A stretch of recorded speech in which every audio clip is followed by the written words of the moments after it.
2012 UCI BMX Supercross World Cup.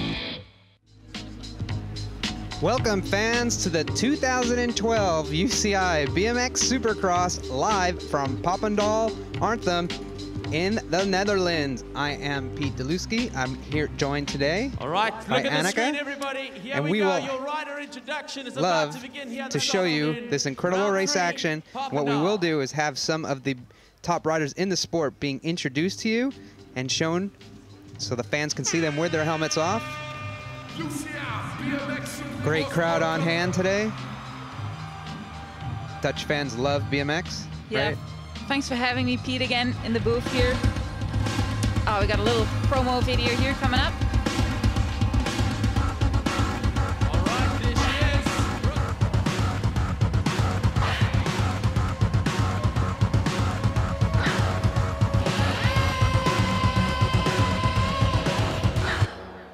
And she's going to roll down the ramp towards us.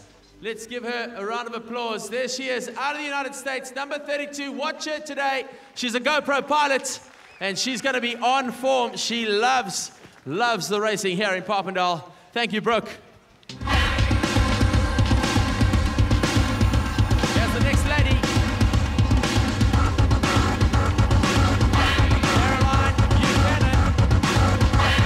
Number 68 out of Australia.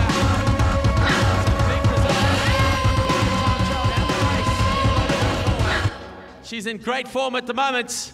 Here she comes. She's with Champ right now, doing a little bit of massage, making it happen. Let's give her a round of applause, everyone. Caroline Buchanan, watch her today. So you're Good getting luck, Caroline. introduced to the stars of BMX Supercross, and right now we're in the elite with the elite women. And just been some incredible race action going on. We had superfinals yesterday, time trials, and as we said, today is going to be 8 riders head-to-head as we get with the world's top women. Get you accustomed to them. 2010, a local lady. Geef haar natuurlijk een groot applaus. Onze dame uit Nederland. Zij gaat vandaag voor die halve finale. Wij hebben uit Nederland nationaal team. Geef haar applaus. Merle van Bentum. So Annika, you know the fans here really appreciate and grasp the cycling as a sport, and how's BMX affected here in this area? BMX is growing significantly lately, especially with the today, great facility that we got in Papendal here. You know, got a replica track of the Olympic track here, and yeah, we all love cycling in Holland, and you know, BMX is just a part of it. Everybody loves it. Yeah, and I know there's full capacity crowd on hand. I know they do a great job here of bringing BMX to the people, and you know, that's one of the reasons usually the races are on Saturdays. Today it's on Sunday. I know it's for the live TV broadcast as well as for the fans to get them out here a little bit deeper in the crowd. Let's give him a round of applause. He rolls his way Sunday down is a day towards off, Champ. and you know, you can get a lot more crowd to this event today. And last year we did it on Saturday, and now on Sunday. And I think, you know, Sunday is gonna work a lot better. And the German support. you know, the weather is a lot better as well than yesterday. So I think we're kind of lucky to do it on Sunday. Yeah, it definitely worked out as very little wind here, and this is usually a little bit of a windy area. So I can see the flags are just moving ever so slightly, so I know for a fact. Boston Beaver came and told me this morning he ordered for no wind to be here around, so it worked out just fine. And I know the riders are stoked about it because it is a little bit chilly, but when the racing gets going, it's going to be some hot action out there. It's going to be crazy. They made some nice changes to the track compared from last year, and I think especially with no wind today, we're going to see amazing racing. Yeah, I think that is going to be a big factor, especially in the women's category, because there were some women that were eyeing up this big triple that you will see when we get to the track animation that's going into the first turn. And there was a few girls that really looked like they wanted to hit it, but with a little bit of wind yesterday, they might have been hesitant not to. And I think today, after talking to a few of the girls, they said they're going to be going for that big jump into that triple when it's time to get, you know, when things get tough and they want to move on in the program, that's going to be an area where we're going to keep our eye out for some of the standouts in the women's category. Yeah, for sure. There are going to be a couple of women that will be hitting that triple. I know the 2 Dutch girls already did it in practice. You know, they train on this track almost every day for the last couple of weeks, and they're capable of doing it, but also the other top girls are capable of doing it, and I think, yeah, we're going to see some nice moves on this track. Yeah, right now what we're looking at is our current world champion, Joris Dode. He won last year the World Championships in just a few weeks, but a guy that's been coming on strong right now, Connor Fields. He's won both of the rounds of the Supercross so far, as well as the last round of last year, and he's won every one of those super final time trials. He's looking to continue on with a perfect season, and I know this is a place where he really, really likes the track, and it's gonna be pretty tough because I know some of the guys out there like Twan Van Gent just has this track wired. He's coming into his own. He's got a strong rider, but any one of these guys in this elite men's class could take a win here. The number 7 from the United States, just rolling it out here. He's the man of the moment, and it's great to see him looking so calm and relaxed before the race. So what is He's going to stop and wave to the name crowd. of Good luck. Icy Head? Connor Fields, the name of Icy Head. It's a flame. To beat at the moment. It's well done, Connor Fields. It's just a mascot, we say, from our facility here and from the Olympics, the little flame. And yeah, he's actually quite funny. I don't know if you saw him yesterday in the finish line. I was watching the live feed on the internet with the super finals, and I thought he was kind of funny. Yeah, he seemed to be everyone's super fan. Yeah. And you know, a lot of people were excited, like, oh, BMX now has a mascot, so pretty cool to see. I just want to know what the significance was, and I know somebody that definitely is very interested is that this next rider up out in the crowd, Raymond van der Biezen, one of the hometown crowd favorites. Yes, he is. You know, Raymond has been struggling a little bit lately with some injuries, and also had a crash here. I think it was 2 weeks ago. Blow up his ankle. You know, had to take a couple of days off, but he's back and fit now, and yeah, I'm sure he wants to do really well here today.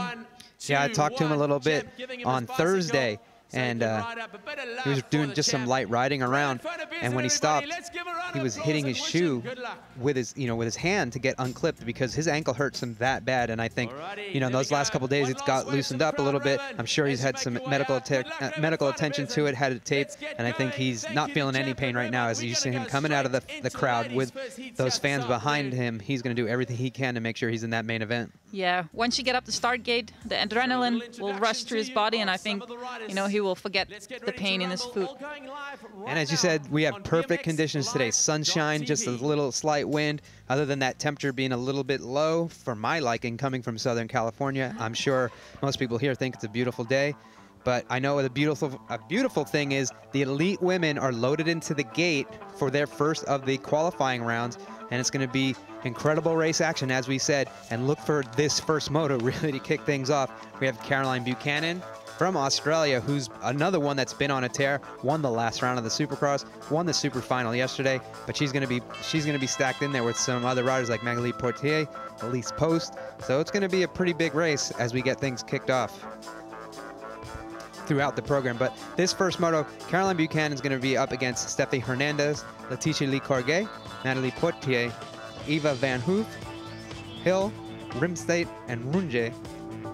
It's going to be, all these girls have really stepped it up over the last few years, but especially in the last 6 months. Oh, yeah. This season is incredible, where anything could happen. And right now they're the top 3, some of the top riders in the circuit and the women's class have been hurt. They're not here, and there's new names coming on, and there's riders like Caroline, who you see right there, number 68, who's been one of the top riders, looking to keep that, you know, success and momentum going. Yeah, Caroline made a big step again this winter. She stepped it up, and she's so strong, and, you know, she's the girl to beat at the moment, I think. She's focusing on these Supercross events and also for the World Championships coming up in a couple of weeks. You know, I think she's doing really well at the moment. So as we said, we're getting ready to get things kicked off with the first of 3 motos for the elite women. 4 groups, they're going to race 3 times. Top 4 are going to move on in the program. The other 4, unfortunately, are going to be on the sidelines. But I think one of the girls right there you see on that very inside gate, Caroline Buchanan, is going to be one to watch for the day, as she's got this track down pretty much perfectly. And let's see how they go as the gate call is on for the first moto from the Supercross from Papendal. Riders ready, watch the gate. The gate is down, and it looks like Caroline does have a slight pull, but she's going to be right next up there with Letitia Lee-Corgay as they go down that straightaway. Let's see if either of these girls want to go for that. No, they're going to roll through there right now. But right now it's going to be Caroline Buchanan who takes them into the first turn with Letitia right on her tail. And in third position, looks like Poitier is right behind on the back wheel of Letitia. Also a really strong French rider. You know, those girls are so strong these days. It looks like attack from Letitia right there. Yeah, as they're going down the jump, third straightaway rhythm section, Caroline had a little bit of a bobble as I bobbled my words, and Letitia got by, and she's going to look like she's going to cruise in with moto #1 with the victory, right ahead of Caroline, with Natalie Portier in that third place spot, and then we're going to have Steffi Hernandez from Venezuela in the fourth place position. Yeah, I think we're going to see a lot of action on that third straight here at Papendal. It's a really technical section, and you know, if you buckle a little bit of one jump, lose your momentum, a lot of other riders will pass you. Yeah, and that's, as you can see here, a replay of that last moto. A couple of girls unfortunately weren't able to get over that first jump, so that spread them out a little bit, as you said, right through here. That third and fourth straightaway is going to be a big decision maker in the motos, because the girls and the men who have the endurance as well as the skill and speed will stand out, and that's the part that's going to be the decider. You're going to notice whose training's working and whose isn't. And as we get ready for the next round, the second moto, you're going to see with Ariel Martin, Halakova, Eva Aliud, Lauren Reynolds, Van Bentham, Aljeske, and that's a new name for me from Brazil. That's going to be Stuvax Carvon.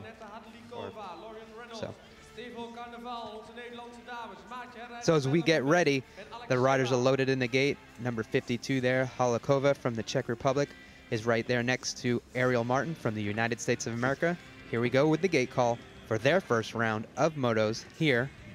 Round number 3 of the 2012 Supercross, live from Holland. Start. The Netherlands. Riders ready, watch the gate.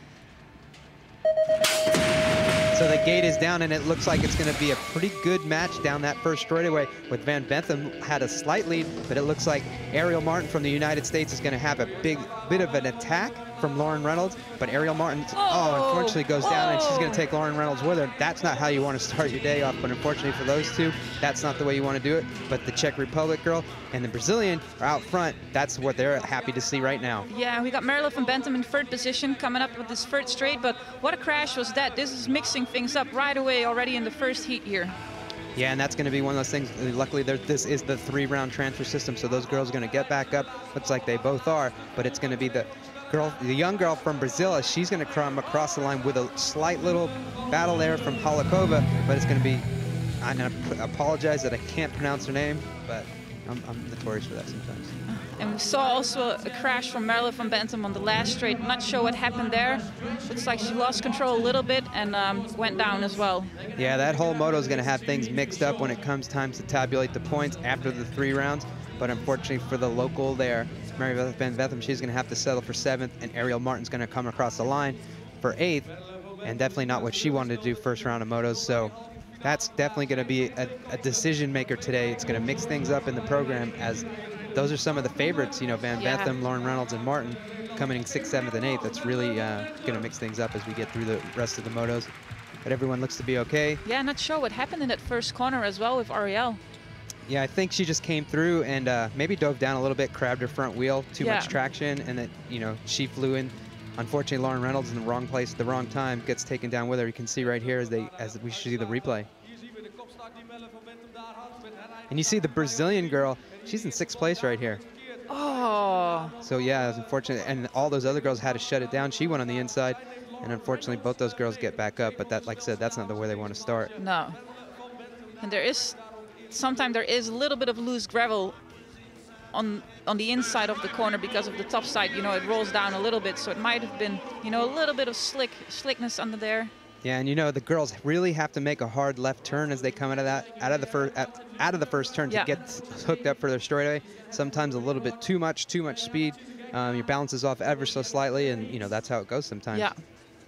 So we'll get ready for the next round of motos, heat number 3, with Elise Post, Gabrielle Diaz, Labakova, Brooke Crane, Amanda Carr, Melinda McLeod, Courtier, and Delart. This is another one of the stacked races that we have today. So, you know, we just have four qualifying motos here for the women, but this one here is going to be a big decider, as some of the favorites are all in this one moto. See, we have a look at Elise Post here. She had a big injury last year, and what a comeback she has at the moment. She's so strong.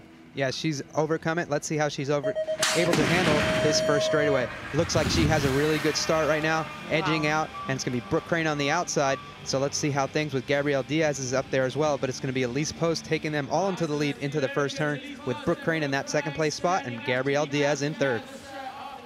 It looks like Labukova is in there as well in fourth position, but look at Elise, just so smooth riding, and the power that she has in the legs is amazing. Yeah, yesterday she finished up second overall in that super final, and the girl that's catching her right now, Brooke Crane, had a really bad crash going into the first turn. She actually got helped off the track, and I talked to her this morning. She stabbed her heel really bad. She said it doesn't bother her when she's pedaling, and actually she's going to slip behind McLeod, who's going to overtake her just at the line, but she said it doesn't hurt her while she's pedaling, just walking. So she says, I'm not going to plan on walking anywhere but onto the podium today. So let's see if that's going to work out for her. But an incredible race for Elise Post from the USA as she takes the victory in the third group of women in their first round of motos from here in Holland. As you see, just an incredible gate start and just some really good technical skills. It's something that Lisa's really honed on with her training, and she said, you know, it was kind of a blessing in disguise when she got hurt because she had a lot of time to focus and just regroup and focus for what she wanted to do this year. And as you can see right here, a little bobble right there let Brooke Crane come up, and Brooke kind of got stuck up on the outside, and it gave that time for Melinda McLeod from Australia to catch up, get some powerful cranks. She's a very powerful rider. Come through that third straightaway into the fourth, just past Brooke for the second place spot. So there you go. There's your overall results for heat number 3, run number 1 for the elite women, as we get ready to show the last group of motos for the elite women. This one is going to be stacked as well. We're going to have Manon Valentino, Lauren Smulders, Tegan O'Keefe, Amanda Geving, Jana Hornikova, Abby Taylor from Great Britain, Jenny Fernhosch, and Simone Christensen. One of the girls in this group here, Abby Taylor from Great Britain, has been a standout the last few races, and let's see if she's able to overcome some powerful women in here like Manon Valentino, Hornikova, Smulders. But as we get ready, let's see how the gate call goes for the women. Riders ready, watch the gate. The gate is down, and it looks like Valentino's going to have a good run for herself with Smulders, and then Smulders gets down that first straightaway just perfectly, and she's going to be out there with Abby Taylor in that second spot, fighting it out with Amanda Giving from the United States. Amanda Giving taking the inside of the first corner and going into second position, and like you said as well, these girls are up for it now these days. Looks like Laura Smulders is in first position at the moment. So yeah, it's going to be Amanda Geving, gets a little bit of air, lets the slide out from Smulders, not throw her off, but they're going to come through that last turn, and it's going to be a good battle with Hornikova. She's going to try to battle it out with Amanda Geving for that second place spot. Looks like she's going to grab it right at the line, but it's going to be Smulders, Hornikova, Geving, and Valentino from France with that fourth place spot. A lot happened in that one run. There was a lot of position changing, as you could see with Manon Valentino coming back up, and you know, Laura taking the win, so that's really good for her. Yeah, it's interesting to see, and I'm going to tell you what's going to be. This is, again, we're going right into the men's first round of motos. This is a pretty crazy moto. As you can see, a replay of that last start right there. Smulders just got the gate down perfectly. A lot of power down that hill.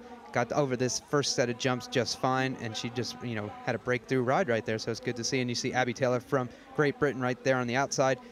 Amanda Geving just gets on the inside. Laura O'Keefe tries to bang through, and but unfortunately it's not going to work. But you see right here, she just tags that, bounces, gets a little bit too much weight on the front of her bike, but still her lead kept her out front, and she still took the win. But as I was saying, this first round of men's moto, it could be a semi or maybe a main event. And as we get ready, once you see the start list here, it's going to be pretty crazy who's in it. There you see the overall results for heat number 4, run number 1 of the women. But I'll give you a preview. Connor Fields, Sam Willoughby, Mark Willers, Dubose, Groff, Bear, Van der Wettering, and Weston Pope from the USA. I mean, there's 3 guys in here who are consistently in the main, and you have Bear from Germany, who's been one of the top riders in quite a while.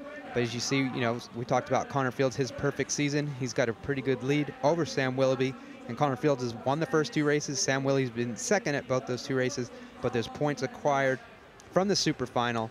So that's why Connor Fields, as you see right there, has such a big lead. But as you said, this is a pretty stacked moto, and this will give you a taste of how the men's racing is going to be all day, because, I mean, like we said, we have 3 that we have the world ranked number 1, 2, and 3 riders all in this first moto. And these days it looks, wait for the gate call, they're up already. Okay, riders, random start. Here we go with that first round of motos for the elite men. Ready, watch the gate. Stars and stripes on Connor Field's jersey mean he's the national champion. Right now he wants to be the world champion and the Supercross leader. He's going to battle it all the way down into that first turn where Mark Willers takes a slight lead. Willer's going to back off ever so slightly, but Sam Willoughby's right there on their tail. But right now, Connor Fields is pulling out ever so well through this field with Mark Willers in that second place spot. Wow, Connor Fields is in an amazing flow at the moment. Look at him pulling away already from Mark Willers. And look like Arnaud Dubois in 4th position, but a lot happening on this 3rd straight. Yeah, and it's right now, like you said, Connor Fields is pulled away, but it's going to be a freight train of horsepower down this last straightaway with Connor Fields, Mark Willers, Sam Willoughby, and in that 4th place spot, we're going to have the rider from the Netherlands, Van der Wettering. As he comes in, that the local fans are crowding, cheering for him here, so they were excited. But man, what a race that we've already got things kicked off. But yeah, incredible race action from Connor Fields. Really stood out there. He's head and shoulders above the rest, but you know he has that confidence on his side, and you know he has consistency and momentum coming into this race. And the momentum he generates at the bottom of that ramp is incredible when you think of the guys that he's next to up there on the track. It's amazing, and you know every heat is already so stacked with these guys. The guys that qualify, you know, the top riders are all in there, and every heat is just so stacked. The same as for the women, you know, they're all capable of doing a final. Yeah, as you see right there, there's the overall result. As we get ready for the next round of motos, again another one that's got a lot of big names in it, and the sport has created lots of big names. Every one of these motos could be a semifinal main event. We'll start things off with Ivo van der Putten, Joris Daudet, Viade, Thomas Harmon, Cameron, David Herman, Jason Rogers, and Michael Prokop. There you see another stacked moto as things get kicked off here with the first run of moto number 2 for the elite men. Let's see how it goes, as Van der Putten's going to have, you know, the lines dialed here, but Daudet's always a threat, as well as Herman, you know, Prokop, Rogers, any of these guys can do well, and as well as Hamon's been on fire. So let's see how things go as the gate gets ready to drop. As the gate down, it looks like Herman pops out a little bit from the middle, but we'll see where he winds up as they're going down. It looks like he is going to grab the lead just a little bit with Ivo van der Putten in the inside, see if he's able to edge it out. Yes, it's going to be USA's David Herman doing it for Free Agent Bikes out in front of Ivo van der Putten with the current world champion Joris Daudet in that 3rd place spot. Yeah, Ivo having a good start in 2nd position here and is getting chased by the world champion. But at the moment, it looks like, oh, Prokop making a move there. Yeah, and Ivo made a move coming through that turn, got right around on the inside of David Herman. And while that was happening, Joris Daudet said, I'm going to pass both of you guys and remind you why I have that number 1 on the back of my jersey and the front of my number plate. As the world champion, Joris Daudet from France comes across the line in 1st, Ivo van der Putten 2nd, David Herman in 3rd, and Cameron from New Zealand, he's going to finish up in the 4th place spot. Wow, as you can see, the stands are already pretty packed here in Papendal, and then it should be hopefully full for the finals. And you know, they're coming here to see their fans like Ivo, and Ivo just made a great race and a great move there. Yeah, there's lots of orange out there, and just for your Dutch fans, I wore my orange shoes today. Yeah, nice. So but as you can see, there's all kinds of flashes of orange on their first straightaway. First, it was the red, white, and blue of David Herman, who had a strong run. But as I said, Ivo knows this track like the back of his hand, and right there he got on the inside of David, and he just freight lined it down this 3rd straightaway. Had a pretty smooth run, and you know, Joris said, thanks for showing me that move, I'll use that on you next time. Right now I'm just going to pass you over here, and he takes the victory. So as we get ready for the next round of motos, there's your overall results from the first round. If your favorite guy finished 7th or 8th, we're sorry, but he's going to have 2 more chances to better it up. Exactly. And right now we'll get ready for the next round of motos, and again, you know, just big names. The biggest names of BMX are in it. Sylvain Andre from France, Tori Nyhog from Canada, Edouard Tremons from Latvia, Brian Kirkham from Australia, Crawford from Norway, Damien Godet from France, Skuntz from Latvia, and Daryl Goodwin from Australia, as they're going to get ready to try to chase each other around the track. Who wants to take the top spot? If you remember back in Norway, Tori Nyhog was one of the riders that I had on my list as top 3. Yeah. You know, crashed right at the line, held him back, but he said he wants to go for that again. Let's see how things kick off as they wait for the gate to drop. The gate is down, and Tori does poke his head out just a little bit with a few other riders, but they're going to be behind Brian Kirkham from Australia, and then Sylvain Andre is going to try to get that inside line, shoves Tori up a little bit, but Kirkham from Australia is going to take the lead and freight train him down this huge second straightaway for the elite men. And this jump right here, this big hit jump, as you can see, Brian had to unweight himself, and then while he did that, it looked like maybe he was off just a little bit. Tori tried to make a point to it, but right now there's other guys freight train right past Tori, but he comes back for that second place spot. Tori in second position at the moment. Oh, looked like a nice battle for the third position in the last corner here. But at the moment, it's going to be Kirkham taking the win for this heat. Yeah, Kirkham, the newly crowned national champion in Australia for the elite men. They just had their national championships a few weeks ago. He's been one of the most consistent riders on the UCI circuit for the last couple of years, but unfortunately this year, the only thing consistent with him has been crashes.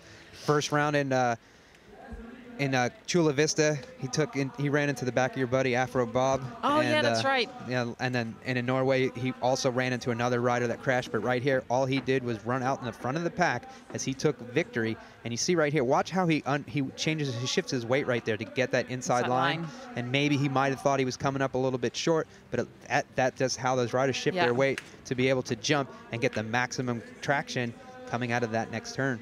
It's great to see how many stuff is happening on the track. You know, there's a lot of passing at the moment. We saw Nighthawk as well in third position and ended up in second position here, and you know that's what we love to see, a lot of passing. Yeah, and there's again another one of these stacked races, and hometown hero Raymond van der Biezen, he's the highlight of it with Joshua Kalan from Australia, Aguilars from Norway, Kaylin Young from Australia, Terringer from Switzerland, Lucas Tomé from the Czech Republic, Yvonne Lapraz from Switzerland, and Diaz from Colombia. Jose Diaz, I think he's one of those top up-and-comer type guys from Colombia that's been one to watch out for, as well as the rider you see right there, Joshua Callan from Australia. Okay, but although they're probably all going to be following Raymond van der Biezen around the track. Hopefully they will. Watch the gate. Now Raymond is doing really well at the moment. Let's see if he gets a snap. Comes down, it looks like Kaylin Young's going to be poked out of the lead, but he's going to have to do some battling to get around Raymond van der Biezen. Raymond's a big boy, but Kaylin Young's not afraid of him, and he's not afraid to do battles as they're going to be battling down this second straightaway next to each other. You can hear the crowd already going wild while Raymond takes first position. He knows all the good lines on this track, and you can see that he's feeling really comfortable, but the Aussie's right on his back wheel. Yeah, and that's maybe a tactical move by Kaylin as well. He knows that Raymond knows the hot line, so he said, I can go around you, behind you one time, get some good lines, while Joshua Callan's following both of them. Maybe they're going to battle down that last straightaway. Now it looks like it's going to be all Raymond van der Biezen doing it for the orange and blue. And for some people that were watching last year, maybe you can remember that Raymond had a really big crash when his handlebars snapped off on the third straight here.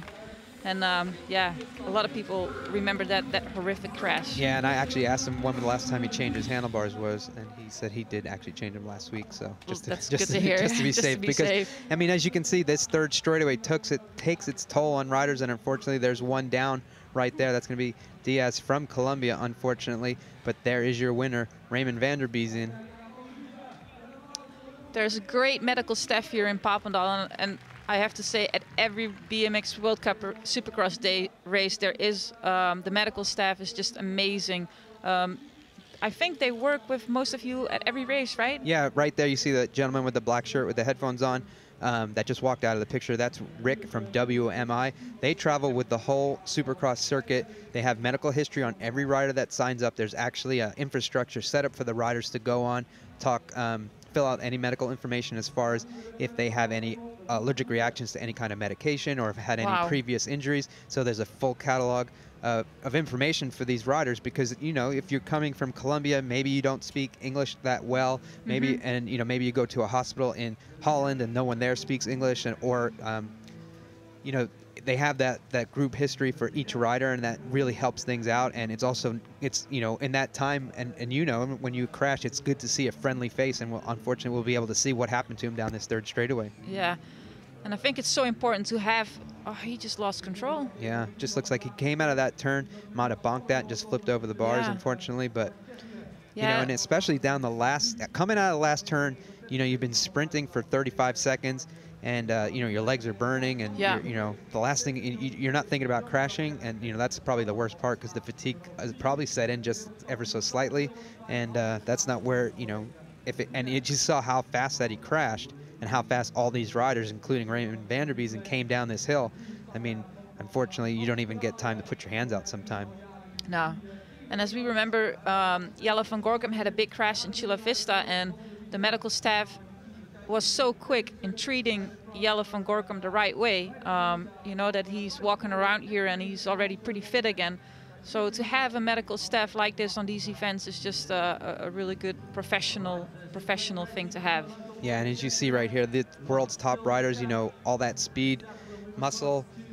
Sometimes things don't go right. You know, it's a pretty big impact. But luckily for these guys up here, things are moving smoothly, and they'll be on to race the next round of races. Unfortunately for Diaz, that's going to be the end of his day, because it looks like he's going to.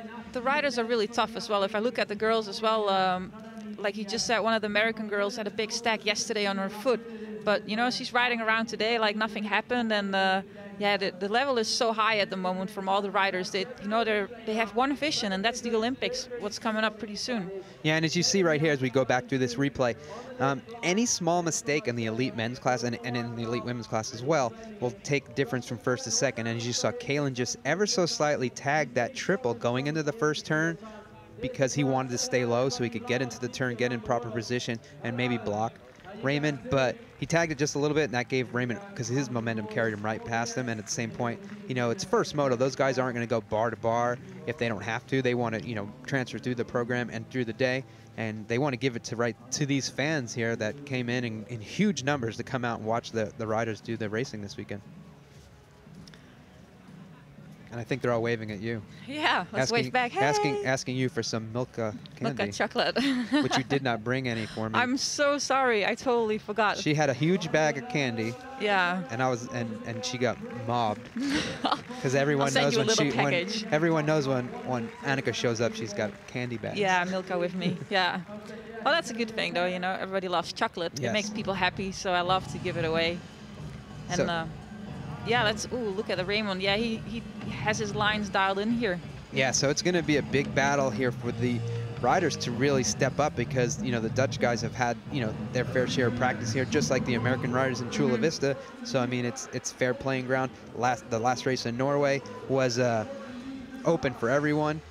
And speaking of everyone, one guy who wasn't there, but he's going to make his presence known today, is Maris Strongbergs from Latvia, Tyler Fierro from the United States, Vincent Pelliod from France, Thurkeskill from Denmark, Manuel De Vecchi from Italy, Armerda from Ecuador, Ramirez from Colombia, and Pablo Golan from Spain. And right there you see the one and only machine, Maris Strongbergs, and let's see how he's able to fire that machine up as the gate drops. There you see those legs pump like pistons, and look at the lead he's built already over Pelliard from France. But it's going to be all about Maris Strongbergs today, as he takes the lead into the first turn and takes the riders around it. This is an Olympic year, and Maris Strongberg, as you can see, is on top of his game. It is so amazing to see how he pulls away already at the bottom of the start ramp.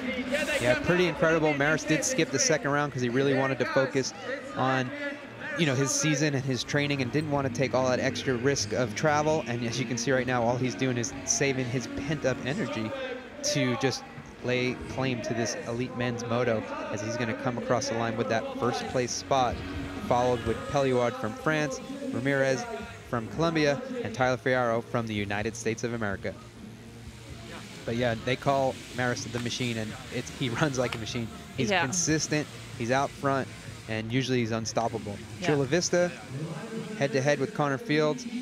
That was the one time I've seen him really kind of get spooked by somebody that passed him. But I mean, today his main goal here is to win, as every race that he does. And so far, he started the day off with a W, number 1 by his name. We'll see how things go throughout the rest of the day's program as we get ready for the next round of motos here Another stacked race. Corbin Chira, Clinton Clarion, Carlos Oquindo, Mana Mukai, Perrier from France, James from New Zealand, Anthony Dean from Australia, and Legend from Latvia.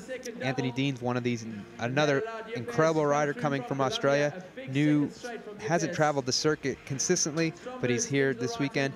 But the guy who we all know, Corbin Chira, who's a past winner on the tour, he's lined up in the gate, and they're all going to hopefully emulate this guy you see right here on your screen, Mara Strongbergs, bring that moto around for a win. That's what everybody's out here lined up on the gate to do today, and we'll see how that things work out, because you can always only have one winner, but everybody has that attitude of they're here to take the victory. Oh, yeah. So there you see the start list for heat number 6, their first run. As we said, pretty intense racing action already, and we're just in the first round of motos.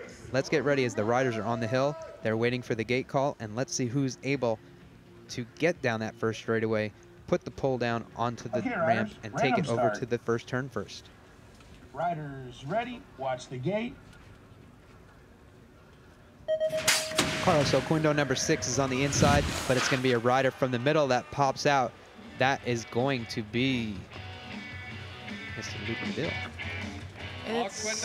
Oh, no, excuse me, it's Corbin Chira. With the Red I Bull saw the Red Bull helmet. helmet, it threw me off. Yeah, it's going to be Corbin Chira from the United States of America coming around the track.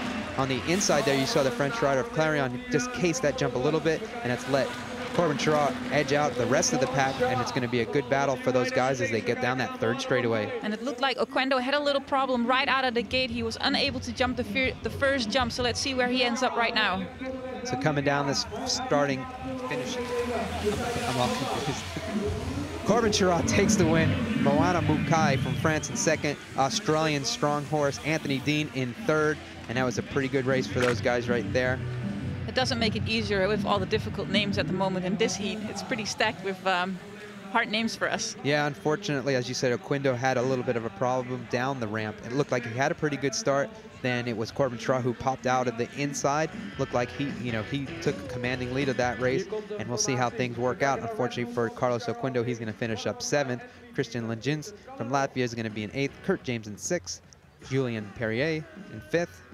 As we get ready for the next round, Twan Van Gent, he's one of those young guns that's come up in the program the last couple of years. And look in the race, it's a young gun right next to one of the elderly statesmen, and elderly is 25 years old. I'm sure he's really stoked standing next to Mikey Day at the moment. Yeah, I think Mikey's about a foot taller than Twan, but right now he's not going to be intimidated. He has the inside line, and another pretty stacked race. Twan Van Gent, Mike Day, Barry Nobles, Harmson, Robert DeWild, the oldest rider in Supercross history.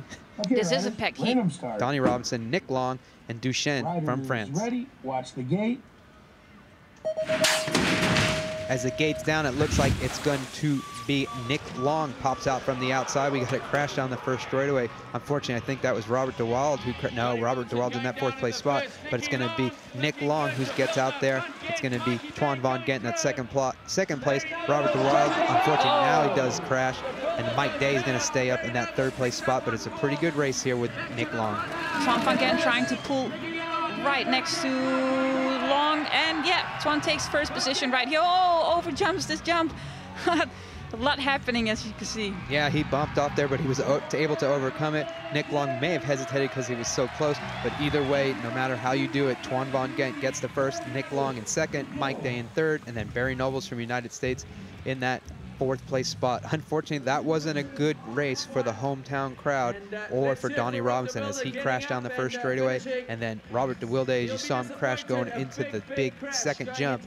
You know, Donnie Robinson has his orange kit on, and unfortunately, orange isn't going to be his favorite color today, because I think the thing he's going to bring home with him is some black and blue on his arm. And it looked like Robert took a really low first corner, and he had a little bit less speed going into that second straight, and he was unable to clear that second jump. Oh, look at that. They're already as you touching. see, you got the biggest guy in the circuit, Robert DeWild, bumping into one of the smallest guys on the circuit, and you know usually who wins on that. And you can see right here, Robert over-jumped that jump, and he was, you know, his body wanted to go to the right, the jump wanted to go to the left, and unfortunately for him, he was left on the ground, and he's walking his bike down the finishing area. But it looks like hopefully he's okay, and may have a small little scab on his hand or a cut on his hand. But as he gets ready, Let's hope we can see him back in the next round. The same is for Donnie. Let's hope he's okay, and we'll see him in the next heat again. As we get ready for the last round of motos for the elite men, as you can see it right here once again. See Nick Long out there front. You know, like I said, Robert just came and he wanted to go to the left, and unfortunately left his GoPro camera in that turn as well. Oh no. So that might have helped soften the blow a little bit, but unfortunately, that's the last thing you want to do in any moto, especially the first moto to start things off during the day. Yeah. But as we get ready, there is your result list. Twan Von Gent went first, Nick Long second, Mike Day in third, Barry Nobles in fourth. As we get ready for the last rack here, it's going to be Bauthauer, Jimenez, Salazar, Peters, Luke Medill, Roger Renderneck, Cristoli, and Riccardi. There's your heat number 8 start list. Brett Howard, he stepped it up as well this winter. He's riding really well at the moment. Yeah, he was one of those guys, really shocked a lot of people, I think, in Norway. And you know, and he said, don't be shocked. I'm ready to be one of the top names in this sport. So now you know my name, be on the lookout for me. Exactly. And there you see him right there. Riders, as we get ready for the last round, there he is on the inside, number 572. Keep your eye out for him.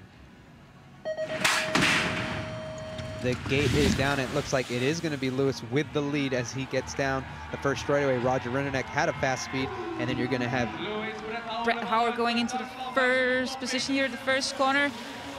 And you're going to have Jimenez in that second place spot, and then in third. Actually, Jimenez is going to be in that third place spot with the other Colombian of Salazar in that second place spot. And we've got Roger Renderneck also battling into fourth position. Oh, that was a nasty crash as well. Unfortunately, his carnage took out one of the other riders, so it's going to be Brett Howard from Germany in that first place spot, and then second place it looks like it's going to be Luke Medill. And we still got a Dutch rider from the Netherlands in fourth position, but can he hold on? So it's going to be Brett Howard, Medill, Roger Renderneck, Jimenez, and then Peters is going to have to settle for fifth place, and unfortunately Riccardi's in sixth. It looks like we have a crash. Salazar crashed pretty hard in this second turn here, and that was what his bike flew into Cristofoli, and you know that's another thing that you don't want to see. No, not at all. And as you see right there, Peters hit that gate. He's still one of the younger riders who's coached by Rob van der Wildenberg. He used to ride in the in the Dutch national team. So it's great to see that already these young guys are making it out the time trials and actually racing today. Yeah. So as you see right here, unfortunately for Salazar, he high-sided off of Brett Howard's wheel. And that's that position you never want to be in. No. It's just trying to hit the inside of that turn, and unfortunately for those guys, as you see right here, again, turn goes right, you don't want to go left. No. You see Roger just able to go around the bike, but jumping around everywhere. And there are your overall results for heat number 8, the last of the elite men's final run. Who's your favorite? For today's win? Yes, for today's win. And let's start with the elite women. I know we're early in the program, but I'm going to put you on the spot right now. Elite women. Well, at the moment, let's just. All right, so here we are on the finish line with Lutz Breithauer from Germany. A good heat for you, the final heat. Some big action going on behind you, but you must be stoked with that performance here this afternoon. Yeah, I'm really stoked. It's like the first World Cup moto I won. Great feeling. Hope it's going on like this today. Nice to be here in front of the Papendal crowd. Really a great crowd here, isn't it? A great audience. Yeah, it's perfect. It's like one of the biggest in the world. I like the event. Yeah, let's go on. 2 more motos to come for you, and certainly consistency is what it's all about. What's the track playing like today as compared to yesterday?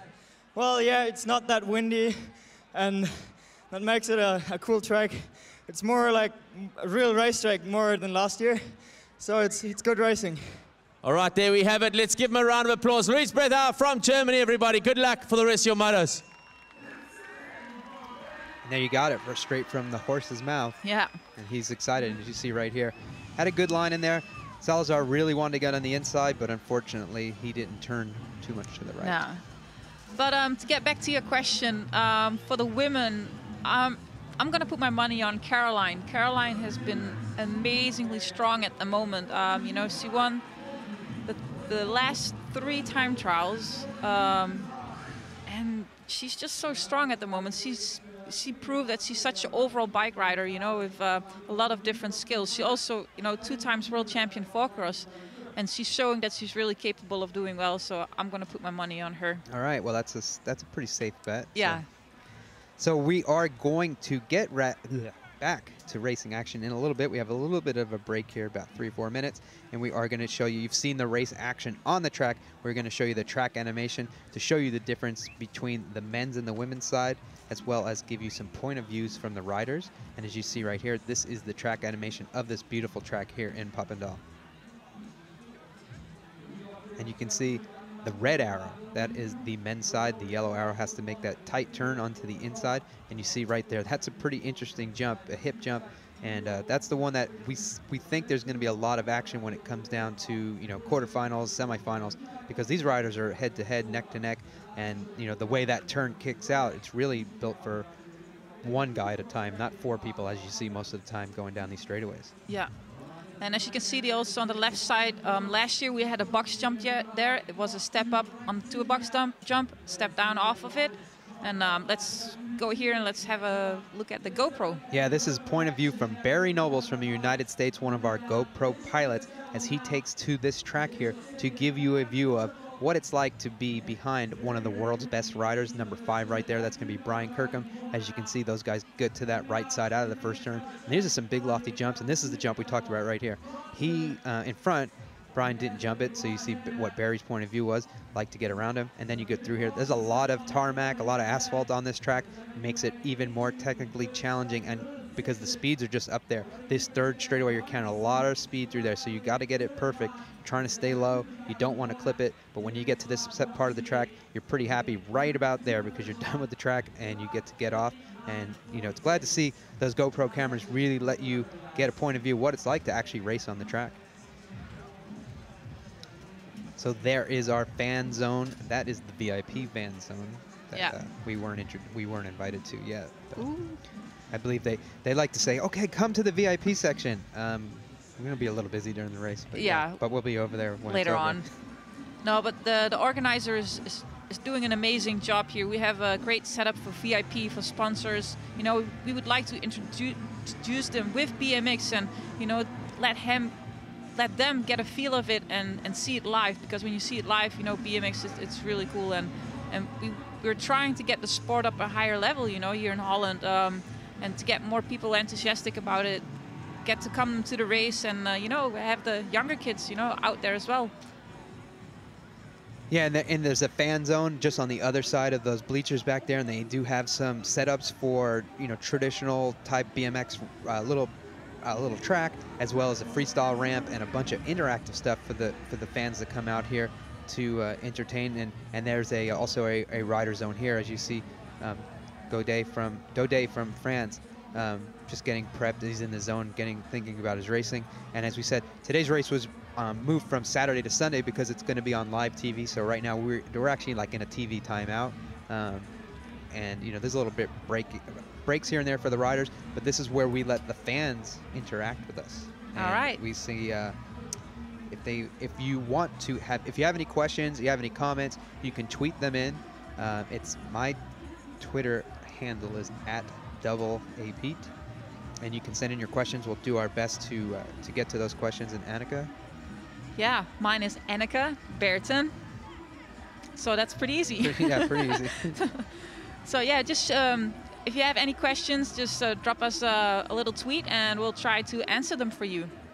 So yeah, the first of the questions is, you know, people want to know why the race was on Sunday, because usually the Supercross runs are done on Saturday afternoon, Saturday night, and as we said, it's basically for 2 main reasons: the live TV coverage here in the Netherlands, as well as it's a better day for the fans to come out here and enjoy this. And as you see, there's a lot of fans out here, a lot of young BMX riders that are looking up to the incredible facility. This is by far one of the nicest facilities that I've ever been to for a BMX race. It's in a great area on the Olympic Training Center, and I mean, it's just more potential of what these countries are putting efforts in for BMX, and I know the Netherlands has been one that has set the standard for a lot of people to follow. Yeah, and it's a great facility here at the OTC, because we connect, you know, during the week with a lot of other athletes that train here. We got a great little new mountain bike loop here as well. We put in the rock garden that looks a lot like London. We got a lot of taekwondo athletes, we got boxing, hockey, volleyball, you name it, and it's all been done at this facility here at the OTC. And you know, to have that vibe with all those athletes around, it's just amazing, you know. We're really lucky to have something like this right here. Yeah, and it's, you know, coming from the United States and being at Chula Vista, you know, we're always kind of, I would say, spoiled, because it is an incredible facility. They actually have 2 tracks there now. They have the track that you saw of round number 1. They have a London replica track or a Papendal replica track, because the London track has a tunnel, and neither of these tracks have tunnels, so it's closer to a Papendal replica track. Yeah. And as you see, the women are making their way up to the start ramp to get ready for their next round of motos. We will see how things kick off as we get back to the race action just a bit. Let's see, we have a few more questions in here. Let's see. Then someone's asking for injury updates on Liam Phillips and Sinead Reed. Liam Phillips is perfectly fine. Okay. He's focusing on the World Championships. You know, it's in his home country, and I actually talked to him by Twitter actually. Okay. Last week, because we were gonna do an interview with him, and he actually wasn't coming. He's focusing on. And Sinead Reed, we're not sure. I believe maybe she's focusing on the same thing. We've been missing her on so far all the World Cups, I think. So yeah, everybody loves to see Sinead riding. So I think the fans are missing her out here as well in Papendal today. But I think she's just focusing on the Worlds and the Olympics. Yeah, and as we said, in this women's class, Sarah Walker, still recovering from her injury, and she's focusing on that World Championships as well. And Marianne Pajon, who crashed in Chula Vista, she's here, and she said she's going to be riding next week. So, like I said, it's an open field, but still we have the world's top 36 women. And as we get ready for this second round of motos, you're going to get to see some of them. Laetitia Lecourget from France, Caroline Buchanan from Australia, Portier from France, Steffi Hernandez from Venezuela, Elke van Hooft from Belgium, Vilma Rimsate from Lithuania, Hill from New Zealand, and Runge from Germany.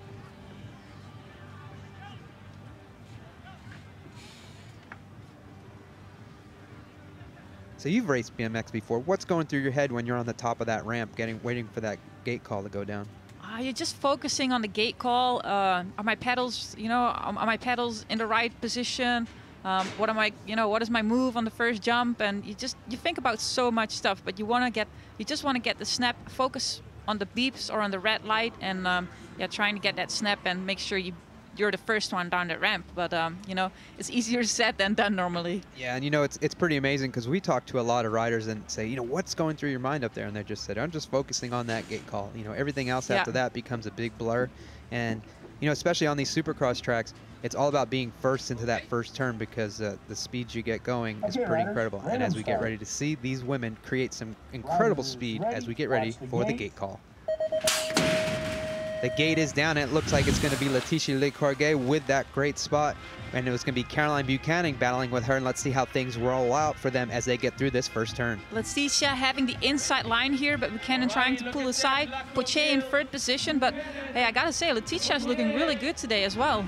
And just as you say that, Caroline Buchanan fires her afterburners and gets through that second turn jump for the women ever so smooth, and she's down that third straightaway perfectly, pulling away. And as well, we have Portier that moves into that second place spot.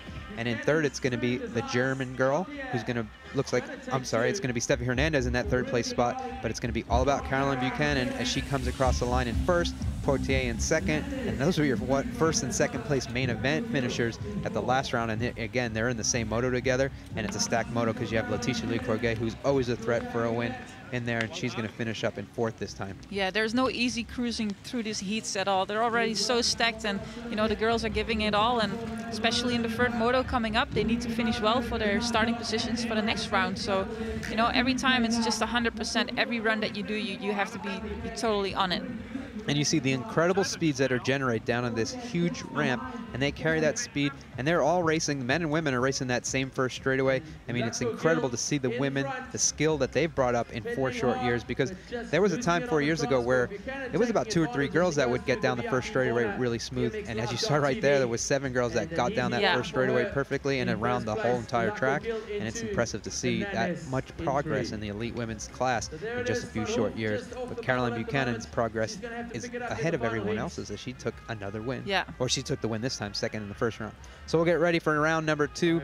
We're going to have Stuvax, Holakova, Aliouad, Hundrinks, Alasson, Reynolds, Van Bentham, and Ariel Martin who's going to try to overcome that crash with her and Van Bentham and Reynolds in that first round. So this is going to be one.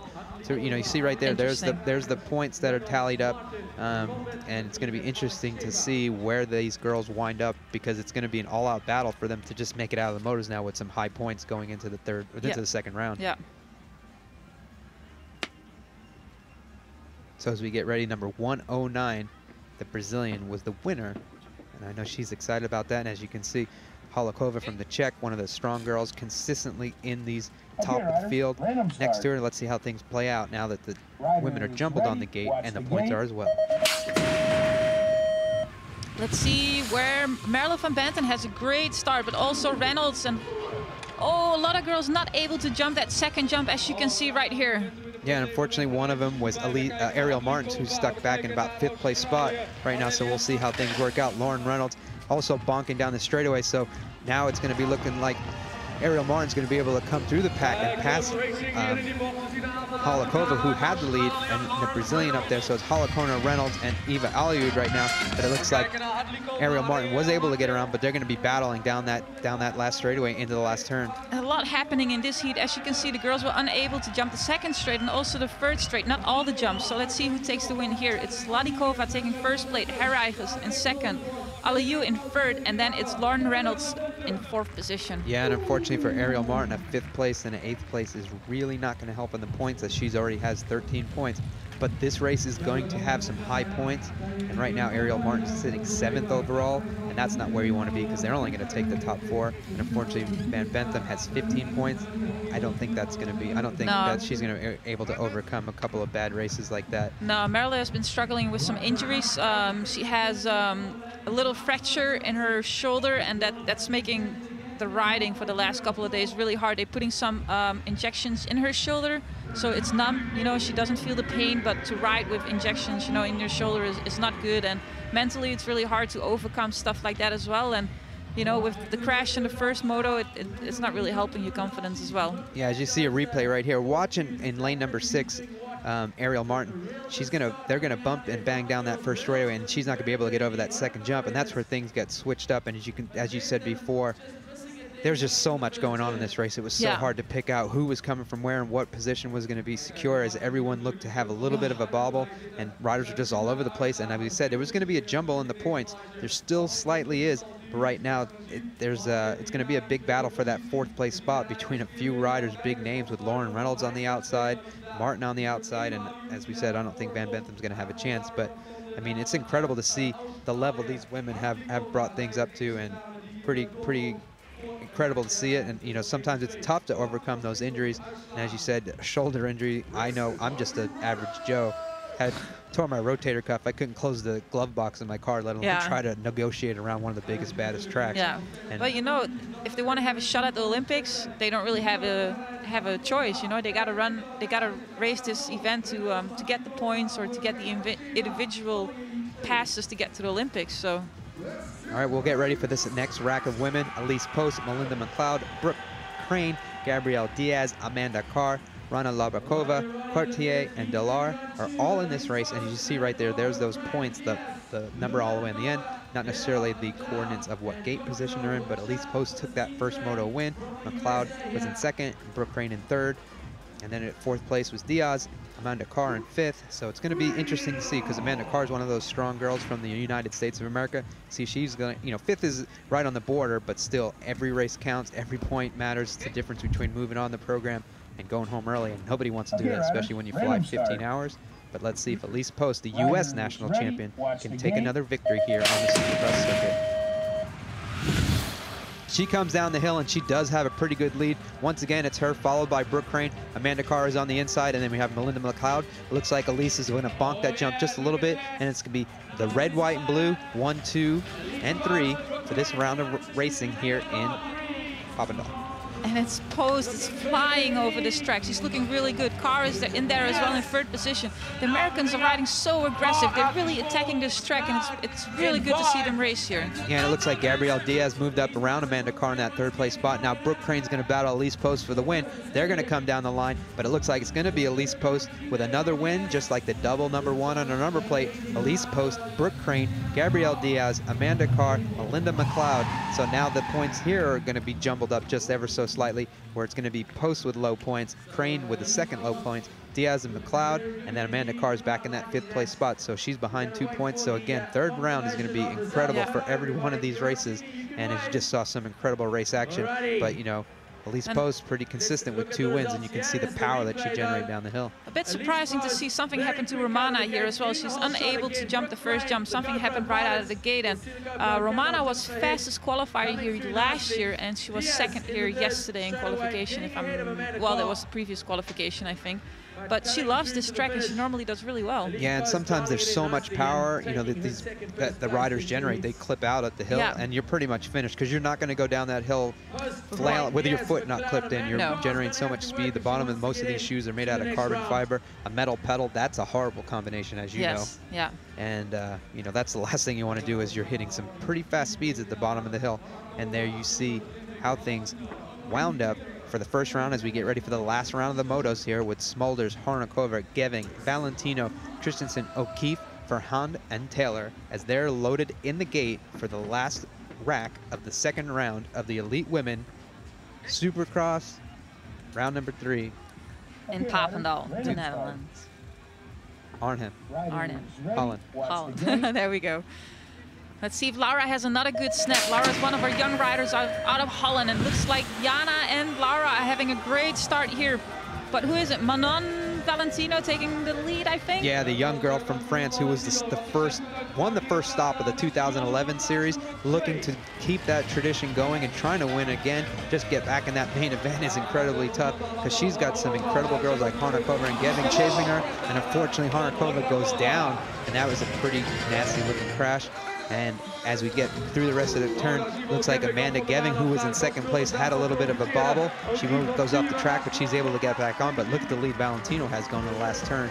Again, a lot happened in this lap. Laura got pushed a bit wide in the first corner when Jana went out a little bit, and Jana crashed pretty badly on her back, I think, before that 2nd corner. But let's see if Jana is okay. Yeah, so it's going to be Valentino from France who takes the victory, with Smulders from the Netherlands in that 2nd place spot. And unfortunately, as you said, Hornikova, it looked like she over-jumped that jump going into the turn, as we'll see right here, and it's not going to be pretty. Yeah, she jumped it, came up short, tried to manual it, as you can see right here, because she cased that jump ever so slightly. Right here, she's like, can I jump it? Can I jump it? No, and that's not going to be very nice on your bum. No, not at all. You know, it's asphalt. It's going to be, you know, that's going to be really sore. But you know, let's hope. You'd say asphalt, right? Asphalt. Tarmac. I'm sorry about that one. It's kind of a nice word combination. Yeah, it fits the situation ever so slightly. And it's no laughing matter that she crashed, but she is back up. You know, she's walking. That's good to see. Being part of, as you know, an elite rider, you know, the crashes come with the victories, and unfortunately sometimes the crashes come more often than the victories do. But when you're able to walk away after something like that, it's incredible. Yeah. Speaking of incredible, lane number 1, USA national champion. The guy to beat. The guy to beat right now, it's going to be Connor Fields for the United States of America, as you see the overall points as the last of the heat of the women and how they finished up in the result-wise. So again, it's going to be a battle for that 4th place spot, 2 riders with 10 points. But the battle's going to happen now for the 2nd round of elite men's qualifications. Connor Fields, Mark Willers, Sam Willoughby, Van Wettering, Weston Pope, Graff, Bear, and Dubois. Man, this heat is pretty stacked, with Sam in there in gate number 2. Next to him, the big man, Connor Fields. Let's see who's get the snap in this heat. Let's see if he's able to fly, like it says on the side of his helmet, down this track. Maybe that's his motivation.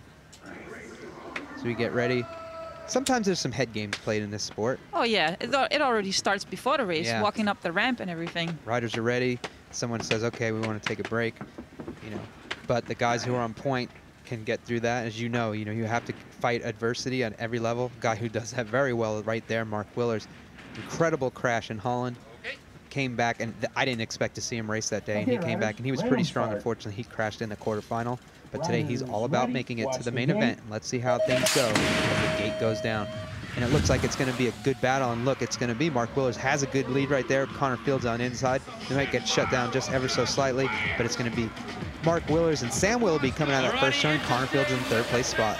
And it's the Dutch rider from the Wetering in fourth position. He's riding really well. But as you can see, it's Willers who's leading the pack out right now. Yeah, unfortunately, Sam Willoughby didn't make that jump. That's where he crashed yesterday in the super final, and that let Connor Fields get around him. He's going to be shadowing Mark Willers as they go down that into the last turn. And this time, it looks like Connor Fields incredibly scrubs that turn. Mark Willers gets sideways because maybe that air blast from Connor Fields as he went by him threw him off. But Fields is going to get first, Van Wetering in second, Willers is going to wind up third, and then Sam Willoughby is going to be in that fourth place spot. And as you can see, he was unable to jump the hip jump going into the second turn. And like I said yesterday, that's where he crashed. And there was, him and Connor were kind of close down there. And as you said, that could be a preview of things to come as the race gets elbow to elbow, bar to bar.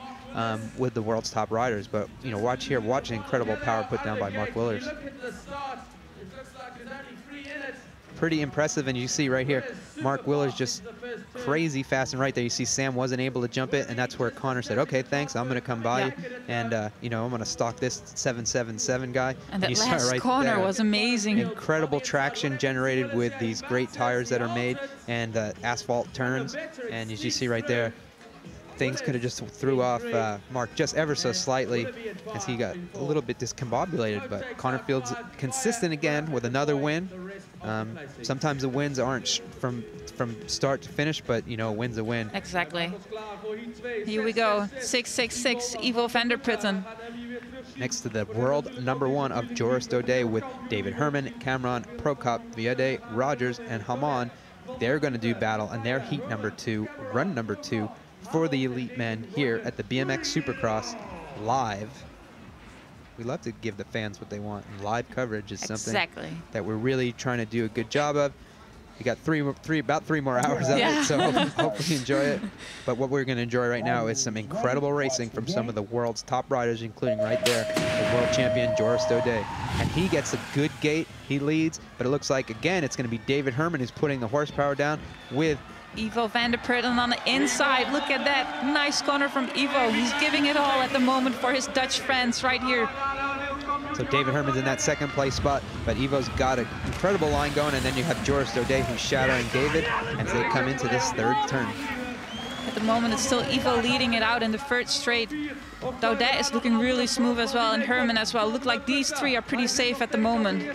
Yeah, coming into that last turn, it looks like it's going to stay that way with Ivo van der Putten. Looks like Daudet is going to try to challenge Herman, but I think Herman's going to wind up with a second place spot. And again, like we said, there's things going on all over the track. Unfortunately, there was a crash down there on the end of from the New Zealand rider. But it's going to be Joris Daudet with that third place, second place by David Herman, and Evil Ivo with the win. And it's great to see Ivo doing so well at the moment. He had the last couple of years he had some bad luck with breaking his leg. Then he broke his collarbone, got an infection in his collarbone. He had a lot of injuries, and it took him it's a long road for him to come back here and taking these wins, and let's hope he can pull it off today and maybe even get a final. That would be great. Yeah, speaking of taking the long way around, David Herman went to the outside, and that left the door wide open for Ivo van der Putten. But as we said, Ivo's one of those very tactical and smart riders when he hits the track, so he gets around through there. And David Herman, one of the most consistent winners, one of the most consistent riders on the circuit, winning a few of the Supercrosses in the past. He's up there, so he knows what it takes to do it. Right now, he's looking he looks good in the points, as he's got 5 points. Daudet with 4, van der Putten with 3, and then as you see, it's a jumble there, and we'll see how things pan out in the next round for those guys. But now we're gonna get ready for heat #3 with Brian Kirkham, Tori Nyhog, Damien Godet, Sylvain Andre, Darren Goodwin, Edmond Tremont, Jung Ginks, and Sebastian Crawford from Norway. Tori Nijholt had a bit of a stumble yesterday in the time trial. I think the first run his bars went forward, and the second run his bars went backward when he hit one of the jumps. But let's hope he does okay today. Yeah, right now he just wants to get his bars out in front of everybody else as he gets to the bottom of the hill, and it looks like it's going to be a tough battle to do that, because we said Brian Kirkham, one of those fast Australian riders, their national champion, right now has the lead with Tori just behind him, and then that third place spot is going to be a good battle as they go around. But Brian Kirkham's going to lead the pack with Tori Nijholt in that second place spot as they get into the crazy hip jump. Yeah, Kirkham looking really comfortable on the first position, with Nijholt in second going into that third straight. Let's see if anything happens on that. And as you can see, it's incredible to see you have the European champion who just hit that title, who's back in like the 6th place position, so you know how incredibly tough the race action is. But it's going to be Brian Kirkham from Australia winning the race, Tori Nijholt in that 2nd place spot, Sylvain Andre in 3rd, and Damien Gaudet, a pretty stacked moto with the French as well, getting 3rd and 4th place. Just a great run. But they're right there, number 5, 5th place at the World Championships last year. Brian Kirkham consistently fast on this Supercross circuit, and he's looking to get his bike back into the main event. As you see right now, he's got a pretty good head start, as he just has 2 points going into that last round. And then from then on, it's single elimination. These guys get one more race against each other. And then it gets even more hectic, as it is, you know, if you can imagine that. But a guy who wants to carry that, he has a big number on his jersey, but he's got low number in points, as he was the winner of the first round. Raymond van der Biezen right there from the Netherlands. But then you got other guys in there like Kalen Young, Joshua Kalan, Lucas Tame, Andre Aguilar, Tangier, Ivan Lapraz, and Jose Diaz, who unfortunately is not going to be starting. He's the guy that crashed, and unfortunately he's not going to be in there. But the guy that's going to make up for that is Raymond van der Biezen. Let's see if Raymond can get the snap. Kayla Young had a really good start in the first heat as well. So the gate is down, and it looks like it's going to be Kalen Young on the outside, and it's going to be a good battle between him and Van der Biezen. He cuts down on him a little bit. Let's see if Raymond van der Biezen, as he white lines that first turn, is able to stick in behind Kalen and see where, if he can, pass him on this track. Amazing gate again from Kalen, coming all the way from the outside. Oh, and Raymond unable to jump the crossover. That's changing some stuff right now. Yeah, but right now, what isn't changing is Kalen Young. He's been on fire this year, and once again, he's stepping it up. He's taking the lead, and he's going to have a little bit of a battle from Kalan from Australia. But right now, he doesn't mind, because he's going to say, look, I'll show you what power's about, as he races his way to the finish line. And it looks like it's going to be Kalen Young, Joshua Kalan in that 2nd place spot. They almost bumped, well, they did bump a little bit. Raymond van der Biezen is going to be able to hold on for that 3rd place, which is incredible, with him out jumping the hip jump, and then Tame for the 4th place finish. And unfortunately for Yolvan Lapraz, another crash in another race is unfortunately, that's the last thing he wants. And I know he has a lot of trouble with his collarbones. He's broken both his collarbones in the past, broke his collarbone last year at the opening round, and right here, you know, I don't know if it's no, it's chain didn't break. It just looks like he unclipped, and unfortunately weighed a little bit forward, and he slipped in the rear. And he slammed his left shoulder right into the ground, and that's not a good thing, especially when you have weak collarbones. But again, so much happening in one heat, and this is, you know, this is not even the semis or the finals, so we're gonna see some crazy racing today later on. But as you said, all these riders have one thing in their mind. As you can see right there, like you said, an incredible start from Kalen Young on the outside. He's just motoring around, and the hometown hero, Raymond van der Biezen, said, okay, I'll show you where I can pass you. And, you know, maybe he got thrown off a little bit. He was on that white line. It was a pretty rough race to ride for him. But as you see right here, Kalen's flowing ever so perfectly down the straightaway, and we weren't able to see why Raymond wasn't able to jump it. Yeah. See right here, a battle all the way to the line in that finishing zone. And I mean, it could be a huge difference for that 1 point for these riders, as they're going for, you know, broke to make sure they make it out of the way. And as you can see, Kalen Young looks pretty safe with 3 points. Van der Biezen with 4, Joshua Klein with 5th, and Lucas Tame sits in that 4th place spot. But we'll see how things pan out when they get ready to do their 3rd round of motos. But, you know, pretty good race action. And again, heat number 5, there's some big names in there. Mara Strongbergs, Vincent Pelluard, Ramirez Fierro, Madera, Thurkiskill, Da Vinci, and Pablo Galán from Espanyol. And I'd like to give a shout out to all the mothers. Today's Mother's Day. Yes, let's shout out to all the moms, you know, all over the globe. And happy Mother's Day. Hopefully, if you're watching your sons race today, they're doing well and they're not laying in the turns. And if they are, you know, you know the ups and downs of BMX racing. And a guy with just a lot of ups in BMX racing is the guy we're looking at right there, that gold-colored hub. That's reminiscent of that gold medal he won in Beijing a few years back. Yeah. Mars is just an amazing athlete, amazing person. He always takes his time for his fans. Doesn't matter what race he's at, you know, he always takes time to hand out some Okay, riders, random signature. Sorry, I blacked out there for a minute. I had to find the English word. Because the excitement, the anticipation is on your mind as the gate is down, and again, the machine is in effect. He's oiled, he's lubed, he's ready to go. He's like a Ferrari down that first straightaway. Comes into that first turn again. It's going to be Sylvain Andre that's going to be right behind him, or Mana Mukai is in that second place spot. But right now, it's all about Maris Strongbergs doing it out of Latvia, your current Olympic champion, as he's taking it around the track in the top spot. Wow, you can see he's even giving some whips to the fans. Like, he's so comfortable on this track, and I think, you know, he's really fit at the moment, and he just is going to cruise into this one. Yeah, as he comes around, pretty big lead, pretty impressive run from Maris, but that's what you get from Maris every time he races, is just about pure perfection. As he comes across the line, it was Pelliolard in that second place spot that was battling Ramirez, and then Manuel De Vecchi in that fourth place spot. So things here will change up a little bit from that first round of motos as well. But what it didn't change was the win with Maris Strongbergs, as he took to the track an incredible run. Pelliolard, again, a consistent second place finish, and then Ramirez in that third place spot. So as we get ready for the next round of motos, I mean, the racing is just blowing my mind already on how incredibly fast it is, and all the different moves, and you know, the changes they made on this track have just made for some incredible race action, and this is what you're going to get to see at the Olympics, fans. So, you know, this is pure head-to-head BMX racing with some big jumps.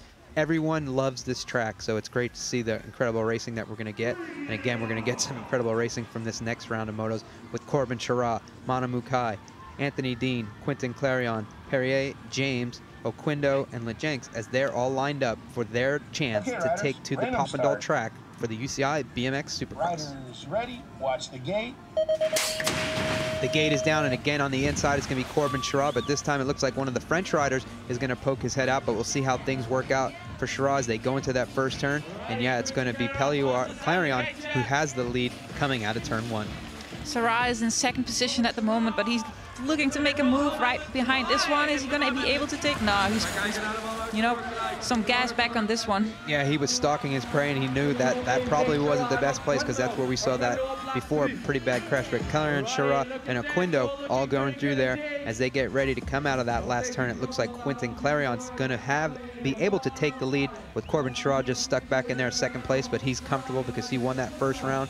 So consistency is on his part once again as those guys come across the line. There's the results. Unfortunately for Anthony Dean this time, talked him up so much last time. Unfortunately this time he's stuck back in sixth place, but Manuel De Vecchi as well from Italy. He looks a little bit frustrated, but he is ready for another round of motos. But as you can see right here, there was a pretty incredible, you know, start with those riders. All had consistent gate starts, and then right there pulled away. You saw a little bit of a mistake by Corbin, but he took it in stride, came back, and still was able to finish up in that second place spot. As you see the riders come down that last straightaway, looks like Corbin was playing with those guys, just doing a nice manual throughout there onto the finishing area. And he's, you know, when a rider that good feels that good and comfortable on the track, it's going to be dangerous for the rest of the riders as he's getting ready to move on through the program. And I know that's something that he wants to do ever so much. As we get ready, we are moving on to the program with heat number 7. It's going to be Tuan Von Gent, Nicholas Long, Mike Day, Barry Nobles, Hampson, Duchent, Robert De Wilde, and Donnie Robinson, all lined up in the gate. We'll see how things pan out. We had some crashes in the first round. We'll see if it's consistent from Tuan Von Gent and Nick Long and Mike Day. But as we see Tuan right there, the gate's ready, and here we go. The gate is down. It looks like it's going to be Nick Long again with a strong start. Tuan right on the inside. Then it's going to be Mike Day and Barry Nobles all on his sides. But we'll see as we come in the first turn. Nick Long does have a good line. Barry Nobles dives on Tuan on the inside. And then Mike Day goes around him on the outside. Wow, the Dutch rider is in between American riders. Oh, and a big crash again. Robert De Wilde goes down in that crossover. But it is the American American riders that are leading at the moment. Twan van Gent in second. It's not long. No, it's Day. Now it's going to be Mike Day's day, and he's going to send a shout out to his mom for Mother's Day as Mike Day passes Nick Long coming in that last turn. It's going to be Mike Day, Nick Long, Twan van Gent. Those are going to be your top 3 finishers as last time, just in a little bit different order. And Duchesne from France, he's going to finish up in that 4th place spot. But yeah, again, unfortunately for Robert de Wilde, he goes down in that same spot, and that's going to be one of the trickiest part of the courses. But unfortunately for him, that's going to be the end of his day. 2 8th places definitely do not move you on in a day. But a guy with a 1st and a 2nd, Twan van Gent, looks pretty excited to have one of the best finishes of his Supercross career. I'm not sure what happened at the crossover, but it looked like Robert came together with one of the other riders, and they crashed together.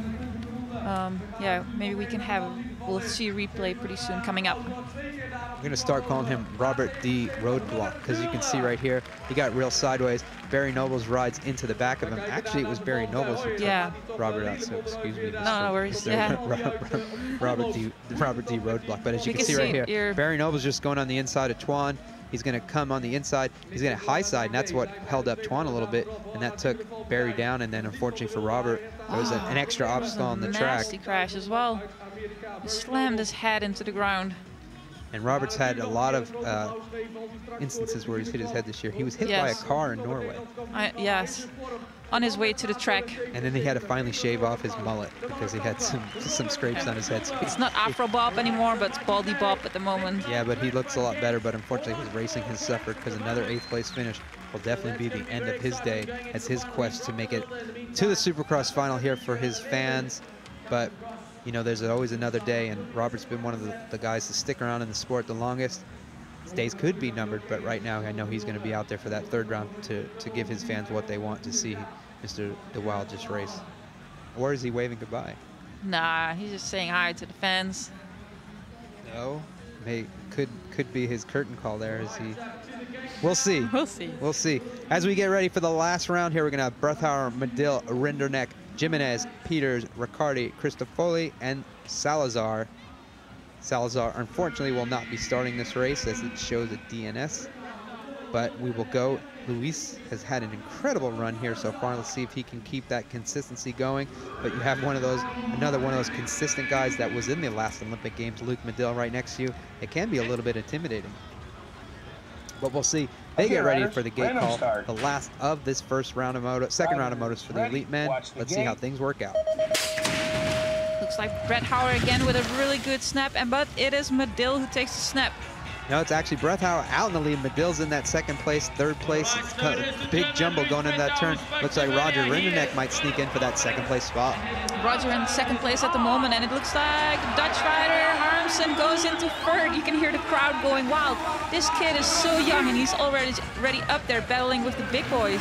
Yeah, and Luke Medill's stuck in that 4th place spot. He's got a battle on his hands, but it's Breithauer, Rinderneck, and Peters. They're racing it out for 1, 2, and 3 in this last round of elite men, second round of motos. And let's see, and it's going to be a good battle for that 4th place spot, but all about 1st place is going to be Breithauer as he takes another win. Roger Rinderneck in 2nd, Peters in 3rd for the photo finish with Rinderneck, but I believe Rinderneck is going to get that 2nd place finish, and we'll see how things wind up for the rest of these riders once the photo finish has been reviewed. You know, there's a photo camera at the line as well as transponders, so there's 2 different ways to check for these riders, and as we saw, that came in handy at the 2nd stop in Norway when we had the finish of the main event decided by 2 1,000ths of a second. Crazy. Between Connor Fields and Sam Willoughby. Yeah. No one knew. I didn't know. Of course, I would like to see my countryman Connor Fields take that win. I saw Sam Willoughby. We were at the end of the finish line, so we saw it coming head on. So it's pretty tough. And now we will have another interview with someone. It sounded like Twan van Gent, but I'm not 100% sure. All right, so here we are on the finish line. Twan van Gent, you're looking good out there. You guys very close in your heat at the moment.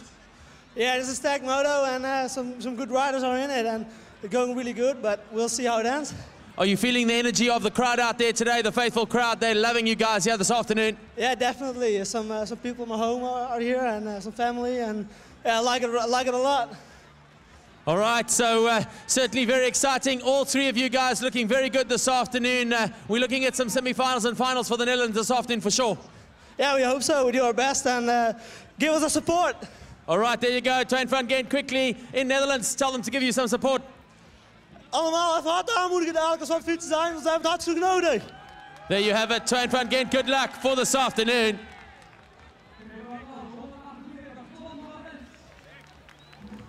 All right, fans, you got the words there from Toon van Gent. And there you got your track builder, Tom, the track builder. Chilling out.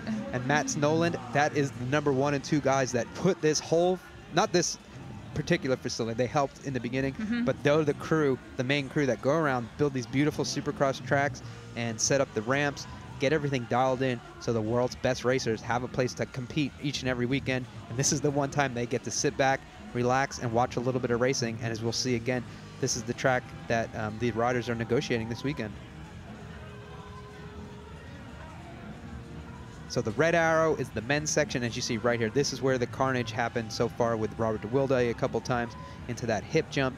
And as you can see, this third straightaway is super technical for both the men and women. As you come around into that last turn, your legs are burning. You want to do everything you can to get through this section smooth, get to that finish line, not only with a victory, but have a chance to catch your breath after a 35, 39-second lap.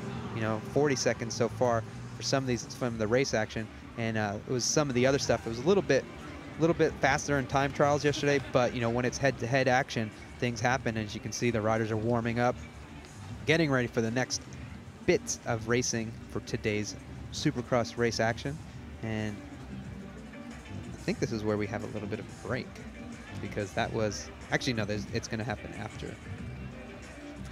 So we got any questions coming in from our fans, or if you have any questions, please just send us a Twitter. Send us a message, and we'll try to answer them for you. Yeah, we'll do our best to give you the scoop from what's going on here. So many fans want to know. There's people walking in left and right. The fans are clamoring for information, and we'll give you a view of the rider point of view from Barry Nobles. Unfortunately, you saw his lap a little while ago when he had a crash, and unfortunately, this lap here he didn't, and that's always a successful lap around the Supercross track. No, it maybe looks a little bit easy on a GoPro right here, but I can tell you one thing, those jumps are big. And as you say, that right there, that rider that didn't make that jump, that was Brian Kirkham, one of the top guys. You've seen him win, both his laps today. Just the smallest little hesitation will make the difference between making a perfect lap and, a lap where you go down or you're not able to jump. And that's the main difference I see in the sport over the last year, is the consistency aspect. And right now, the most consistent rider out there is Connor Fields, but you never know what could happen. You never know what's going to go on as the riders, like I said, the heat of the moment battle, sometimes you can't control what's going on, but I know what these fans can barely control themselves with all the excitement they're getting to see here at today's race action.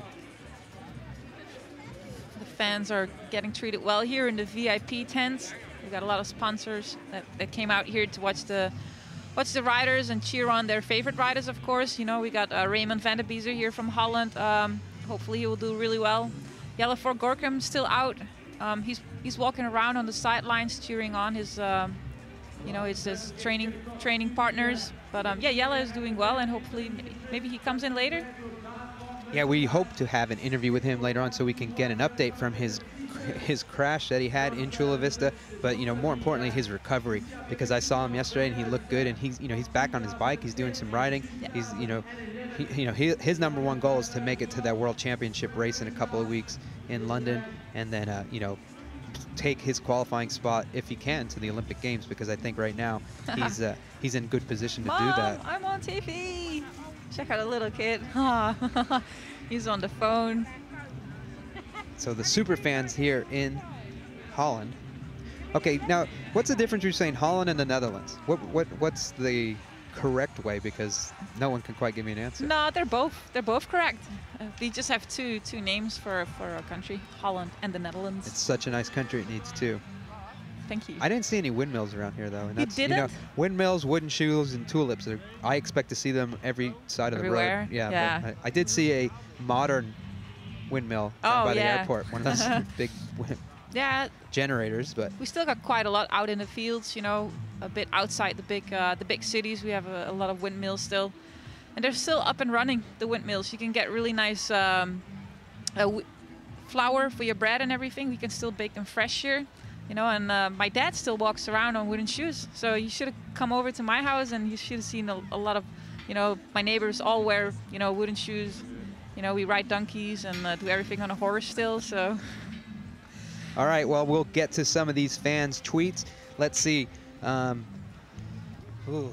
Jawiki BMX says the racing is 100 times better than last year. Everybody is together and able to actually race, and it's a lot better to view as well. So, you know, that is one thing that a lot of the riders did mention. The track's been opened up a little bit more. They still have that hip jump in there, which some riders say the original part of the track, this is Vincent Camptier, says the original part of the track is already becoming the drama part of the track. And, you know, it's actually one of the most technically difficult aspects of the track. You know, there's a lot of speed going through there. You got to get through that. And it's just a different type of jump in BMX. And but, you know, the thing was, we thought about how to change it in a positive way, you know, with all the riders here and with the guys as well. But the track was already there, so it's not like you can just take out, you know, the asphalt and put in a whole different track. You know, there's a lot of money involved as well. So this was the only option that we had to change the crossover for the women and for the men. But my, you know, consensus, because last year, you know, we got to this race, there was just a lot of hubbub about it. But, you know, every rider said they love it. They love that different aspect of BMX. BMX is always evolving, and that's something that they really like. Of course, you know, if there's going to be head-to-head action in that area, it's going to be tough, and, you know, that's somewhere a spot that's could cause some carnage, but the riders themselves like it, and that's what the most important thing is. As a spectator, doesn't necessarily maybe look the best, or you may not think it's true BMX, but when it comes to this sport, the one thing that I really appreciate from the UCI and the GSX, they listen to the riders. They had always done that in the past, but within the last year, they really opened up to listening to riders and changing things to make it the best. And, you know, we're here for the riders are here for our entertainment, but this is their livelihood, their safety is at hand, and they said they like the track, so that's the end of that. And also the small changes that the guys made on the second straight, as you can see, they topped off the second double. That's all by the input of the riders. So even Van der Putten, Raymond van der Biesen, they're all said, okay, I think we can make the track better and faster with those changes. So that's the changes that they made. Also, the box jump didn't look that good last year. You know, the riders weren't too sure about it, and now they have a really nice step up, and racing is as you can see today, more tight. Right, and one thing I am sure about, we're getting ready to start this third round of women elite. And as you see, Caroline Buchanan have a good day so far. Let's see if she can continue that. The gate is down and Caroline Buchanan gets out. Well, there's going to be a surprise from the middle. Looks like it's going to be Le Corgay, which is no surprise. But they're going to go again head-to-head battle as they go into that first turn. Letitia's having an amazing gate the whole day already. She's pulling away from Buchanan here on the second straight. Portier in third position. So again, it's going to be Letitia Le Corgay with that lead over Caroline Buchanan and Portier in that third place spot. Pretty consistent runs from these top three women as we go through into that last turn. We'll see how things, if any, change up for the top three, but it doesn't look like it's going to be. It's going to be Letitia Le Corgay with the win, Caroline Buchanan in second, and Madeline Portier in that third place spot. So now we're in the third round of motos. We can tell you who moves on in the program, and unfortunately, because no one wants to be the one that doesn't move on, that who doesn't, but for sure it's going to be Caroline Buchanan moving on in today's program. Letitia Le Corgay will move on in today's program. Steffi Hernandez from Venezuela and Madeline Portier from France move on. Unfortunately for Range, Hill, Remsok, and Van Hoof, their day is done. But whose day? You know, look at the style and the grace on these women as they negotiate some of these huge jumps at super fast speeds. Another big crash as well here. Whoa. You know, elbow to elbow. Nobody's giving an inch at the moment, you know. Yeah, anything they do can get out. And as you see, there's your top 4 qualifiers. And from here on out, we move these women top 4. They move into that semifinal. You get top 4, you move on to the main. You don't, your race day is over. So as we get ready for heat number 2, it's me Holakova, Hernjinks, Aliud, Strava, Reynolds, Alkajeva, Ariel Martin, and Van Bentham. And I think, unfortunately for Ariel Martin, one of the favorites coming into this race, she's got 13 points, so she's going to have to pull off something pretty incredible to make it out of the motos. But let's see, anything is possible in BMX Supercross. Yeah, we already saw a couple of crashes in this race. Let's see who's going to pull now. So it looks like it's going to be Van Bentham who's got a great lead down that, going down that first straightaway. But it's going to be Ariel Martin who's really going to try her hardest to get out there. She's on the outside of McLeod, but right now it looks like Lauren Reynolds has got the lead, but Ariel Martin's going to overtake her, and that could be big things for her if she needs to move on the program. All she can do is see what happens from here. But right now she's got a commanding lead on this lap. Ariel is looking really good. She's pulling away from the rest. It's Martje Herrijgens going into second position. A really good ride for her as well. And if it looks like Marielle is already crossing the finish line. What a gap she took here. Yeah, so Ariel will take the win. We'll see how that stacks up with her. See how things work up for her, because we said it's going to be pretty crazy, and unfortunately that just wasn't enough. She's going to finish outside of the top 4 in the 5th place spot, and that's incredibly shocking. But it's going to be Lauren Reynolds, Ava Aliud Hadjekis, and Holakova who all move on in today's program. Yeah, that first heat with all the crashes, you know, it shook up a lot of things. You know, Meryl is also out, and Ariel already out. You know, it's a long way to come here and be out in the first round. Yeah, but you know, as you said, those crashes come more than the victories do, and unfortunately, it's harder, definitely harder to overcome a big crash and 8th place finish in the first moto. And as you see right there, 14 points didn't cut it. 5th place, Ariel Martin, she is out, as well as Meryl Van Bentham. And those are 2 big names that you expect to see moving on in the program. But unfortunately today, that is the end of her day.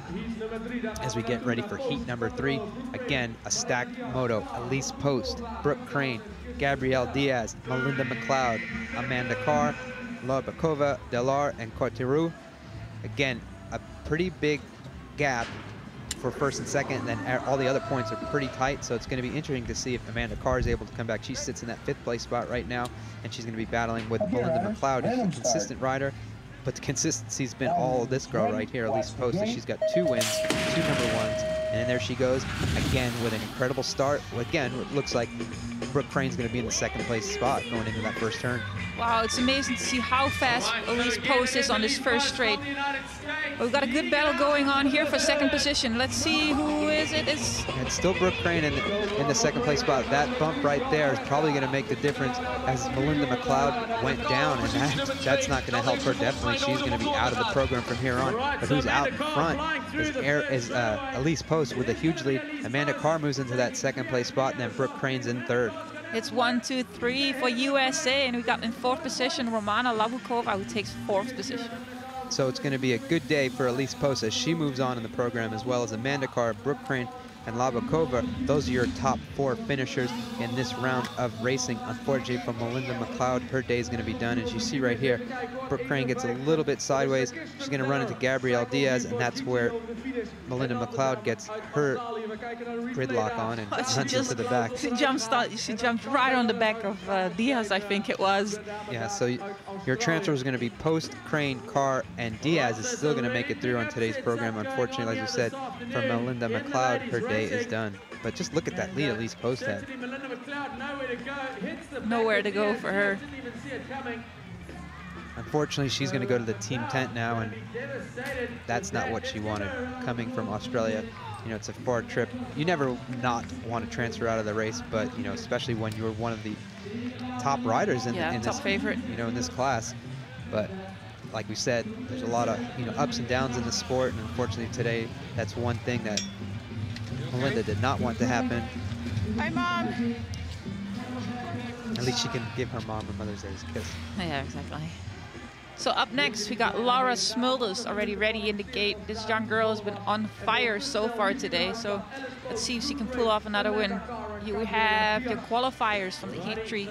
Elise Post, Brooke Crane, Amanda Carr, and Gabriela Diaz. Yeah, like we said, Melinda McLeod, the first one out. First or last, either way, it's not what you want to be. But we'll get ready for heat number 4, the finals for the women. Lauren Smulders, Valentino, Amanda Geving, Tegan O'Keefe, Jonna Hornikova, Abby Taylor, Tendenrich, and Christensen from Denmark. As their ladies are loaded in the gate, Lauren Smulders has been consistent with a 1st and 2nd in the motos. Let's see what she's able to do in this next round. Riders ready, watch the gate. The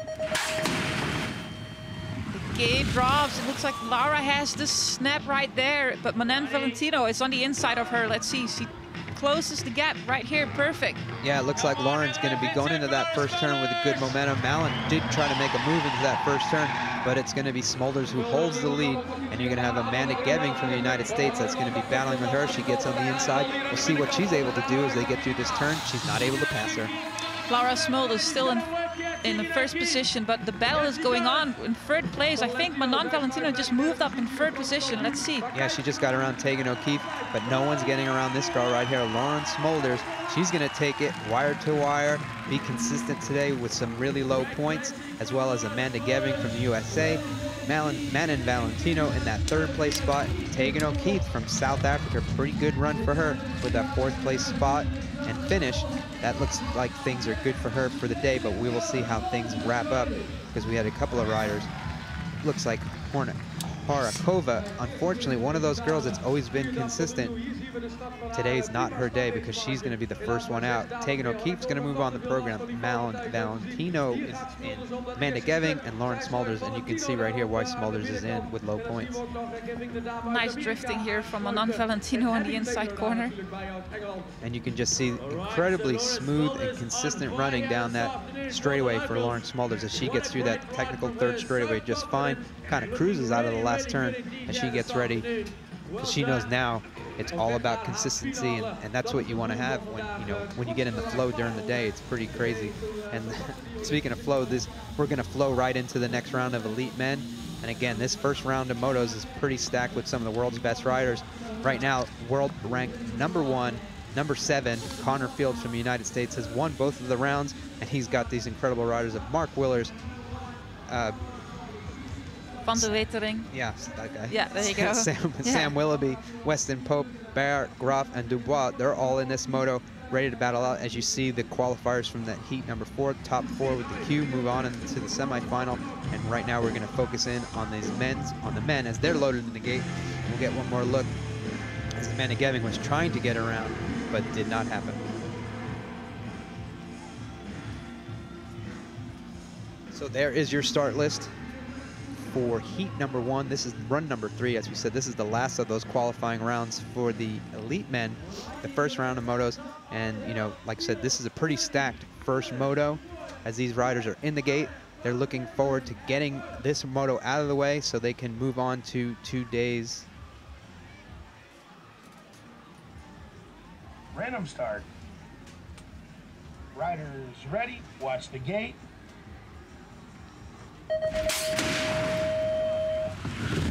And it looks like Mark Willers is taking the whole shot right here, but it looks like Connor Fields is pulling along as well. Now it's going to be Sam Willoughby on the outside. Connor Fields kind of stuck back in the pack, but he's going to see if he can make his way. He's whipping his bike through the crowd, but right now the guy out in front whipping the rest of the race, that's going to be Mark Willers. And Sam, looks like Sam, almost off the track here in third position. Connor Fields comes back. Yeah, Connor Fields moves up into that second spot. He's going to be trying to get around the German rider, moving that second place spot, but he's going to be stuck in third, but they're all stuck behind Mark Willers as he's going to take the win here in the third moto. It's going to be Louis Brachauer in that second place spot. Bear, excuse me. And then Sam Willoughby and Connor Fields will have a photo finish once again like they did at the final. But, this third round of motos is pretty crazy. And it's really important to win that third moto in your rack because the guy with the gate picks go by fastest times in the third moto as you move on in the program. And unfortunately for someone who's been consistent all day, Connor Fields, he didn't get that this time, and Mark Willers did. But as you can see, they battled good, him and Sam Willoughby into that first turn. Yeah, a lot happened in this heat. Also on the crossover, it looked like everybody got through pretty well, but a lot of place shifting was happening at the moment there. Yeah, that's a lot of guys trying to thread the needle, get through there just perfectly, and a perfect lap came from Mark Willers this time. Look at the lead that he had over the rest of the field, and that's a pretty incredible race to see. But look for third position and fourth position. It's all battling until the line. Good racing already here today in Papendal. It should be, the finals is going to be amazing. So as we get ready, the riders that will move on will be Mark Willers, Connor Fields, Sam Willoughby, and Glenn Van Wetering. Those are your top 4. Unfortunately for Bear, he was just off the mark with that really good run. Weston Pope from the USA as well. His day is finished. As we get ready for the second round of motos, Ivo Vanderputten, Joris Daudet, David Herman, Vayade, Prokop, Cameron, Hamon, and Rogers are all lined up in the gate. as they would like to move on in the program. And this is going to be one of those motos where that 4th place spot is up for grabs as tight points. Top 3 look to be already picked, but you never know what could happen as the gate drops. We'll find out here live from Papendal. Ivo van der Putten looked really focused. Can he get the snap on Daudet? No, it is David Herman who's taking the snap. Once again, Herman's just consistent down that first straightaway with fast rider, but he's got a real consistent rider right behind him. Joris Daudet, world champion, but right now it looks like David Herman's on a flowy ride. He wants to be a world champion as well. He's got the lead coming into that second turn. Oh, and also big crash on the crossover right here. But it's Daudet in 2nd position and Ivo van der Putten cruising in 3rd. Oh, into 2nd right now. Yeah, it looks like there's a little bit of different lines being taken, and Ivo van der Putten takes the best line, but Joris Daudet takes a big run too, and it looks like it's going to be Daudet who's going to take the victory over van der Putten, with David Herman in that 3rd place spot and Cameron from New Zealand in 4th place. And just like you said, they're all battling it out until the finish line to get those gate picks in the next round. It's really important that you finish, you know, finish up top so you can get your first gate pick. There is a big friend again giving Ivo a hug. What was his name? Flamehead? You could call him Flamehead. And unfortunately, as you said, you know, these top competitors get head-to-head. You know, it's especially when you're not, you know, you're trying to get through here. You can see right here through that crossover, it's just like 2 riders collide mid-air. And unfortunately, I think that was Thomas Hamon who had some good points coming in. So I think that's going to shake things up as he was on that bubble spot to move on in the program. But the guy who was trying to be impressive and move out of there was David Herman, who there with the yellow helmet. Moving down that first straightaway pretty fast out in front of some of the world's best riders. David Herman, just like we said before, a consistent rider, won a few rounds in the Supercross in the past, he was in the main event at the stop number 1, 3rd place over in the podium, and then unfortunately in Norway he was 5th in one of the semis, so his day was ended early, but right now the way he's riding looks like he can make his way into that main event and do things on a big level. But Joris Daudet takes that win, and it looks like he's going to be interesting to follow on the rest of the race action as we get ready. We have the riders loaded in the gate, and we'll see how things can turn out as we get ready for the next round. As you can see right here, here's your overall qualifiers out of that list. Daudet, van der Putten, Herman, and Cameron is going to move on from New Zealand. Unfortunately for Prokop and the rest of the guys, their day's done. So we'll get ready for the next rack of motos. Heat number 3, Brian Kirkham, Tori Nijhag, Sylvain Andre, Damien Godet, Darren Goodwin, Edmund Travant, Sebastian Crawford, and Skugunks from Latvia. There you go. So there you get to see Brian Kirkham loaded in the gate. Let's see how things pan out for him as they get ready for the gate call.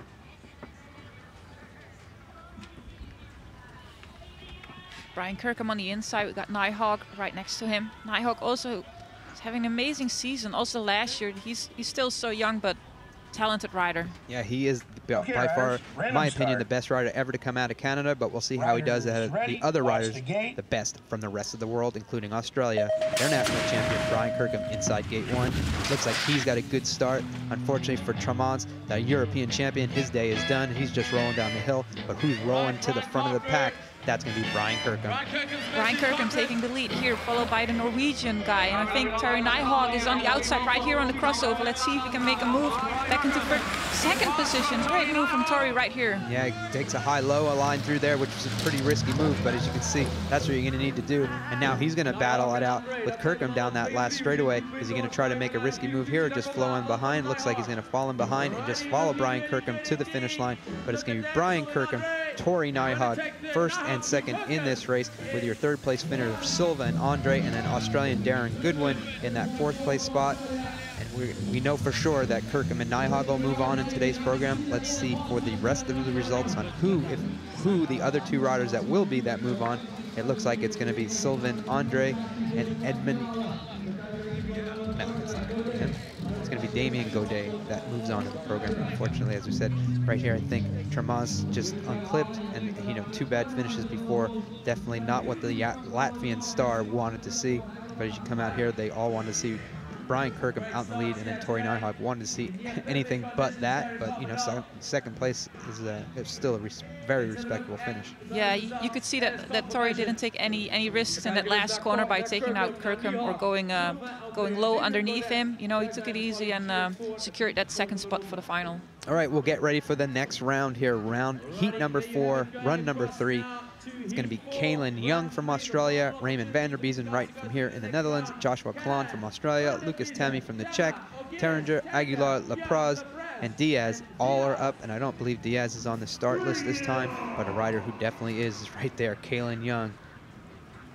Actually, that's not Kaylin Young. That's Joshua Kalan. But there they are in the gate, loaded up. Kaylin Young goes back into lane 8. Let's see how that works out for him with low points. Gate is down, and it looks like Kaylin Young is out, but he's going to have the Dutch rider right there next to him. But is he going to edge him out going into that turn? We'll see how things turn out as they get through turn 1. Wow, again, what a powerful start from Kaylin Young, all the way from the outside lane. He just pulls everybody with Raymond van der Biezen in second position right on his wheel. Kaylin Young goes to the outside, van der Biezen goes to the inside, so we're going to have a swap in the results. But the race isn't over yet as they get to this treacherous third straightaway. Let's see if Kaylin Young's able to outsmart Raymond van der Biezen or just outride him. As he comes into the last turn, van der Biezen has the lead over Kaylin Young, and then we're going to have Joshua Kalan from Australia in that third place spot. But it's going to be Raymond van der Biezen with the win, Kaylin Young for second, Joshua Kalan in third, and you're going to have Aguilar in that fourth place spot. Raymond really stoked with that win. Gives him a good lane pick later on in the semifinals. Great riding from him as well today. He's looking really fit, and yeah, let's hope he's able to continue his form later on today. So your riders that are going to move on through the program: van der Biezen, Young, Kalan, and Lucas Tammy. Those are going to be the top 4 transfers. Unfortunately, Aguilar's the first guy out. Your day's over, unfortunately. Yeah, we can see it again. How strong the start was of Kaylin Young. It was amazing how he pulls away already here. Yeah, Kaylin had a good run, but we said Raymond van der Biezen stalked him every bit of the track, and then when he went on the inside of him right here, you can see just an incredible move that he's going to make as he comes into the inside of this turn, carries his momentum, gets just next to Kaylin. Kaylin backs down ever so slightly because he knows second place is definitely a lot better than 8th, and follows van der Biezen around the rest of the way to the track. It's great to see the different lines that the riders are picking, and that there is a lot of passing going on this track. Big Flame. Look at that. Raymond has his own fan club here. They got some t-shirts made. Super fans. Super fans. Track mom, super fans. Yeah. It's great to see that, you know, that the BMX sport in Holland is very popular at the moment, and we got a good crowd here lining up next to the track. So there are your top 4 transfers in today's race in that heat number 4. Those 5th through 8th, unfortunately their day is done, and they're going to get up and be able to watch some of these guys, the best riders in the world, with Mara Strongbergs, Vincent Pelliard, Ramirez, Fierro, Devecchi, Madeira, Thurkaskill, and Pablo Galan as they're lined up. That number 81, the machine, Mara Strongbergs, past world champion, past Olympic champion, past European champion. You name it. He's done it. He's done it. Get ready. Let's see how things work out for the machine in this round. Imagine that. He gets another hole shot again, but Vincent Pelliard had actually the fastest time at the break. But right now, the fastest rider out there is definitely going to be Mara Strongbergs. Leading into the first turn, Pelliard in that second place spot, and then a good battle back there in that third place position. Pelliard is trying to stay close to Stromberg's wheel, but Stromberg is pulling away a little bit. He just looks so comfortable on this track, and he looks like he's in a good flow for today's racing. Ramirez from Colombia, he's in that third place spot, but it's all about Mara Strongbergs with the lead. Pelliard in that second place spot, but Mara Strongberg is going to take each one of the motos today, move on with 3 points. Pretty big, impressive run for him so far. We'll see how things move on. I'm not sure if he's a fan of Big Flame, but you know, he just wants to focus on his run, get ready for the next round of motos. Because as we said, you can run. You know, consistency is the key here, and sometimes top 4, you know, it's sounds simple, especially when you're out there winning, but one small mistake, one bobble, one bump from another rider ends your day pretty darn fast. And right now, pretty darn fast is the way you can describe Mara Stromberg as he's getting around this track. It was interesting to see that yesterday's time trial, Maris picked lane 1, so the inside lane for his time trial run. And he was the only rider to do that. The other riders were picking lane 5 or lane 6, so it's interesting to see that Maris, you know, 9 out of 10 times he has a little bit of a different tactic. I think he's, you know, using that, figuring that consistency. He wants to be in lane 1 all day, and that's lane 1 here is typically the guy that's the fastest. You know, that's where they're going to go. They're always going to pick the inside, and Maris likes that gate. So we'll see how that works out for him because he will move on to that quarterfinal. So it's going to be Stromberg, Peliawad, Ramirez, and Ferrero from the United States move on today's program. As we get ready for the next heat, it's going to be Corbin Chara, Quentin Clarion, Moana Mukai, Perrier, Dean, Oquindo, James, and Lejeune are all lined up. There you see how points sit right now. So 4th and 5th are pretty tight. You can see how things will work out. There's 2 riders with 9 points, and there's a rider with 7, so it's pretty close there for 3rd through 5th. So they're going to be a good battle here for those last 2 qualifying spots in today's race. We'll see how things work out from Clarion as he's lighted on the inside of the gate. And here we go with the gate drop. Caleron right next to Chara, but it looks like Chara, no, Caleron has the snap. Yeah, and then we got the rider on the outside. I believe that is Anthony Dean, who's going to do his best to make it out of the program today. As they come around, Clarion is going to have the lead coming down that second straightaway. That's actually going to be the Colombian in the 2nd place spot of Oquindo, and then we're going to have Corbin Chara from the United States in 3rd, and the other French rider in here, Duchenne, in that 4th place spot. Chara is looking to make a move on this third straight, and he's coming real close to it, but Caleron is looking really good by leading the pack at the moment. Yeah, so coming out of the last turn, it's going to be Quentin Clarion with a decisive victory over Carlos Oquindo, who's going to be in 2nd, Corbin Chara in that 3rd place spot, and then Moana Mukai from France in 4th. And unfortunately, again, you know, as we said, this is the heartbreak round, as they like to call it. The riders moving on are going to be Caleron, Chara, Mukai, and Oquindo. The rest of the guys, their day is done, including Kurt James right there from New Zealand.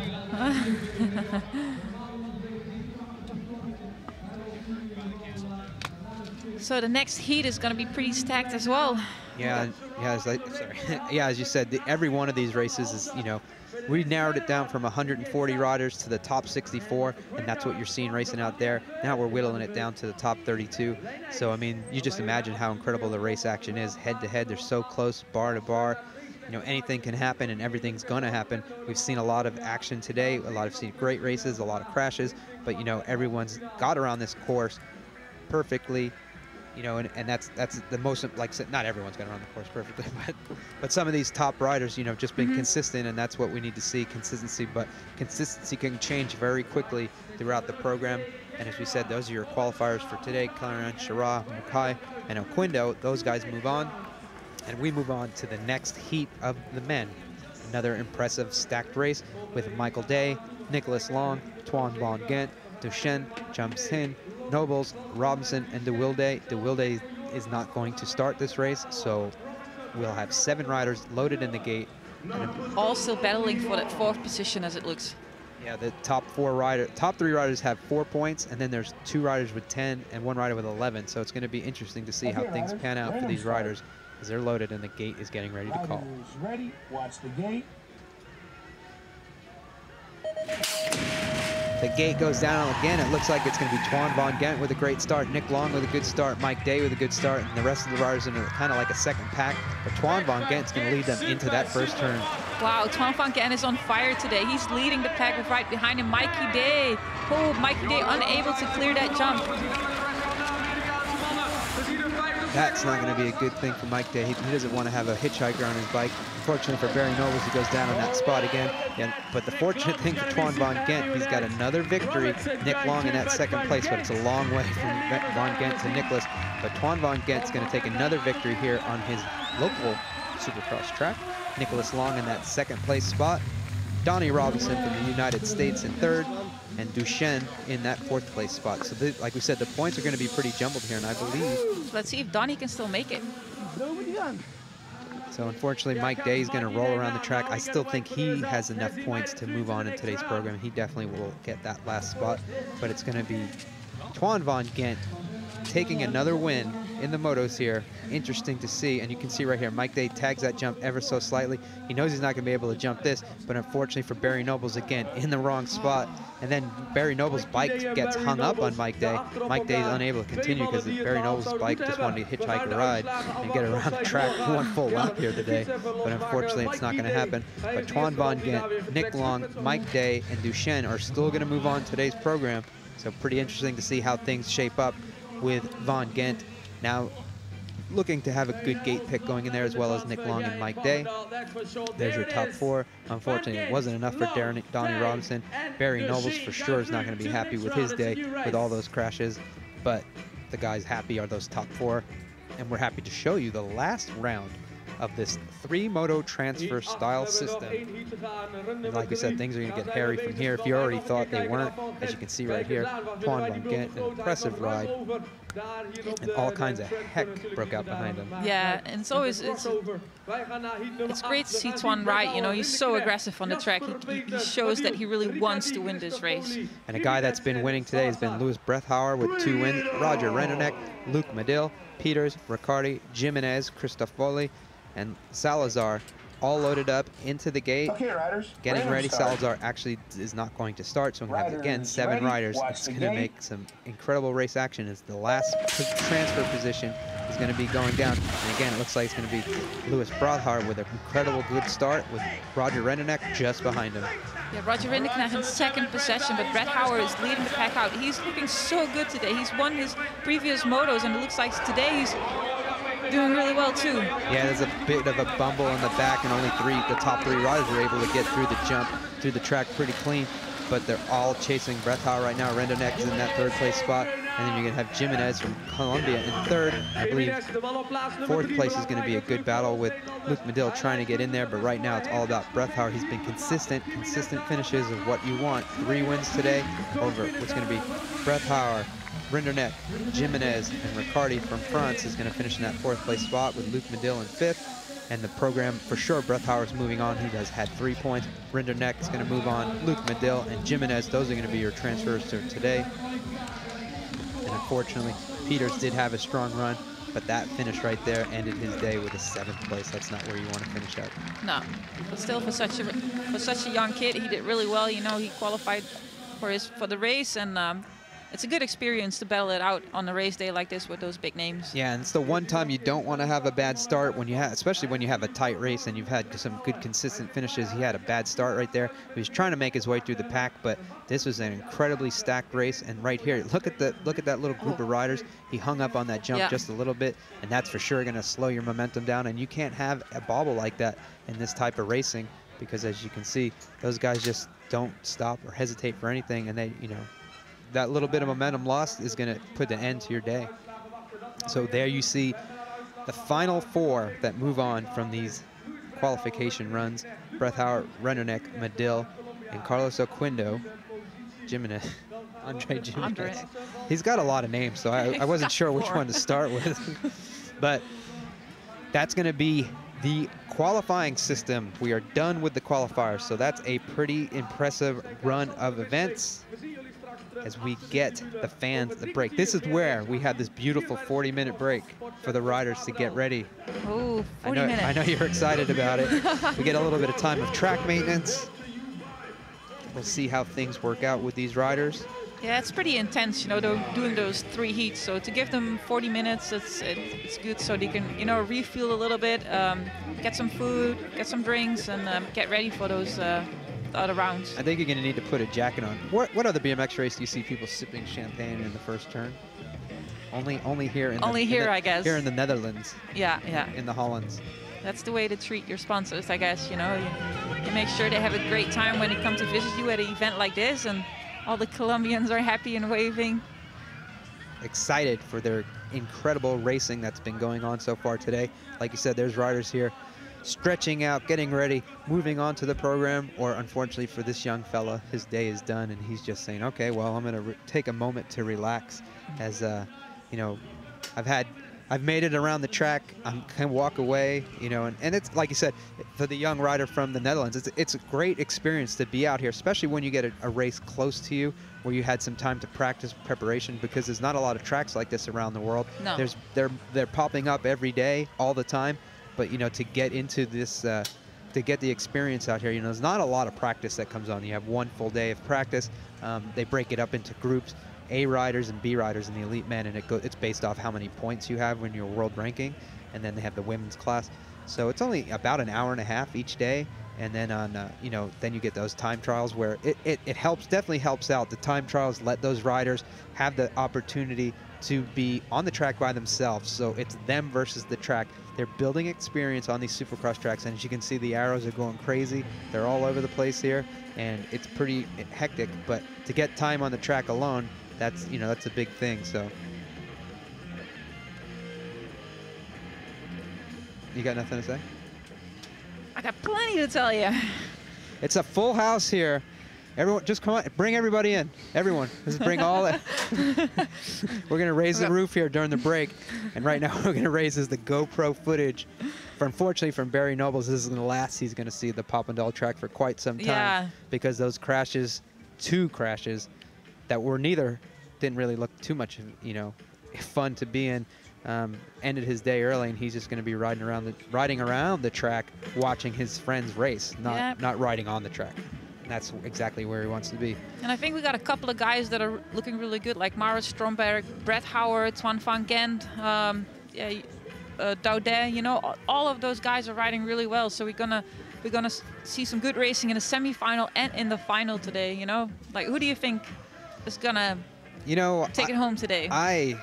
This racing has been so crazy here the last couple of events. You know, consistency is something that a lot of these guys have, but no one's been as consistent as Connor Fields. But you know, like we said, as you saw in that third round of motos, you know, he was in uncharted territories in the back of the pack. Mark Willers was up in the front, had a really good run going.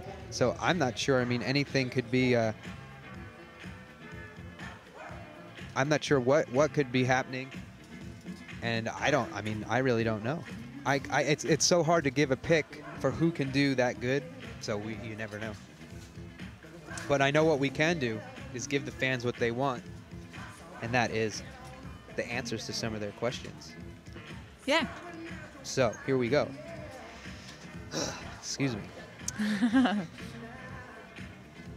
You got any good ones, or? Mark Squire wanted to let us know, don't forget to wish Safiso happy birthday. Unfortunately for him, a birthday present he would have liked to have gotten was about 2 positions higher in the qualifiers yesterday, because he qualified 66th, and we take the top 64 in. So Safiso may be in the Red Bull chill zone today, supporting his Red Bull teammates. But happy birthday, Safiso. Your fans would love to see you race, but unfortunately for today, that's not going to happen. We had a tweet in that said, how is Donnie Robinson riding after his injury? And he looked to ride, you know, that last moto he got 3rd place. It was pretty consistent, but you know, as you said, coming back from an injury on any level is pretty tough. And as well here on the Supercross circuit, it's even tougher, because there's such a small gap from 1st place to 8th place in any of these races that, like I said, small bobble, any bit of hesitation, you know, could make your day or break your day. A lot of times, unfortunately, we see that. And Donnie Robinson's a true champion. He's been one rider to come back from adversity his whole career.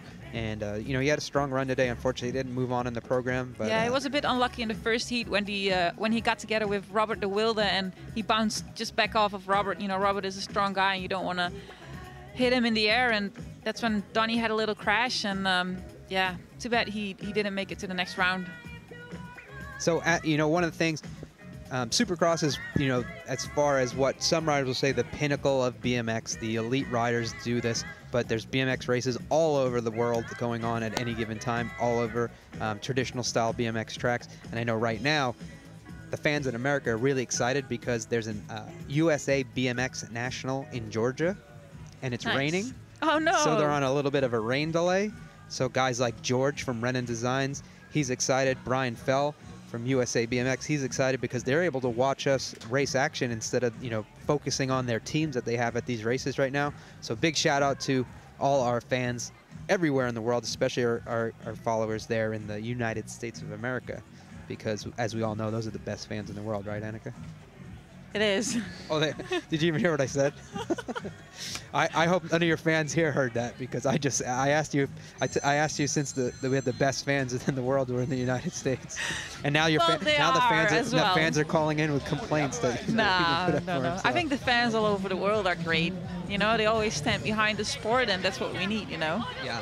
Sorry, I'm just trying to read some tweets as well.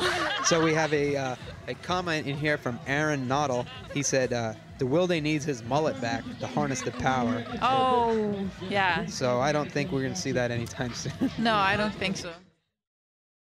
Robert had 2 big crashes today, and I hope he's all right. I'm sure he needs a lot of Band-Aid to you know, get all the scratches covered. But I hope, you know, we see him back at Worlds and he'll be all fit again. Yeah, he is. You know, you have to remember Robert De Wilde, one of the top riders in this sport. He was in the first couple of years of it, one of the top riders when they was on the downhill circuit, as well as he was a champion of the overall Supercross series to begin with. I think it was 90, 95. He was world champion juniors. Yeah. And he was also an elite men's world champion, passing one of the greatest riders of all time, Christophe Levesque.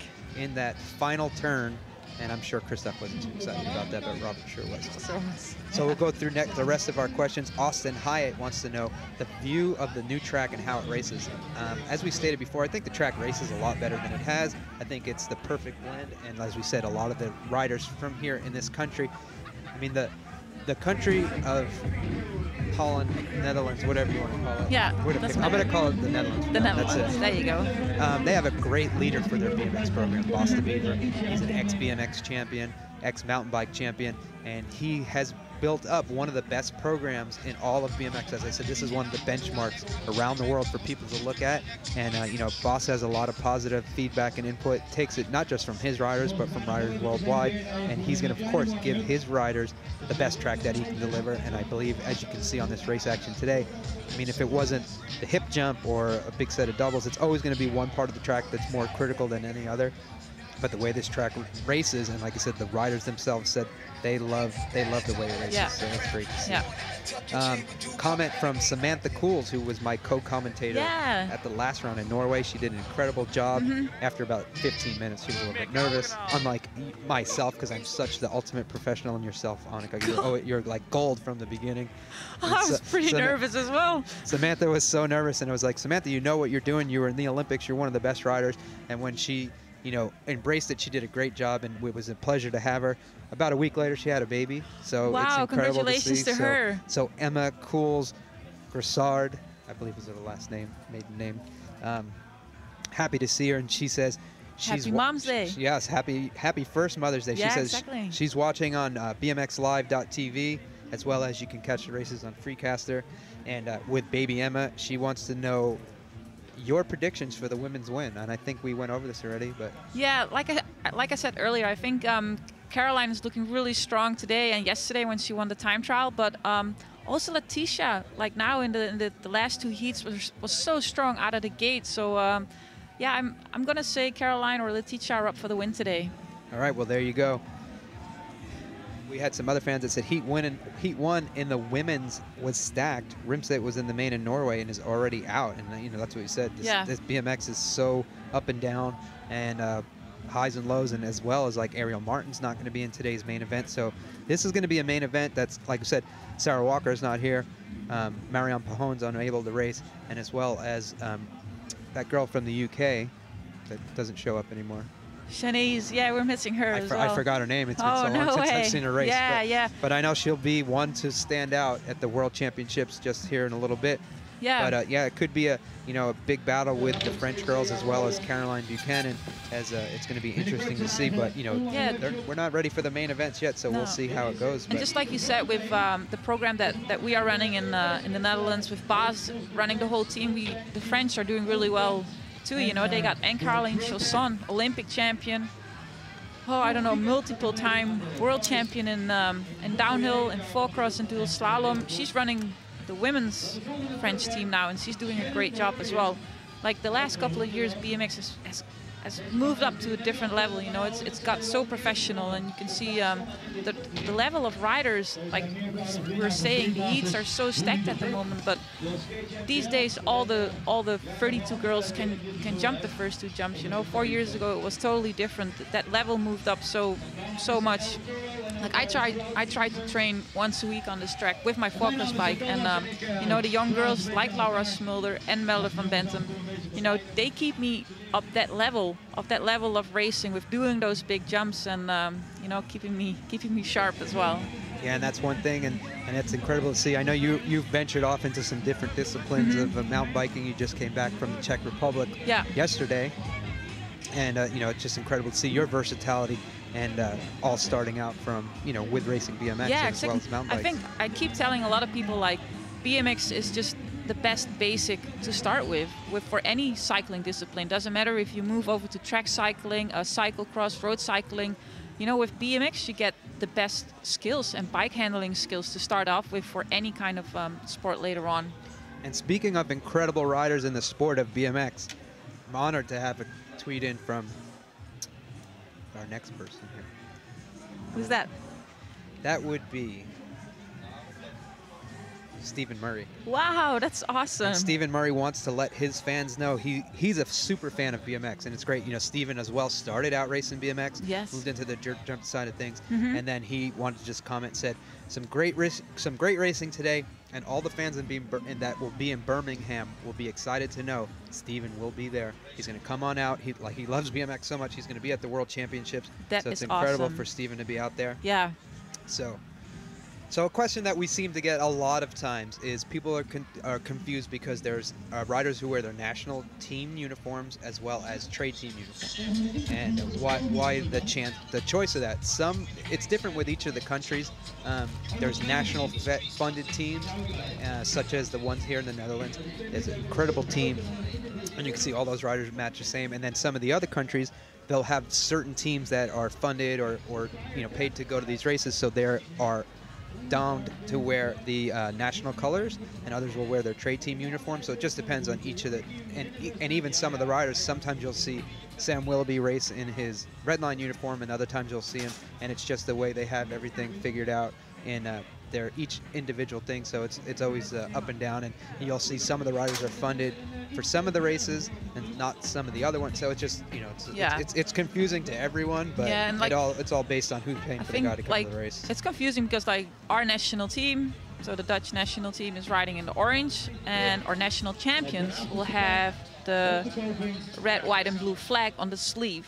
So you can see on the sleeve who is the national champion, to make it more confusing. Yeah, so because that's another question. A lot of people say, why did and so, like, you see, like, Elise Post has that on her jersey, and a few of the other riders have it on theirs, so pretty interesting to see. So as we said, fans, we have time for you to send in all of your questions here. You can tweet them in. I'm not sure if you've been checking your tweets, because I know you have a huge fan base, but at AA Pete, and you can spell it. Maybe you can spell your name out. Yeah, because, that's easier. Sometimes it could be a little bit. Get your pen and paper. Get behind your computer. So my Twitter account is Anneke Beerten. That's ANNEKEBEERTEN. And drop me a tweet, and I'll try to answer it right here together with Pete. And mine's at the word double A Pete. So send them in, and we'll get to your questions. And we have one here from J-Rad. He wants to know why Kaylin Young chose the outside gate in the first round. And when the riders have the ability to check the different gates when they're maybe in not the easier race, but they have in the motos with someone they know they can get out of the way from any gate position. Sometimes the riders will use that. They just want to see, because they may not get best gate pick going into that next round. So sometimes they choose the outside. You never know with Kaylin Young, and at the same point, he can win from any gate up on there. So I'm sure that without asking him specifically, it could be he just wanted to see what the difference was. Maybe didn't want to be in lane one, but you never know with these guys. So no, yeah, it's hard to tell, but he looked super strong even from the outside gate. So next up, since we are on camera, interviews that we're going to be doing here in the break.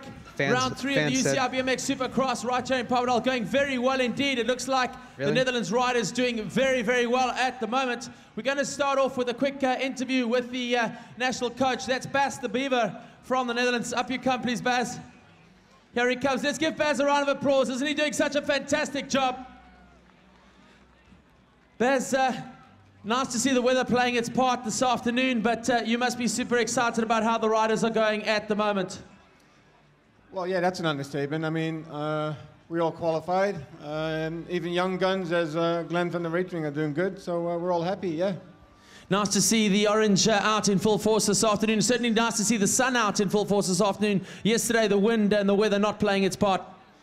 Yeah, exactly. Like last year, the wind played a big factor yesterday in qualifying, but luckily today the sun's out and it's relatively blue skies, and most importantly, there's no wind, so it's ingredients for good racing. Let's just talk about the fans here today. They've been absolutely fantastic in support of the athletes. Yeah, I think we can all be proud of the Dutch crowd. I mean, this is the best World Cup ever in the last, what, 7 or 8 years that we organize these things, and the crowd here is enormous, as we can see, and they're all cheering on for everybody, so we should be proud. How much of a role does it play, having obviously the home ground advantage, but the spectators behind the athletes? You saw Van Gent, you saw Van Poeden, you saw Biesling, all of them out there really, really enjoying it. Yeah, well, obviously it's our backyard, so we ride here pretty much every day, and then it definitely helps to have a crowd like this on hand and shout us to the finish line, yeah. Nice to see so many people here this afternoon. Expectations, you're looking to get 2 guys into the final here this afternoon? Yeah, well, I wish I could have all 4 or 5 of them in there, but that's a utopia, I think. But yeah, I'll be happy if I have 1 or 2 guys in there. There's also the facility here at the Olympic Training Center in Papendal. Absolutely fantastic. You couldn't ask for a better breeding ground for the future champions of the world. No, I think we can consider ourselves quite lucky with everything that's going on here at Papendal. I mean, the OTC, we have our own track for 2 years now. I mean, all the facilities that we get at hand are, you know, really helping us forward. All right, there you have it, Bas de Bever. Let's give him a round of applause, everyone. He's got a very important job to go to. Off you go, Bas. Thanks so much for your time. Well done. Next up, we've got Xander Biesling. He's going to come through and say hi. He's decided to hang up his bicycle and get involved around the scenes. Then I see you've been working around the scenes on the YouTube with BMX Holland. You seem to be having a lot of fun out there this weekend. I have a lot of fun out here. See a big crowd doing something for the organization and support my teammates. Looking good out there. So cool to see so many people here. It just gets better and better every year at Papendal. It's amazing to see a big crowd like this. It's good for the sport to have a lot of people coming to Papendal and support our Dutch guys and watching the race action here. Let's talk a bit about the media and the presence around the event. What are you guys doing for BMX Holland at the moment? We've been busy with doing interviews for BMX Holland and talking with riders, talking with all the people around here, and we put them on YouTube, on youtube.com/BMX Holland, and you can watch all those things you normally not see at races. Okay, let's just talk quickly. You've been in the sport for a long time. You've decided to retire. What next for you? You've had such an illustrious career. Let's talk about the career first and then go into what's next. Tell us about your career. I raced 21 years on my BMX bike, and the beginning years were like an amateur, and the last couple of years been a full-time program together with Bas de Bever and the Dutch national team. I had a pretty great time and saw a lot of things over the world and pick up some pretty cool results. And when I look back at that, I'm pretty happy with it. And I'm looking now for almost a new life, totally different than being busy with your sport. And I'm talking with people and hope to stay in the sport and hope to see all those people every weekend again. You've been involved in the system here in Papendal for quite some time. You must be very proud of the riders out on the track this afternoon. Yeah, I'm pretty proud of what I see at the track, and I love all those guys, and hope to see the Dutchies for sure in the final, and let's pick a podium spot. All right, there you have it, Xander Biesling. Let's give him a round of applause, everyone. What a great servant of the sport here in Papendal. Well done. Good luck for the rest. Go well.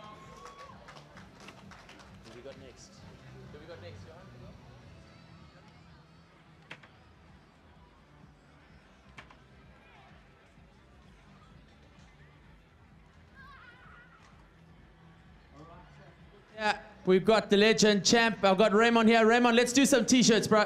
Grab some Raymond van der Beers and t-shirts, and let's do some handouts with champ. Champ, Let's get the kids around. Come on, kids.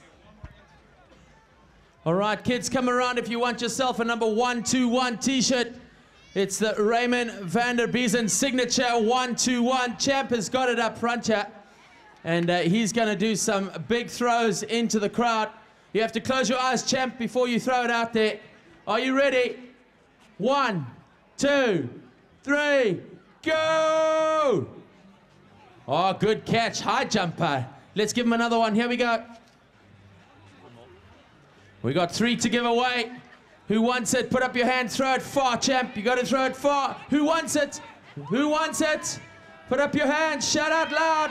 A dive bomb signature t-shirt. Alrighty. That's better. All right, Champ. Throw it long and far. Way! Oh, they're going to fight over it. Champ, we got one more. Just one more to go. It's going to go to the little guy in the green shirt. Well done. This is the last one now. Courtesy of Dive Bomb, the official merchandise here at the UCI BMX Supercross World Cup.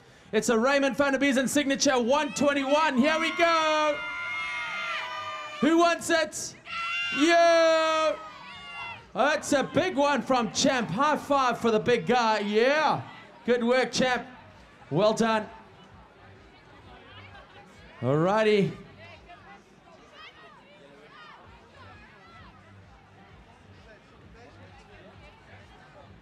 Good to go, Loss. All right, so one more interview now before we go across and start getting dialed in for the quarterfinals here this afternoon. Let's have a big, big welcome for Jelle van Gorkum. Hey, Jelle, good to have you here on stage and super exciting racing here this afternoon. Yeah, definitely. I mean, racing looks good. The weather conditions are good and looking forward to the semis and the mains already. Have you picked up some favorites here? Obviously, you've got to be biased towards the locals, but looking good out there. I mean, that first heat with Willers, Fields, and Willoughby, I mean, that's just insane. Yeah, that's insane. A really hard heat, but like you said, I'm looking forward to the Dutch guys making on the podium. I did it last year, so hopefully they can do it this year. And yeah, looking forward to that. The crowd here this afternoon been absolutely fantastic in Papendal, coming out in their droves. Yeah, definitely. I mean, everybody is cheering for everybody. I mean, it's not only for the Dutch guys, but also for, you know, every other country. So, I mean, the riders really need the support you guys give them. So, thank you for that. Jelle, you've been part of the program here in Papendal for some time. You've got a fantastic system. Everyone behind you guys. This has got to be one of the premier training facilities in the world. Yeah, definitely. The facility is so great, and we're lucky to have the Olympic replica track in our backyard, so we can, you know, work on the track every day and improve ourselves on the track we have at the Olympics. So definitely an advantage. Jelle, coming out of a big crash, you up and running again, focused again. What's next? Where are you going? Day by day. I look at day by day, and then I hope to be back on the track to ride a track in about 2 or 3 weeks. And then from there on, there's one straight line to the Olympics. Not racing worlds in this condition I am right now. Too much risk of crashing again and get the same injury. So looking for the worlds and for the Olympics, and that's the biggest goal this year. So. Jelle, good luck with that. Lastly, I must just say that the junior riders here looking very good. The guys really out of their box today. I mean, Peter's looking fantastic. Such a good program going on. The guys are going to start knocking on your door very soon. I know. I'm kind of scared of that, but you know, you want to do good every race, and so do those guys. And I mean, they're young. There's still a lot of time for them. So let us go to the Olympics in London, and they can go for Rio. All right, last but not least, let's have a couple of words in your home language to the crowds out there and who they need to support you this afternoon. Ja, ik mag een klein stukje Nederlands doen, dames en heren. Ik denk dat de Nederlandse rijders op dit moment goed bezig zijn. Hou jullie oren goed open. Rim van der Biezen, Twan van Gent, Ivo van der Putten. Doen het allemaal hartstikke goed bij de heren en bij de dames. Laura Smulders natuurlijk. En zorg dat jullie achter de Nederlanders staan, want dat hebben ze echt nodig. All right, there you have it, Jelle van Gorkum. Let's give him a round of applause, everybody. Yeah, well done. Thank you, Jelle. All right, one more interview quickly, and that is with the young lady from Leert. Leert Brace, the official medical supplier and partner, of course, to the UCI BMX World Cup. Lenny, great to be here in Papendal. I know you're the local lass, and good to be eventing at home.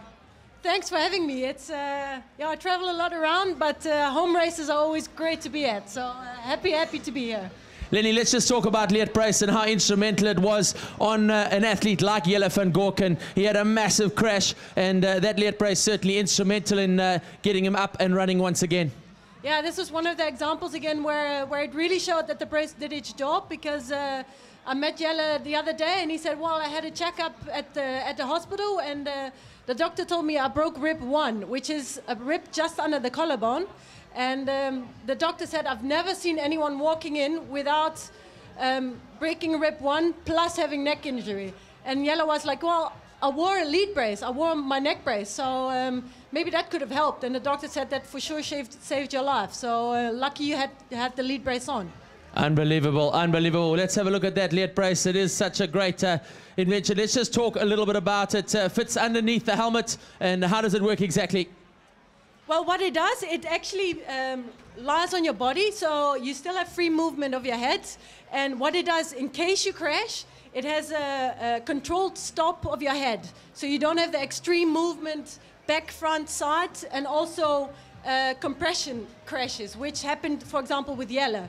And that normally are the worst ones, because you compress your spine, and that makes sure that, or that often happens, that you cause serious injuries. All right, unbelievable. What a great device, and certainly mandatory, I would think, for every BMX rider at this level. Let's talk a bit about the autograph session this morning. Nice to see Caroline Buchanan, Van der Biesen there as well, Jelle there as well. Just great athletes associated with your brand.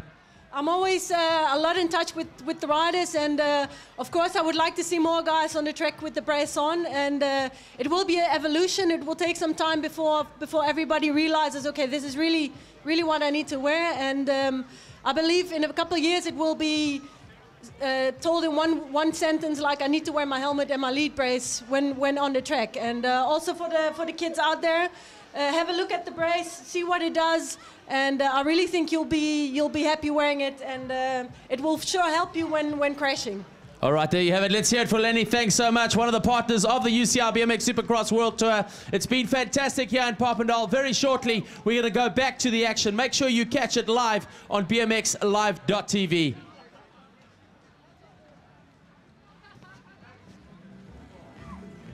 All right, fans, we're back. You got a lot of scoop there from Megaphone Max. He'll give you all the action and information. So we'll get back to your tweets. Where were we? We got one in from Sarah, and Sarah is not racing as well. Sarah Walker. Yeah, Sarah Walker wants to know why Annika isn't racing. I know she rides the track as good as a lot of the girls racing today. Well, first of all, thanks a lot, Sarah. It means a lot to me to hear that from a great rider like you. Yeah, I'm okay when I ride my four-cross bike. I get really sketchy when I ride my little 20-inch BMX bike. I sometimes still, ride it, but not on a supercross track. I just feel so much more confident on my four-cross bike on the big wheels, and yeah, I get a little squirrely when I ride the little BMX bike.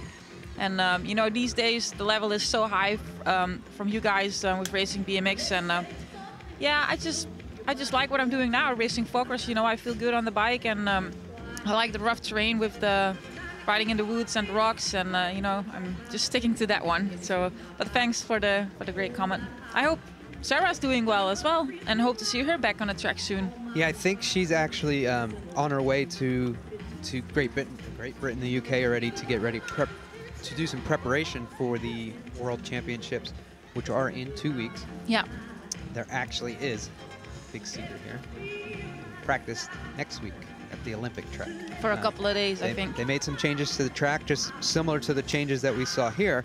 So they went out there to make sure that track is completely dialed in for when they get ready to race the Olympics in mid-August. So next question here, one of our super fans, George from Renan Designs. He wanted to know what kind of microphone this is. It's old school. And here, let me show you, fans. I asked, because I'm so professional on top of all of it, the first time I saw one of these, I said, did you guys stop by the microphone museum and pick up like the oldest microphones on special? And then I was informed that these are the top of the line professional, they're called lip mics. And that's why we're actually holding them against our faces. It's to keep all the background noise out, because we're actually on a double-decker television production truck. Up on top, it's all kind. This is where the webcast is going from, as well as all the stuff that you've seen on BMX Live TV, as well as the YouTube channel. All those little clips were edited up here, as well as the webcasters themselves. 3 of the top guys from the webcast community. We would you know what we're gonna do? I would touch the camera and turn it, but then I don't know. So if you want to come and turn the camera on yourselves, I'm not qualified to turn it. But anyway, so this is so this microphone itself is to help keep the sound and the noise from behind us. Like I said, we're upstairs. Below us is where they do the Swiss timing. And we're getting arm pumped.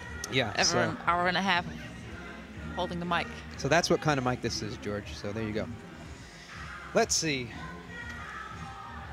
Someone wanted Anyway, so we've got Ryan Cross, great rider from the United States. He's excited to be able to wake up and watch Supercross first thing in the morning, and he said he's excited to see Annika. So, you've got a fan in the U.S. Well, thank you guys. Appreciate it. So we got a tweet in here from Michael Gamesetter. Oh, I know Michael. He is with the team that Mark Willers rides for. Yeah. Which is Box. Yeah. And he is excited that he's actually in Taipei. Wow. And he's watching all the way from Taipei watching. He's watching on his phone. Awesome. So that's pretty cool to see that. Yeah. We have a request here about the Birmingham track. Do you know if the turns will be tarmac or just dirt? I believe they actually are. They're going to be paved turns. That's a good one. I don't know. I haven't heard anything about that one yet. So I know that the track is going to be built. I believe it starts. I'm trying to think if it's next week. I'm not sure, but it's pretty quick here that they're going to get the track done because practice starts about Tuesday, so a week from tomorrow. So I believe they'll probably start building the track, and we can find out for sure, but I don't know for sure. So don't like to speculate, even though I do that all the time. So we have another super fan, Maxime Tichon, French BMXer. He says fans love the game, and that's awesome. Maxime, I like to joke. I admit. Sometimes I'm a craftsman of words, wordsmith, as you may say, and other times I just bumble all over the place. But Maxime, really going to work on your English, buddy. Fans love the game. Okay. What game? Basketball game? This is a race, buddy. BMX, his races. Basketball plays games. Mountain bikers play games. At least he tried, so give him props for that. Yeah. Well, we're happy you're tuning in, Maxime. Exactly. And now the fans love it. So. Another tweet from another super fan. We've already read one. He says, I need that Red Bull water bottle. That thing is fresh. It's not a water bottle, buddy. It's plastic. Plastic, yeah. The Netherlands love to look after the environment. Yeah, of course. And they know that you can melt plastic. There you go. Actually, it's probably so when the riot breaks out, when one of the Dutch riders doesn't win today, nobody's throwing bottles into your windows. But, you know, Red Bull gives you wings. Exactly. There you go. That's what I heard. So, let's see what else. So we have a tweet in from Molly Dobson. She says, Shanae's crashed at the Manchester track the other day and was taken away on a stretcher. She's okay, but that's not why she's riding. Wow. Interesting to hear. Okay. Well, good to hear that she's okay, though. Yeah, we're glad. Yeah. You know, we love to see her race when she's out here. Of course. She does an incredible job. And, you know, crashing is a big part of BMX. Speaking of crashers, we just had one of the King Crashers walk in, Mr. Van Gorkum. So the fans got to hear a little bit of your spiel, but just let everybody know how your recovery is coming after your pretty big crash. And you know, we don't promote crashing in sports, in BMX especially. And your crash was pretty... Let's just say it was ugly. It was, From my side, your point of view, I'm sure you weren't digging it.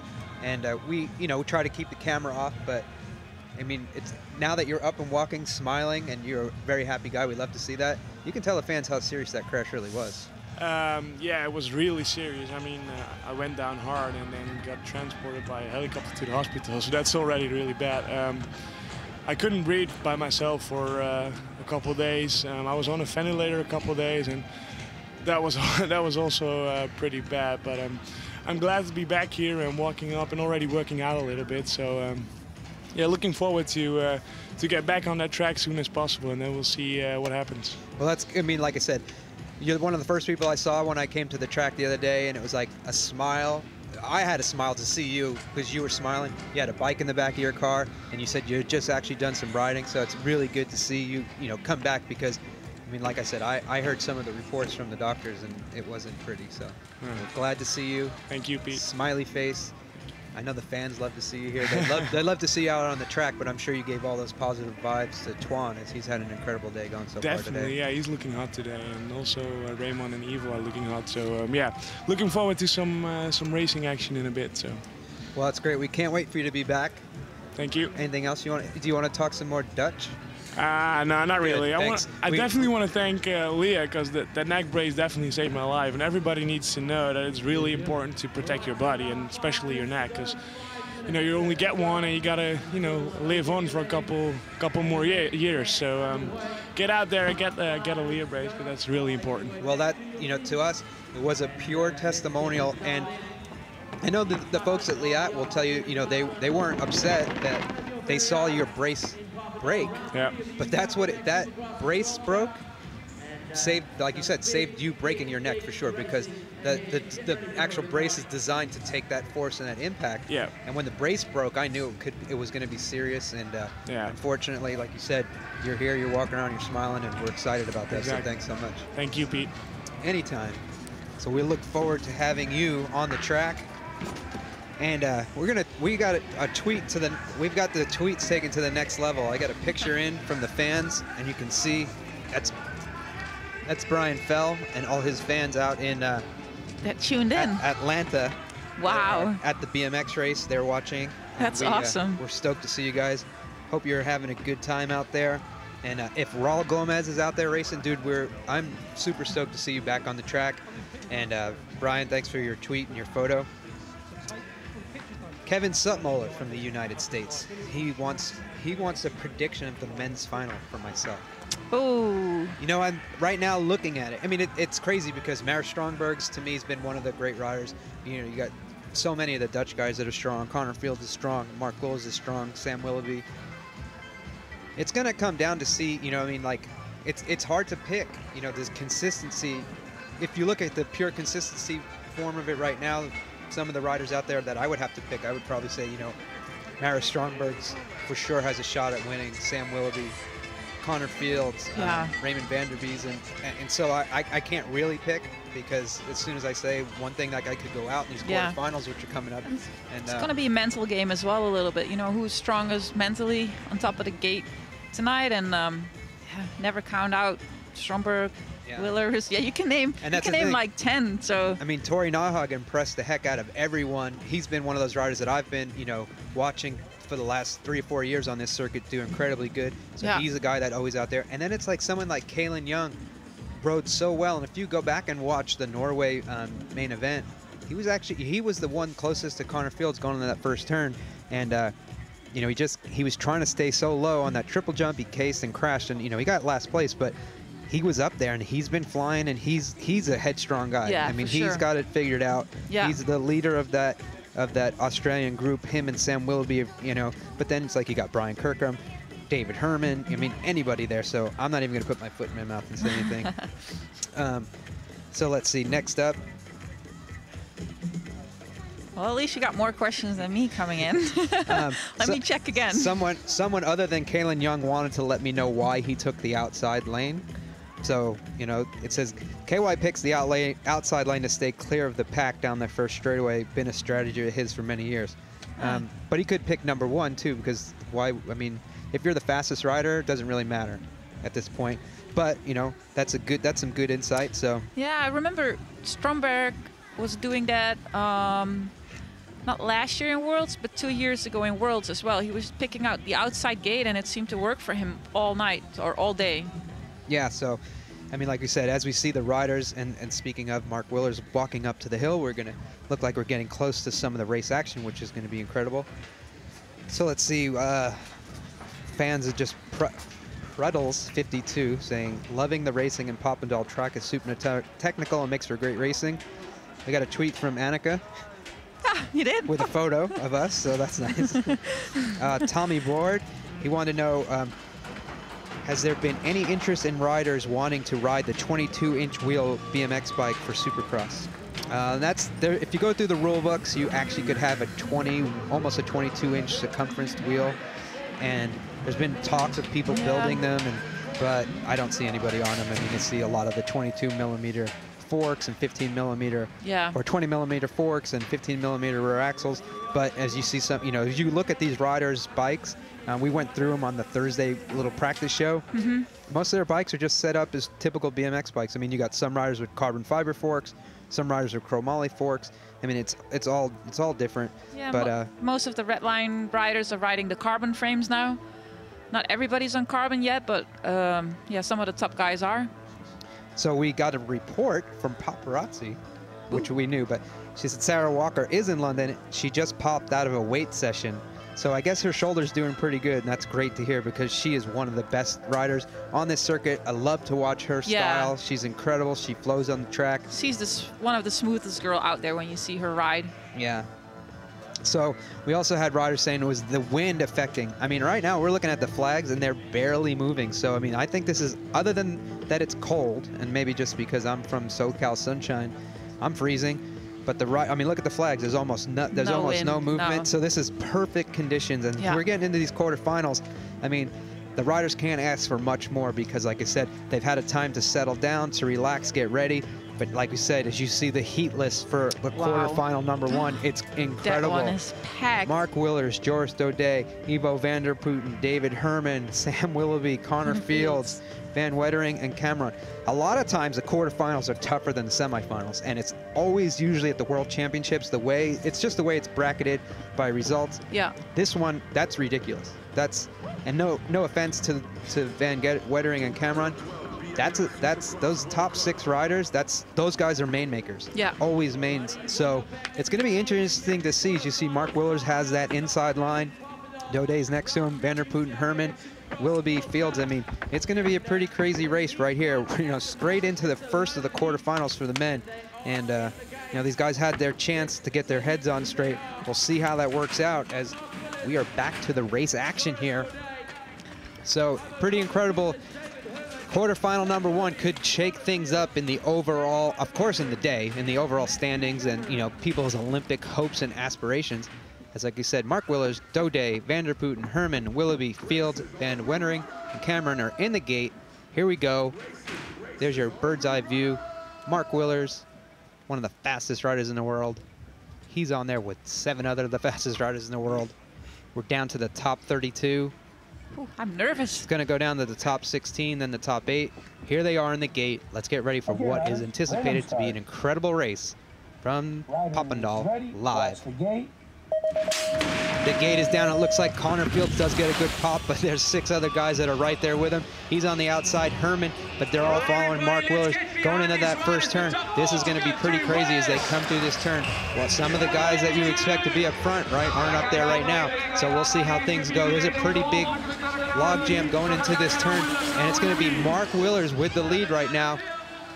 Sam Willoughby in that second place spot, excuse me. Ooh, looking really confident. A lot happening there with Joris Daudet, David Herman, and looks like Daudet's coming back to 4th position. Ivo van der Putten in 6th position at the moment. Can he make a move? It looks like he's trying hard. So it's going to be an incredible race for that 3rd and 4th place spot. Connor Fields isn't going to make it today, but it's going to be Mark Willers, Sam Willoughby, David Herman, and Joris Daudet. Top 4, pretty crazy race action. And I think if we get a replay, we'll see what happened. Because things got hairy there on the hip jump. I mean, they went across it 4 wide, it looked like, so it was pretty crazy racing.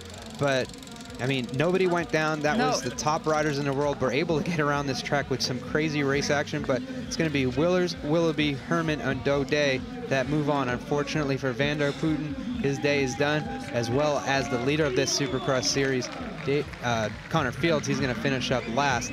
And wow. Like I said, anything could happen, and it's already started right here in this first of the quarterfinals for the men. Yeah. Amazing mix-up in this heat. So as we watch right here, it looked like on the outside that Connor Fields had a good gate. So did David Herman. He's known for those great starts. But, you know, getting stuck on the outside of the turn is going to be a make or break. You see there's the top four right there kind of break away. But Daudet dive bombs in the first turn. That's an incredible move. He's able to carry all his speed. And look at those guys in 4th, 5th, and 6th. They're bar to bar. They're all next to each other. They get around the jumps okay. And then you just see right there a little bit of a kick out. That could be detrimental. Connor tries to go to the inside. He gets off a little bit, and right there, just unable to jump that step jump, comes out of the turn, gets run a little bit high, and your day is done. But you just see Daudet was behind him, and Daudet was able to carry the speed and momentum that he had, and he was still able to make it out of that quarterfinal. And right there, that's a shocker for a lot of people. But as we said, the elite level of BMX is so close. Anything could happen, anything will happen, and something just did happen as we get ready. David Herman moves on in the program. He'll be in that semifinal. But as you said, look at that. That's 4 riders. That's typically 4 riders in the main event. They're on their way to the semi, trying to get to it with Ivo Vanderpoot and Connor Fields. Unfortunately, their day is done. But we'll get ready for the next round with Raymond Vanderbiesen, Brian Kirkham, Kalen Young, Tori Nyhog, Sylvain Andre, Joshua Callan, Damien Daudet, and Lucas Tammy. As you see, Raymond Vanderbiesen focused on that gate. Lane number 1, Brian Kirkham's right next to him. Next to him is going to be Kalen Young, or actually it's going to be Tori Nyhog next to him. Okay, riders. And then Kalen Young, again, back in that lane 8, avoiding the trap. Yeah. Let's see who's got the snap at the moment. It's Kalen Young again from the outside. Look at him powering down the first straight. Raymond Vanderbiesen on the inside. Brian Kirkham's going to jump in there just a little bit. As you can see, Kalen Young goes from 1st to 5th in a blink of an eye. Let's see if he's able to negotiate around these guys. But right now, it's all going to be about Brian Kirkham, who's up in front. Kalen Young still in that 5th place spot looking for attack. But let's see what happens as they go through the third turn. Tori Nyhog in 3rd position, but they're battling it out right here with the French rider right next to him. Raymond is still in 2nd place. He's looking pretty safe at the moment. There's a big bump in that last turn. Tori Nyhog's going to be the guy in that 3rd place spot. And who's going to make that 4th place position? It's going to be Daudet. He's going to make it in, and unfortunately for Kalen Young, Sylvain Andre, Joshua Callan, their day is done. But it's going to be Kirkham, Vanderbiesen, Nyhog, and Daudet who move on today's program. Joshua Callan just outside, as well as Sylvain Andre. And watch, you see Kalen Young's incredible start, but like you said, you get stuck outside on that turn. You got guys going for make or break moves in the first turn, and it just doesn't happen sometimes. But as you can see, even there, Vanderbiesen comes in, tries to get a swoop under Kirkham, but Kirkham had the momentum on his side, takes the victory in that quarterfinal, and he's going to move on in today's program. It's bad to see Kalen going out on this heat because he had a great start, but picking lane 8 right now in the quarterfinals, you know, it's a tough decision. And those guys are so fast at the moment. And that's, like you said, the confidence that some of these riders have that they can win from anywhere. You know, you can act on those thoughts a lot of times, but like I said, anything could happen here. A rider gets in your way, shoves you up high. It's not where you want to be, and unfortunately, sometimes it doesn't work out. Like I said, Kalen Young could have been one of my picks before of a guy who had a chance of winning the main event, but now he's going to be watching the main event as we get ready for the next of the quarterfinals.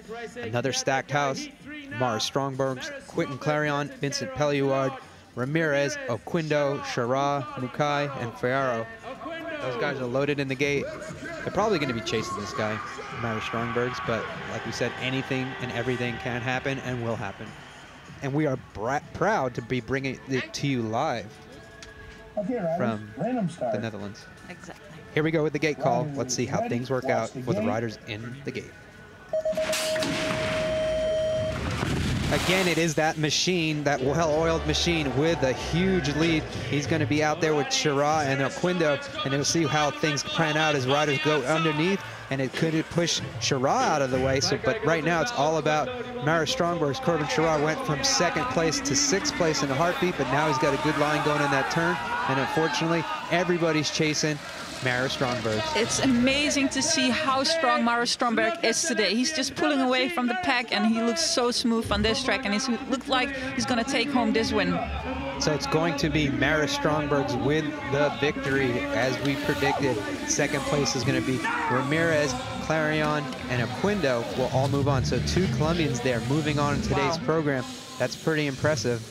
And I know that their program's been moving up, and a couple of the French guys, Tale Fierro and Corbin Chirac from the United States, both are out. And again, it's like, you know, Chirac could be one of those guys that you could pick to win a main event. He's won it in the past. You know, he's coming back from injury, but at any given time, things happen, and, you know, you never know what it does. And but I think a lot of people don't know, but they're still battling for country points as well. I know Colombia and Holland, or the Netherlands, are really tight in points for sending those 3 spots, 3 people to the Olympics. So that's also a big factor here today, like how good the country is going to gather those points for the Olympics. And I know a rider, as you see right here, Mara Strongbergs, he's pretty much qualified.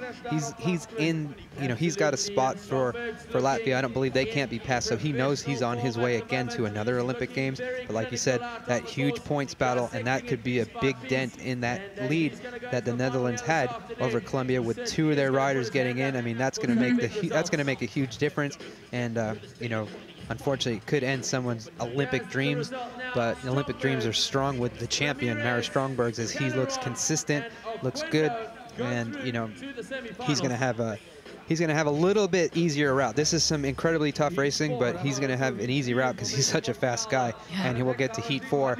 We have Twan van Gent, Louis Brethauer, Roger Renderneck, Jimenez, Nick Long, Duche, Luc Medill, and Mike Day. So we said, you know, Mike Day's in here. He's in lane 8. Let's see how it works out for him, because he's another one of those guys that could win from gate 9. Oh yeah, yeah.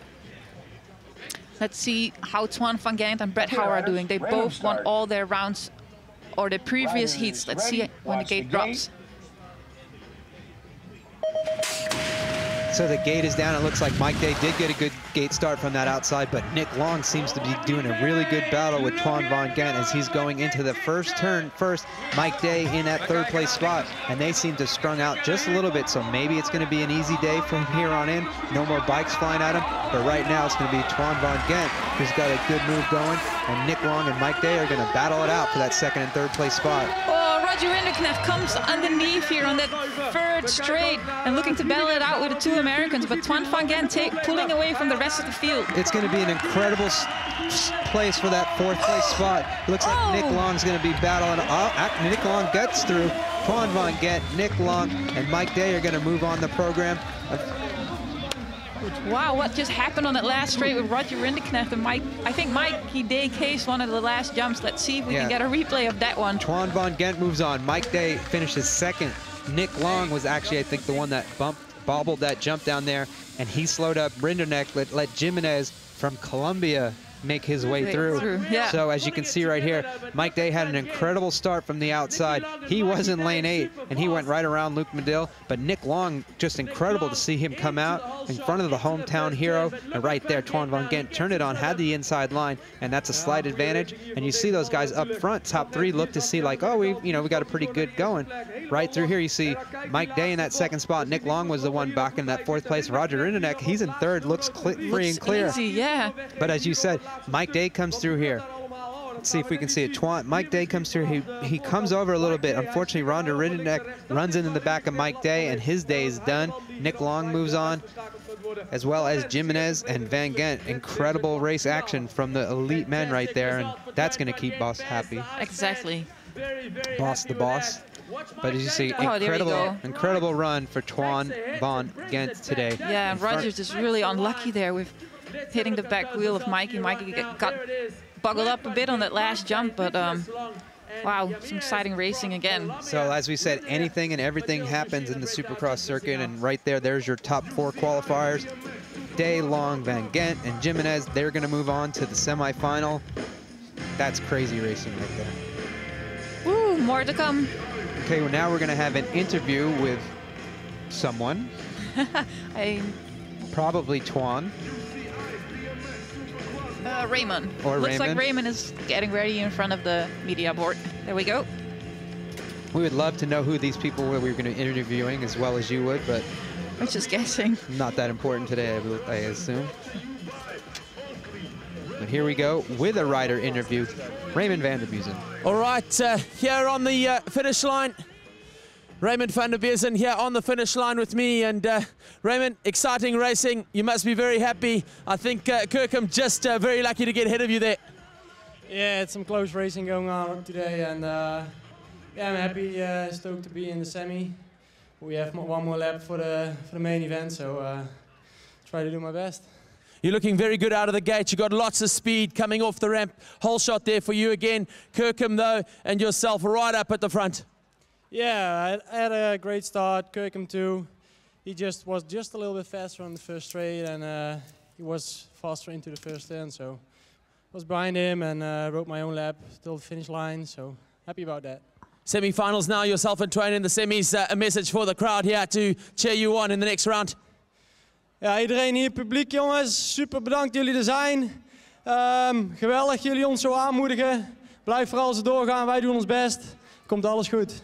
All right, let's hear it for the guys from the Netherlands, Twain van Gent and Raymond van der Buesen. Good luck, guys.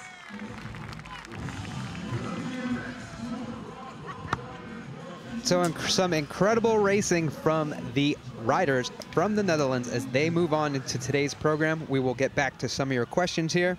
We have fans cheering in, saying, go Tori Nijhag. And we have people say, it looks cold. A lot of guys trying to stay warm. What's the temperature? The temperature is ass cold. Not asphalt, but ass cold. It's about between 10 to 15 degrees. And which is like 50 Celsius? Well, when you're in California, you probably wear thermal underwear, a hoodie, and a jacket, and a beanie. So. No, I never wear a beanie. I live by the beach. But I don't wear flip-flops either. But beanies and me don't go along. No, what I mean, that's the temperature for you guys. But it's actually pretty nice. You know, it's scattered clouds. The sun comes out every now and then. And I think the biggest thing is that there's no wind today. We're really lucky to have no wind. Yeah, there's a lot of terminal velocity being put out by these riders. But as you said, there's no wind. Perfect conditions for racing. The riders probably doesn't mind that they're cold because they're getting warmed up right before their race, so it's no big deal.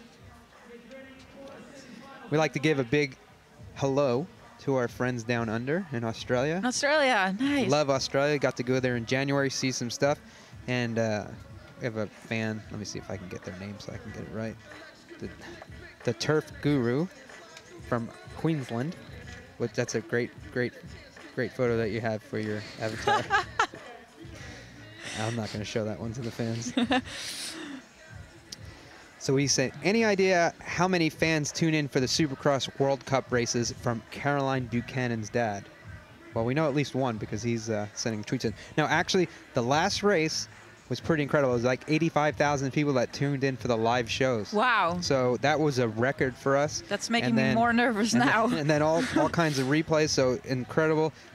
We don't have instantaneous numbers to tell you how many people are tuning in today, but I know what the last round did and Chula Vista as well. So definitely record numbers, and I'm very appreciative.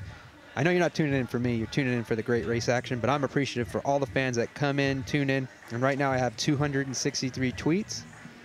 So we'll do our best. We got some breaks in the action. So we got a message from Kess931. Kessa Seville, and she said, I'm a new rider in BMX and I want to know what I need to do to get into the big league of Supercross racing. Well, as you heard, Annika had a great career in cycling, mountain bikes. I mean, downhill mountain biking, you have to have a tremendous skill. You have the power and you have the mindset to do good on here.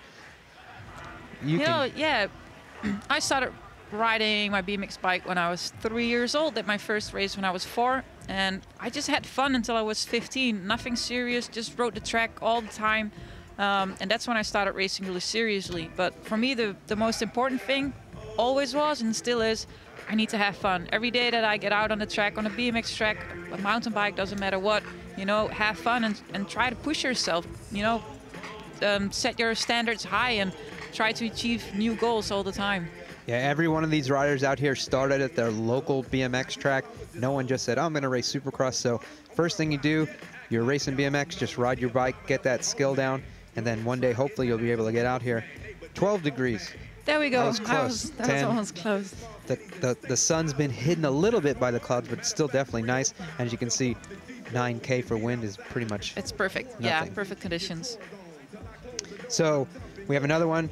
Happy birthday, Aaron Noddle. The kid is spending the rest of his day watching Supercross. So that's awesome to hear that you're joining us. Happy birthday! And we also want to, I guess this is a news flash scoop. I do a podcast show with Dale Holmes from time to time. We love to give the fans scoop. Yeah. And this one says, approval has been granted to build a Supercross track in Sarasota, Florida.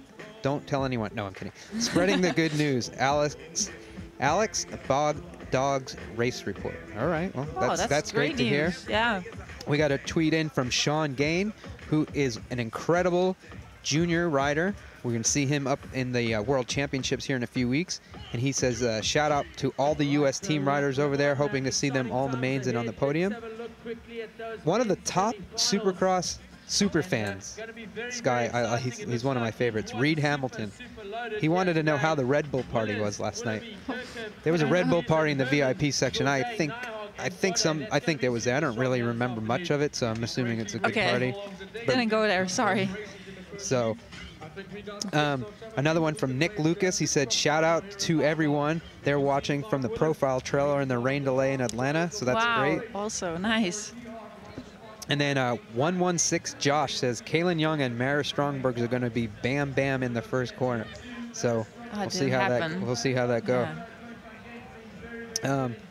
SWE Cobra wanted to know, did Connor Field set the track record in yesterday's time trials? I believe in the... well, because the track had new changes to it, it is a new record because we have no more box jumper. So that's a new record. It is, yeah. So that's 3 tracks in a row he has the track record at. Ah, that's right, yeah. Because nobody had the track record in Norway. No. And I know that's not what he wanted to have the main event win, and unfortunately that's not going to happen today, but still consistent.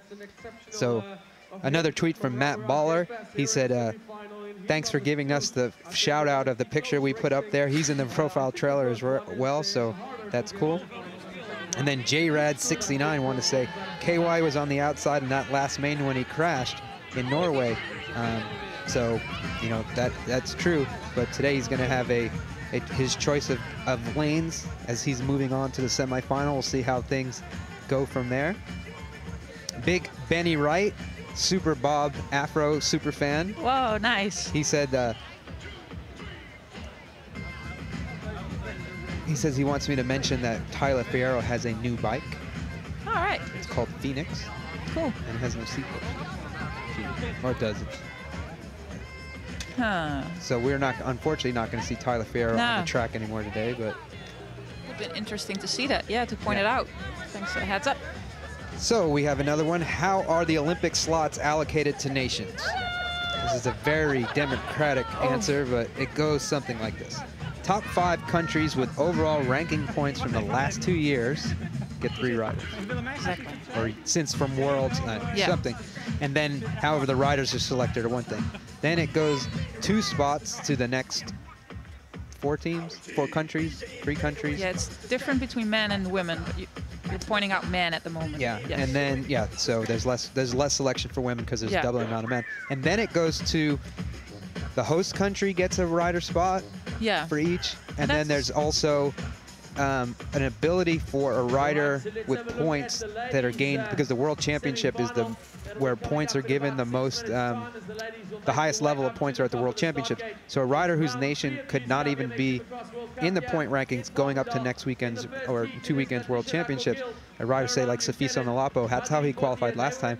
He got second at the World Championships, and that propelled him in the points in the nation ranking to get him one of those selected spots. So it's very intricate. Yeah, you can go more into details because like the top riders that are in the ranking, the national ranking, they gather the points. So if you're not a top rider, you don't get. I would not even go into that. It's very complicated, but top 5 can normally send 3 guys. So and everybody's still battling it out. Like I said before as well, Colombia and Holland are still battling it out here to get the 3 spots for the Olympics. But we won't know until after the World Championships. And am I right that the world champ from the world champ from England will also have that spot at the Olympics, right? If he's not qualified yet. No. Oh, okay, I thought that used to be a rule as well. No. Okay, all right. Just if you're a country, yeah, if you're hosting, yeah. If you're for the Olympics, you get 2 spots. If you're like the host country, gets one spot in the men, one spot in the women, irregardless. And if Britain was in the points already, I don't think that means they get 2. So that's where I'm confused. Yeah, it's too many. We have a special guest that showed up. I know he doesn't want to be here, but he's here. Kaylin, we had some Kaylin Youngs in here, and you can answer it. We've had some people tweet in and ask why you pick gate 8 when you're in your race. And he said because you can't get cut off.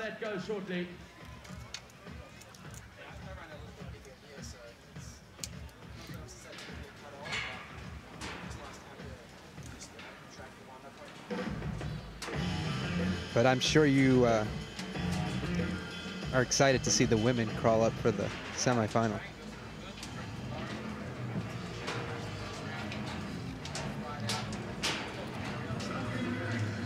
So interesting insight from Kaylin. Unfortunately, Kaylin Young's up here joining us right now. He's just got a great vantage point that we have as the girls crawl up into the gate to get their semi underway.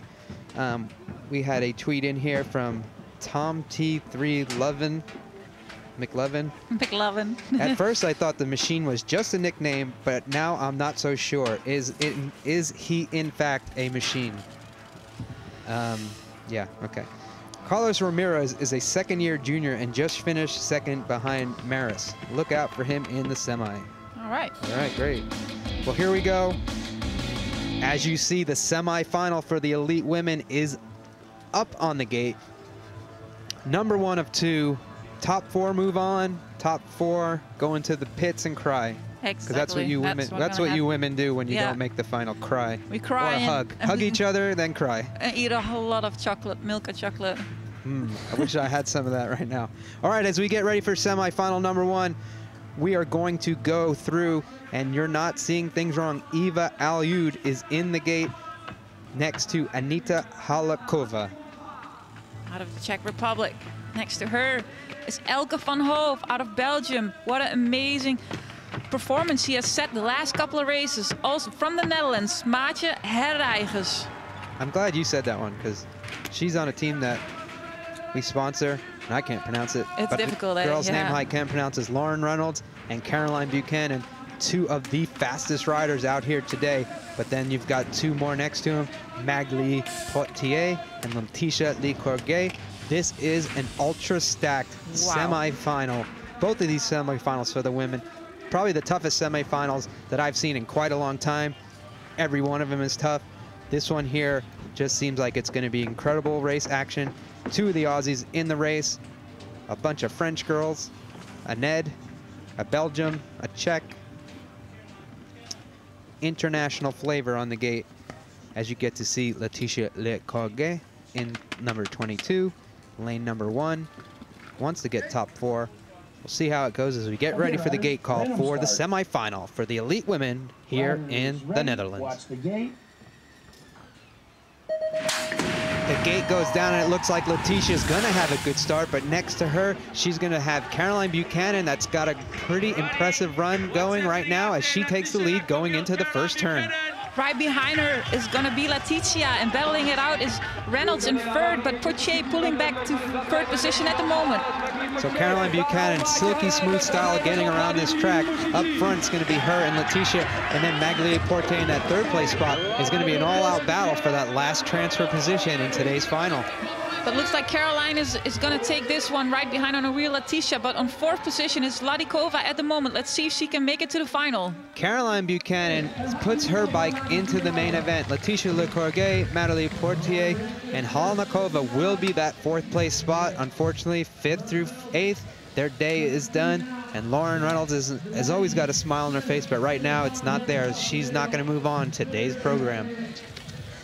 Wow, there's been a good battle already, and the Frenchies are really right on the back of Caroline Buchanan at the moment. But Caroline's so powerful out of that start ramp, as you can see right here. just incredible down that first straightaway. She's got it dialed. She got perfect backside there, gave her a little boost of power. Jumps so perfectly smooth off that triple, double to the backside of the triple, and that was what was playing in the heads of some of the girls yesterday. It looks like Caroline's one who's not got any problems with the track, as you saw her win that super final time trial yesterday. And look at that style and grace as she went down that straightaway perfect. She's ready for a main event, and I know she would love nothing more to win another race. And there she is as she's getting ready to cool down. The winner of semifinal #1 for the elite women. That pretty smile, and this weekend it's black hair. Sometimes it's white, blonde, purple. She's the rebel of the Australian crowd in the women's class. She stays with Caitlin sometimes and rubs off on her. So there you go. The top 4 move on in the semifinal today. Caroline Buchanan, Letitia Lecorguet, Maggie Lee Portier, and Aneta Halakova. Now on to the next round. This one, again, stacked. And if you're going to say the one was stacked, this one just as bad. Exactly. With power. Elise Post, Amanda Carr, Lauren Smulders, Brooke Crane, Amanda Geving, Valentina Valentino, Tegan O'Keefe, and Gabrielle Diaz. Right here in this one race is there's 5 girls that go to the Supercrosses from America, and 4 of them in this semi. Oh, wow. It'll be interesting to see if they can make it through, but anything could happen because Tegan O'Keefe's had a great day. Gabrielle Diaz has been one of the most impressive riders in the women's elite class for 6 or 7 years. Yeah. Manon Valentino, a junior world champion, moved up to the elite class, and she's just been so impressive, winning a round of the Supercross last year. Brooke Crane, an impressive rider, incredible style, great bike handling, and see if she's able to handle her way into that main event today. Lauren Smulders has had a great day as she's been riding around the track, just incredible. Got some extra time on it, but she's really good. Young riders next to each other, because Laura's 18 years next to her. Amanda Carr, also such a young, talented rider. And all that talent comes down to lane #1 in this moto with Elise Post. Double #1 wants to make her way into the main event. We'll see how this battle goes down with the 8 other fastest girls in the world. You're only going to take 4 of them, and I couldn't pick all 4 of them right now if my life depended on it. Elise has been amazing starts the whole day. Let's see if she can pull off another one. Here we go with the call for the semi #2 elite women. Ready? Watch the gate. The gate's down. It does look like Elise Post harnessed all that power into the first straightaway. She gets down the track pretty good. And Manon Valentino has a problem down that straight, so we'll see. But right now it's going to be Post, Smulders, and Brooke Crane, your top 3. Wow, Laura Smulders is doing a great job in second position at the moment. Brooke Crane right behind her, but it's all going to be Elise Post at the moment. So as we get out of the turn, Elise Post has got a good lead. Smulders, Brooke Crane in that 3rd place spot. Then 4th place is going to be a big battle between Amanda Carr and Amanda Geving, but I think it's going to be Amanda Carr that's going to have it. Brooke Crane puts a credible swoop in that last turn. She's going to take the victory in this semi, or she's going to battle it out. Let's see what happens. It's going to be a Post, Crane, Smulders, and Amanda Geving who move on in the program. Amanda Geving had an incredible run down that last straightaway, but it's going to be all about Lauren Smulders, the hometown hero right now, because she moved her way into the main event. And then, like you said, that young rider made her way into the race. Incredible race action. Yeah, this is really a big thing for Laura Smulders, because she needs that final to go to the Olympics. So what she did here today is just amazing. As you can see, she's so happy. And you know, there's been so much pressure on these girls because they only had this race in Papendal or the World Championships to get that final to go to the Olympics. So for such a young girl to pull that off in your hometown is just an amazing ride from Laura Smulders. So stoked, so happy for her. And you can see there might have been a little pressure on her because she was crooked down that first straightaway, but she kept the power going. And look, she's got Brooke Crane behind her, one of the best bike handlers. And you can see it right here. Smulders gets just through there. And you see right here, Brooke Crane gets some good thing, but Amanda Geving is stalking down Amanda Carr. Coming into that last turn, they're battling it out. We had a crash down there, but unfortunately, as you see right here, Elise Post and Lauren, they get together just ever so slightly. Lets Brooke Crane get the momentum, but Amanda Geving, who was in that 5th place spot, did everything she could in her power to make it into the main event. Wow, that was she amazing. did just that with her incredible riding style and skill. She passed Amanda Carr, and Amanda Geving gets herself into another main. She placed 3rd at round number 1, so impressive runs right there. But as you said, you know, Olympic dreams could have just opened there for Lauren Smulders. Yeah, exactly. So we now know the women who are going to be in the main event. Unfortunately for Manon Valentino, it looks like she crashed, and she's going to be down there on the. But we do know, joining the other top 4 women of Le Corrier, Buchanan, Portier, Hendricks is going to be Post, Crane, Smulders, and Geving, who are moving into today's main event. Excuse me, and it's going to be an incredible main event once that gets posted up there. Yeah. Some great riding from the girls again. Their level has been moved up so much in the last couple of years, as we could see right now as well. So it's going to be a great final. Laura is really happy with her. Like I said, you know, it's really important to get that final if she wanted to go to the Olympics. And you know, there's so much pressure on these riders these days. A lot of people from the outside, you know, sometimes don't notice how much pressure they need because of all the results that they need to get, you know. Also, you need a final, you need a semi-final, and then there's these internal rankings with your country, but also individual, you know. You need to get her points, you know, to even make it or get close to making it to the Olympics. So for Laura, for an 18-year-old girl, you know, just got her driving license a couple of weeks ago, and already being able, you know, to perform at the Olympics is just amazing, amazing. So while we have a little bit of a break here before the men's semifinals, we're going to have a quick interview here for you to enjoy. All right, so with Elise Post here from the USA. Elise, you've been looking very smooth all afternoon. Thank you. Yeah, having a good day out there. Nice, coming out of the whole shot nearly every single time. You really have got that gate dialed in. Yeah, I mean, it's always been one of my strengths, and I'm trying to use it to my advantage today. Lots of traffic out there at the moment. The guys coming out of that first turn. It's a big first turn. Very important to get into that second straight first. Yeah, definitely. If you can keep your speed up out of that turn and, you know, have a clean second straight, it's very key to the race. All right, look out for Elise Post in the final, everybody, and we'll catch up with you shortly. So you got to hear a quick word there from Elise Post, that winner of the second of the women's semifinal. She's going into the main event, and any one of those girls, I believe, is my opinion, could win the race. Who'd you pick before for the win? Well, I said Caroline, but now, like I said, Letitia and Elise are really good out of the gate as well. So, you know, it's going to be a mix between those 3 for the podium, I guess. Yeah, but then again, I can name the other ones as well. They're all, like Laura has been doing so well. It's her home track, so, you know, she can pull it off as well. I'm not even going to call this the first of the men's semifinal. It's a main event. I mean, it's ridiculous. Mark Willers, Sam Willoughby, Brian Kirkham, Raymond Vanderbiesen, David Herman, Joris Daudet, Tori Nyhog, Damien Godet. That is ridiculous. The level of BMX racing is so high right now, and as we said, you know, one small mistake keeps you out of the semifinal, keeps you out of the transfer positions. But right there you see David Herman, Damien Godet, they're getting posted up in this ridiculous semifinal. Like I said, usually the quarterfinal is the hardest race. Not that this blows that quarterfinal away. Yeah. And I mean, not by much, but this could be a main event, and I think somehow we skipped something, because this should be a main event right here. There you have your world champion, Joris Daudet. And you have this guy with the whole country in his back pocket right now, trying to help propel him across the line, is going to be Raymond Vanderbiesen, as he's loading up in the gate next to the world champion. He wants nothing more to make the main event here, as so does 7 other riders on the gate. But pretty interesting.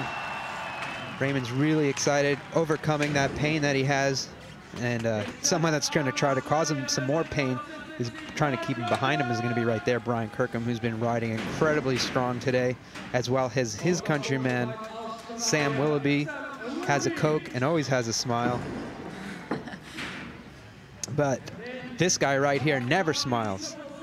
Angry. No, he's straight-faced. Exactly. Straight power and straight to the lead. is what he's done all day. Mark Willers, 777, overcoming what he'd like to have, would say, some couple bad races. Here he is lined up in gate 1, semifinal number 1 from the Netherlands, round number 3, 2012 Supercross. We're excited to let you know these guys are going to go head-to-head right now. Here we go. Let's bring it down. Riders ready, watch the gate. The gate is down, and it looks like it's going to be Mark Willers.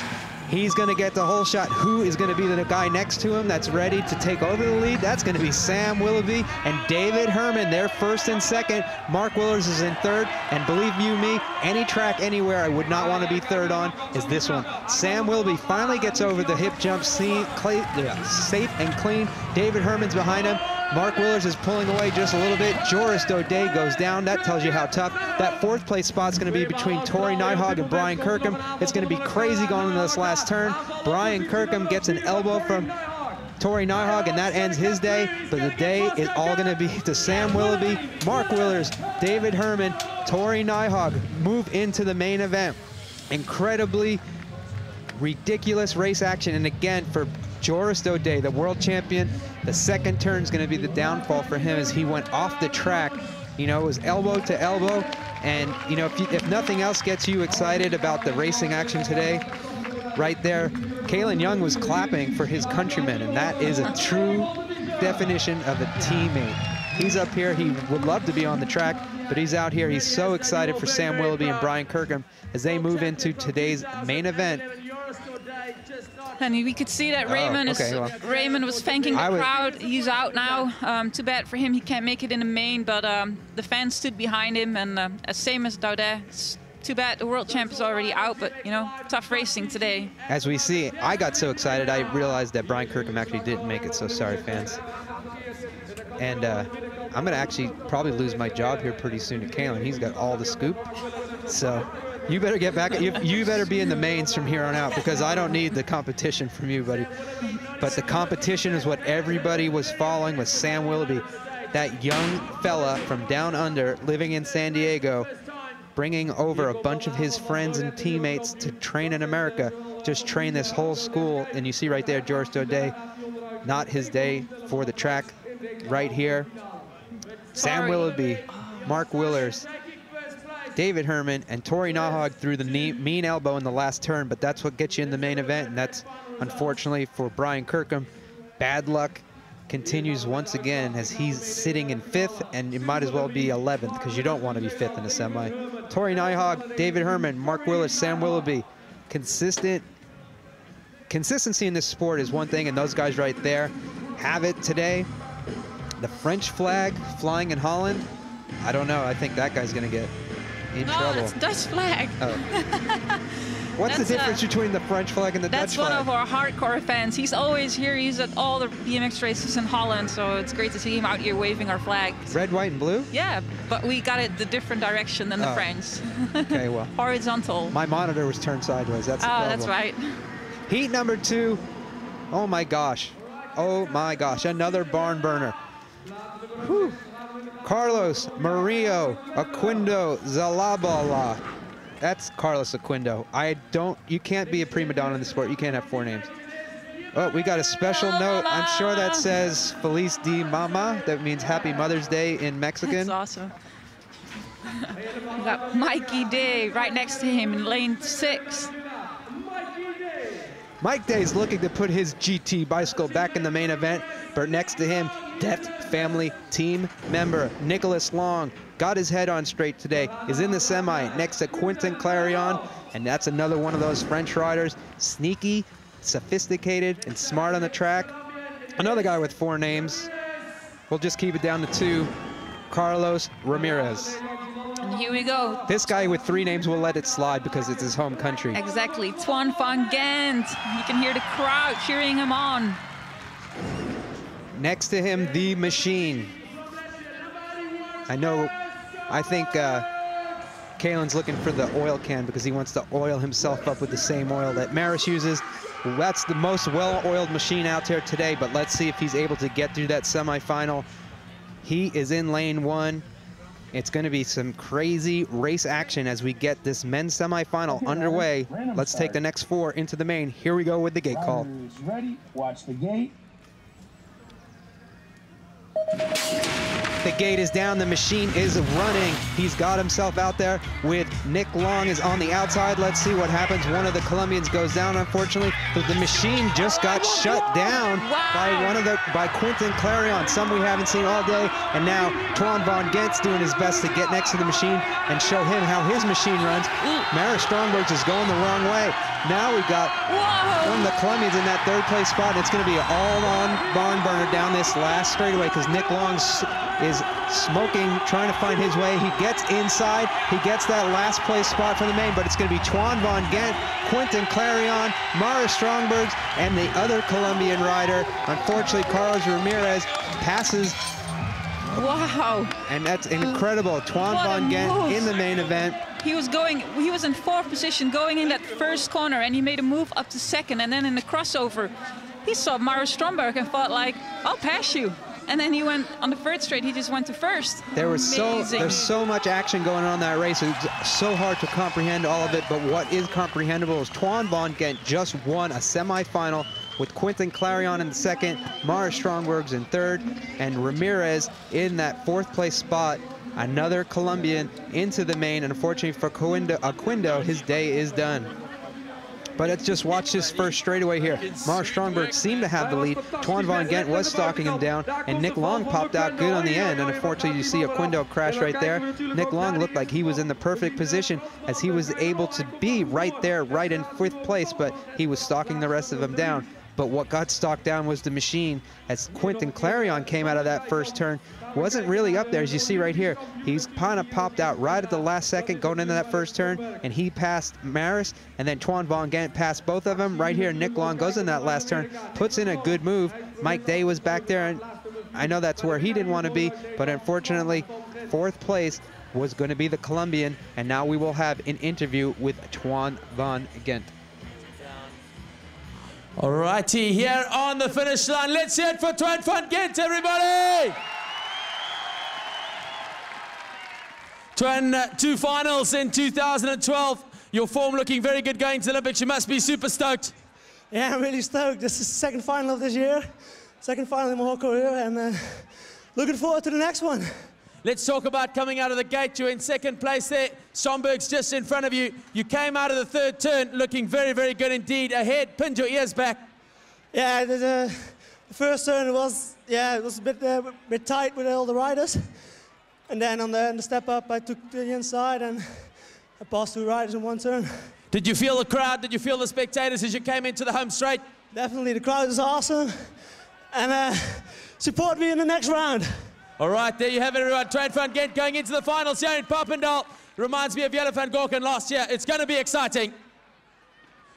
There you have it from Twan Van Gent. You know, I train with him, you know, a couple of times a week with Twan as well. And, you know, he came in the group from Bas de Beaver in his selection a couple of years ago. More or less aiming for the Olympics in Rio, but he made so many progress over the last 2 winters. And when he rides this track in training, Bas normally has to pull his shirt and tell him like, Twan, you got to stop practicing now, because he's just one of those kids that keeps doing laps and laps and laps on the track, and he just loves riding. Okay, we're gonna have another interview here with, again, someone we don't know.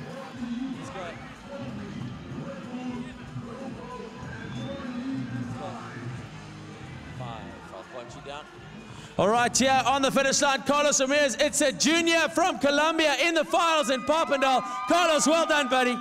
Thank you so much. Like, I don't believe this right now. Like, I'm so stoked. First main event ever in the Supercross, and gonna go for it. And you're a junior to boot, not too shabby. Everyone's riding good in junior. Like, I'm just gonna do my best in Worlds. Hopefully I can do it. It's a great Mother's Day present for Mom back home. Yeah, like, this is the best present she could get. Like, I bet she's stoked back home and so happy watching this right now. All right, let's give him a big round of applause. Good luck for the final. We got a junior in the final from Colombia, everybody! Okay, so we have all kinds of fact checkers here, and one of them, as we said, one of the most talented fact checkers I've ever run into, Kaylin Young, let us know that Twan Van Gent just 1 year ago in the time trials qualified 65th, first guy out. Today he wins the semi with Mara Strongberg's in it. So incredible race action here today. Some of the young guns, as you just saw there, the young junior Colombian got his way in. Unfortunately, Nick Long was unable to get past him in that last turn. But as we said, anything and everything will happen here in the Supercross.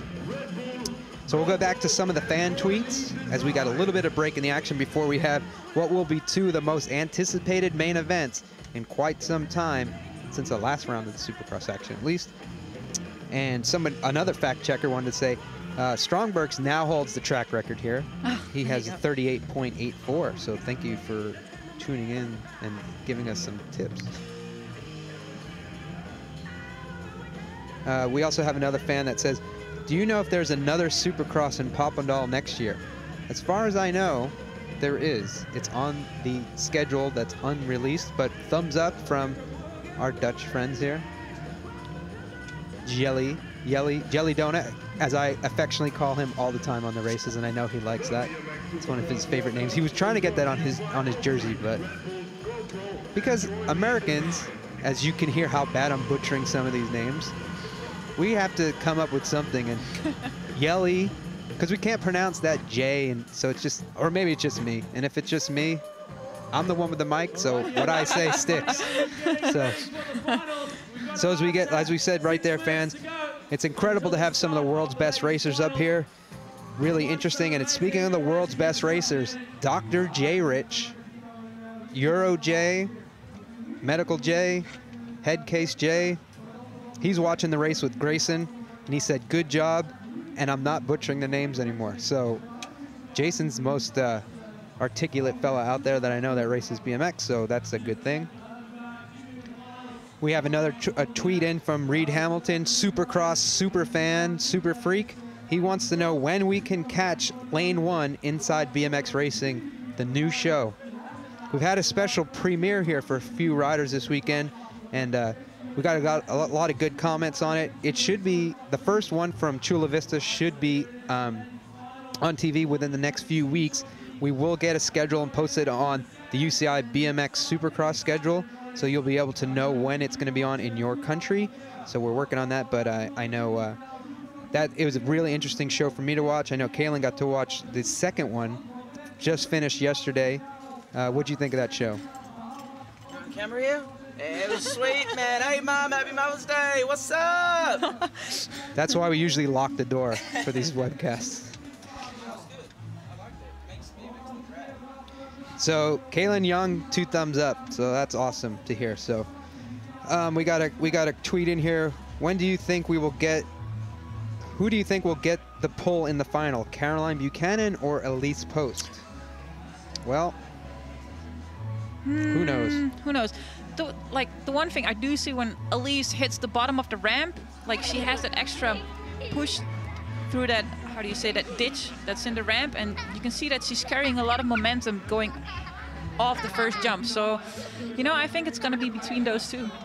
To me, Caroline Buchanan, if she's out anywhere near front in the beginning of the race, going down the first straightaway, and now I'm going to make my prediction since I know it's in the main, she's not going to lose. As you see right there, getting warmed up, serious as can be.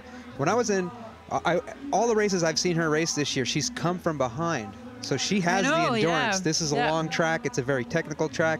So if she's up in the front, I'm not discounting anybody else, but I'm going to put my money on Caroline Buchanan to make or break a great run here today. So we'll see how that works. So let's see what else. South Australia represent also to Slammin' Sam Willoughby. Speaking of BMX dignity, that's Eddie King, one of the super famous riders. Michael King's Stay strong. brother, and he's staying strong. He's getting ready for the World Championships. He's on a little bit of a vacation. And there is a beautiful beard. One of your, I didn't know there was 909 rednecks out here in the Netherlands, but there seems to be one. So people really liked my comment about the sign that Jimenez had up on the gate. All right. They said, yes, you are correct. That does mean Happy Mother's Day in Mexican. So, speaking of Mexicans, Clinic C, Christian Besserin, we love to know that you are watching the Supercross. and the fans here wish you were racing, but they know come Nashville, it's on between you, speaking of Mexicans, and Javier Colombo as you guys battle it out down the straight. And then I had somebody else, Crystal Brolham, tell me, in Mexican, it's Spanish. Well, if you lived in Southern California, you'd call it Mexican, so. And believe us, we love Mexican food, and as you can see, well, I'm not on the camera anymore. I like my share of Mexican food. Oh, there we are. Yeah, fans. So anyway, Deke Brown, the Colorado kid, is in the main. I can't, oh my goodness. All right, fans, the Mexican comment might be getting me in trouble here. All right, USA BMX Atlanta Day 2 canceled. That is one of the first things I've ever heard. The ABA canceled the race? I didn't say that. All right, let's see what else.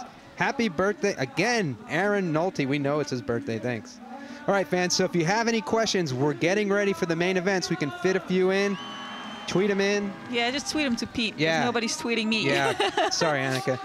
When I'll go to a 4-cross race and we'll see how it works out there. Well, actually, I'm famous in the Czech, in case you were wondering. Oh, really? Yeah. Oh, wow. Michael Prokop's friend Zed told me I was famous in the Czech. Wow. When I was in Austria one year. So. And that was right before. I don't remember, but it was good. So anyway. So we're getting ready for the main events. They're set. Incredible.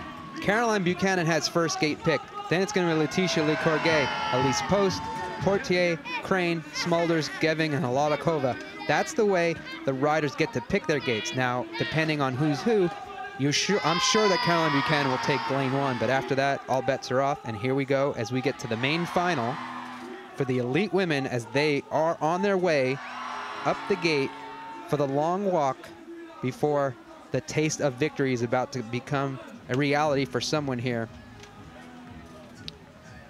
So we'll see how it works for these women.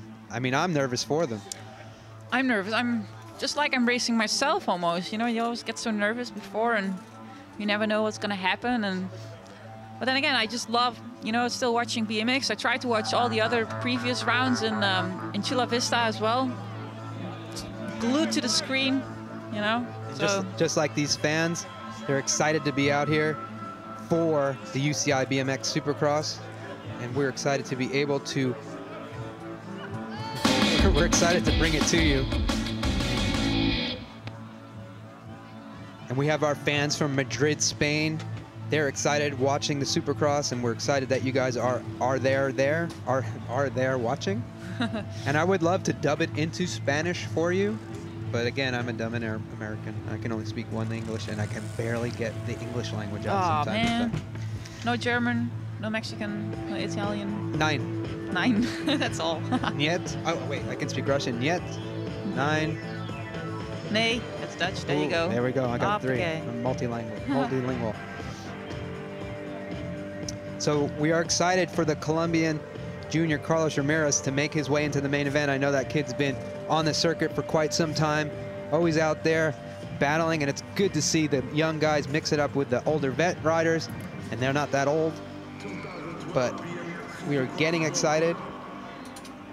I think they're waiting for Laura Smulders. It looks like she just rolled up below the start hill, so. She didn't know that the main event was. She was already so happy that she almost forgot to write the main. So we'd like to give our last few shout outs we have here while we have a little bit of break. For our Canadian BMX fans that are excited watching from the USA BMX National in Canada this weekend. So there's ABA, North America BMX Racing on strong with 2 nationals this weekend. Ha! Woo! I got some tweets too. I got one that said everyone's tweeting you because your name is easier to spell. Oh. Well, that's why I didn't use my full name, because you cannot spell my last name. Well, I got one from Harvey. He's saying that, haha, he's tweeting me. So thanks. Go Caroline, he says. I got Jeremy Tucker doing a great job on the mic. Thanks. I appreciate it. We're trying to do our best here. And we got Trey. I hope I say your name right. Massive shout out to Carlos. So we'll see how he goes on. And Kristen Bloom, she's one of our super fans, and she said, get my German names correct. So Kristen Bloom, I'll do my best for you. Blum. Blum. Blum. Kan nog een klein beetje Duits. Hallo, mijn Duitse friends. There you go. Yeah, there's your international language lesson for the day. As we get ready, people want to know what happened to Connor Fields. Well, you see the 8 names in for the final. Unfortunately, today he didn't make it.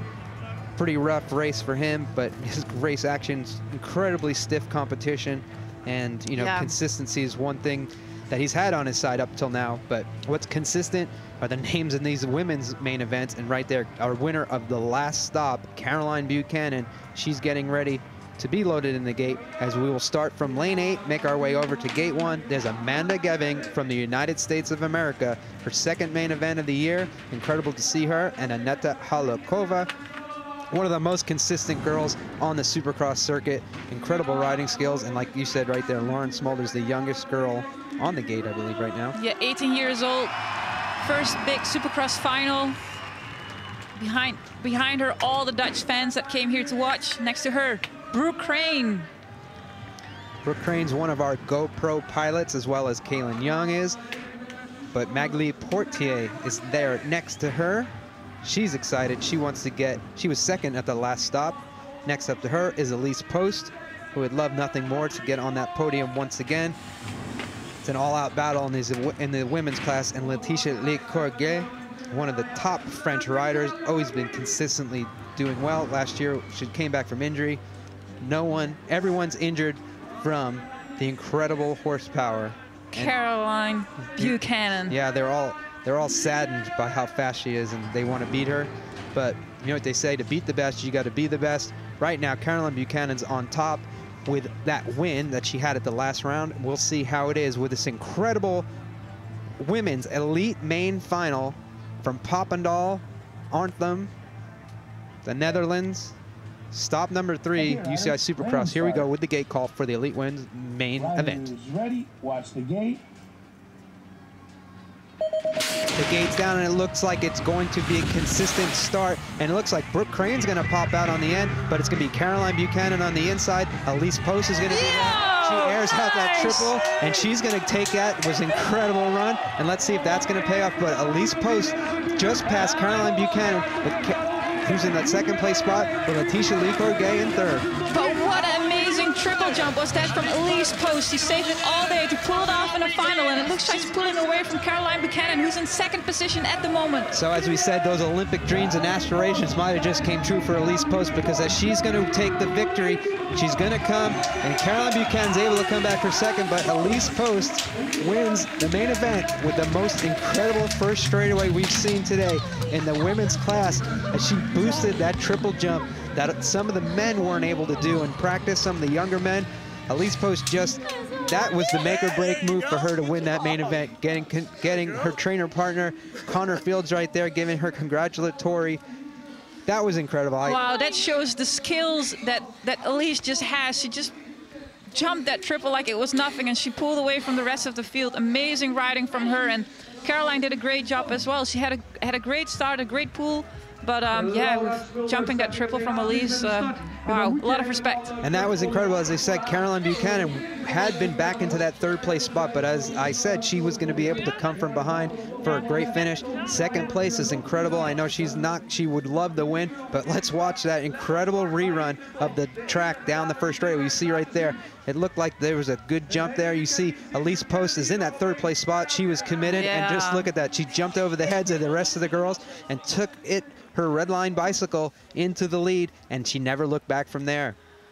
As you can see here, just incredible jumping skills. Even like a little bit of a tag there, but didn't slow her down. And right there, Letitia comes underneath Caroline Buchanan, and Caroline, not concerned. Like I said, she has a lot of endurance, and you can see right here, she got past Letitia once again, and she was stalking down Elise Post, but Elise Post got this last straightaway just perfect, enough for an arm pump, because she is excited to have just won the UCI BMX Supercross here in Papendal.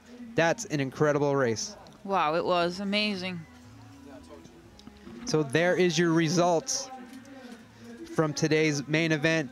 Last place is nothing to sneeze at. Lauren Smulders loves it. I know she's excited to be in that main. Aneta Halakova at 7th, Brooke Crane in 6th, Magali Portier in 5th, Amanda Geving in 4th, Letitia Lecourguet in 3rd, Caroline Buchanan, and now we'll hear from Elise Post, today's winner of Elite Women.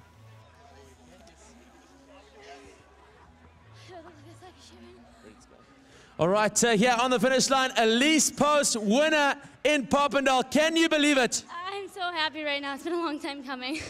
Elise, we've been watching all weekend. Everyone's been wondering, is one of the ladies going to hit the triple? How did you pull that out in the final?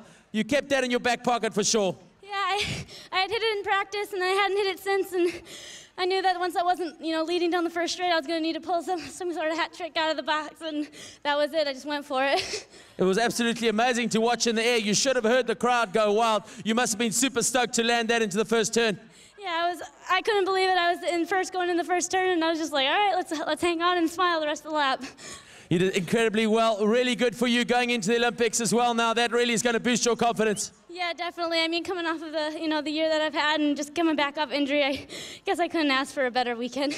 All right, there you have it. Let's hear it for Elise Post, number 11 out of the United States, winning here in Papendal. Incredible run right there, and I'm sure that's the best Mother's Day present Elise Post could have given to her mom up in her hometown in the America. Elise Post takes the win. It was an incredible race. I mean, that's just setting things up for the elite men's race, but it's going to be pretty hard to trump that. That was ridiculous. That's the only girl we've seen make that triple. And that is a big jump. I mean, for people at home, it's one of the biggest one that the girls are jumping, actually. The triple one before the first corner, and she just did it like, it looked easy. Amazing riding. Well, that was an incredible main event for the women, and I mean, it can only get, well, let's see if it can get just as good, because there could be an upset in here. We saw a kink in the armor for the machine Mara Strongbergs, but as we get ready, it's going to be Tuan Van Gent, Sam Willoughby, Quentin Clarion, Mark Willers, David Herman, Carlos Ramirez, Tori Nyhog, and Mara Strongbergs are going to be your 8 men on the line for the gate for the main event here from round number 3, the 2012 UCI BMX Supercross circuit. And I'm just excited to be anywhere near here, let alone to be able to tell the fans what's going down as you watch. Right there, could take a page out of Kaylin Young's book to stay away from traffic. Mara Strongbergs goes into lane 8.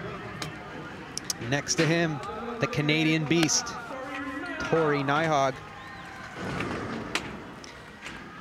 There he is, that young gun, Carlos Ramirez from Colombia. Excited to be in the main event, and we're excited to see you in there.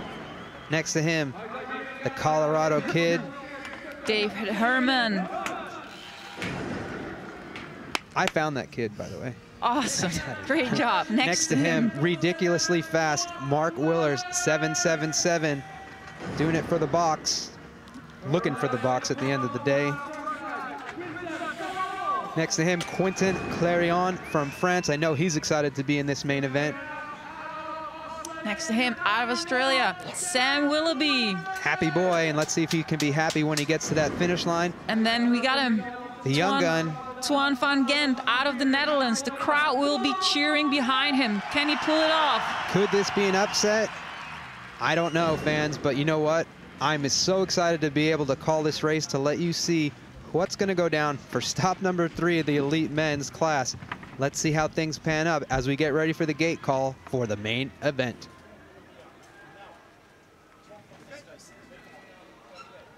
Riders are ready. Riders, here we go with the gate call for the final. Riders ready, watch the gate.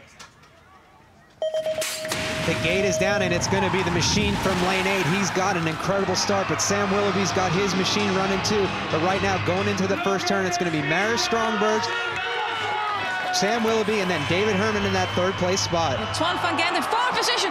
Oh my God, he gets hooked up by somebody, and Tuan goes down, but it's Mara Strongberg leaving it out at the moment. Sam Willoughby is stalking him, and let's see how he gets through this turn. David Herman's on his heels, but it looks like Mara Strongbergs, if he doesn't have any problems here, is going to be going for it.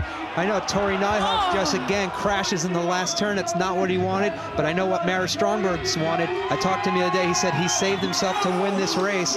But I'll tell you right now, again, Sam Willoughby's in a photo finish, so we don't know who won yet.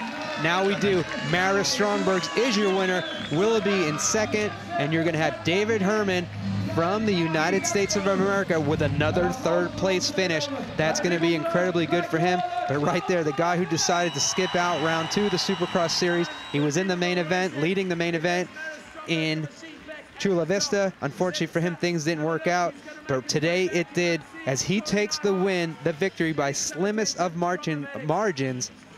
Sam Willoughby in that second place by .016. So Sam Willoughby is known for these close finishes. Yeah. And right here, the machine, I guess he did have the good oil today. Wow, that was amazing. As you can see, right out of lane 8, he pulls it all the way from the outside, so much power.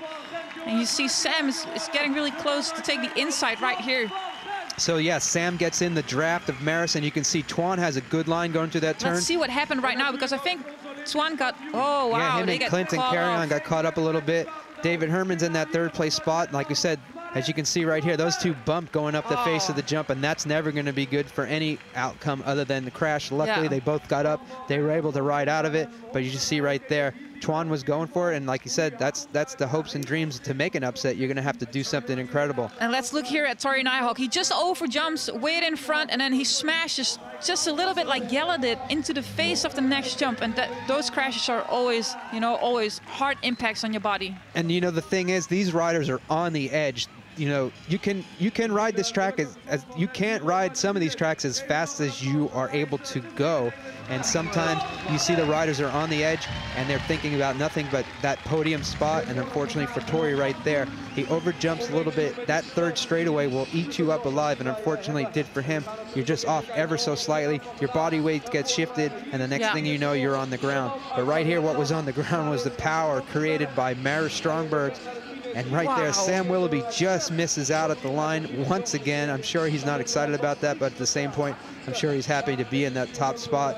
David Herman from the USA congratulating the winner, number 81, Maris Strongberg's. An incredible race, and unfortunately for Tori Nijholt, his race again ends in that last turn. Well, I hope Tori's okay. He had a bad crash on the last Supercross race as well. You know, those guys are really tough.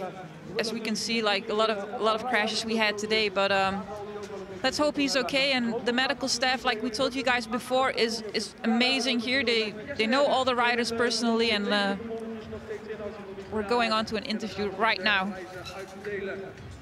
All right, here we go. Maris Strongberg from Latvia. Let's hear it for the champion in Papendal, everybody. Maris, you've been in great form and you're just getting better and better. I see you very calculating as you make your way through each heat, but you must be super stoked with the way that final went. I mean, I'm super stoked. I think this race is going to be a real big confidence boost. So, you know, I had a couple late places, you know, in the last couple Supercross rounds. So I think this is going to be a big confidence boost for myself. You came out of the starting gate and you were really looking very, very good indeed. You had the whole shot and you just never looked back. You were really pedaling super fast. You guys know I love lane 8, you know, and that's why I have my number plate is A1, you know, and then so I'll always be confident when I'm in lane 8. Nice to have this form now. Confidence is there, and Birmingham looming, Olympics looming. You're in a good place right now. Yeah, hopefully. I mean, I've been preparing for Olympics the whole year, and that's my main focus this year. There you have it, Maris Strongberg, the winner in Papendal, everybody. Well done.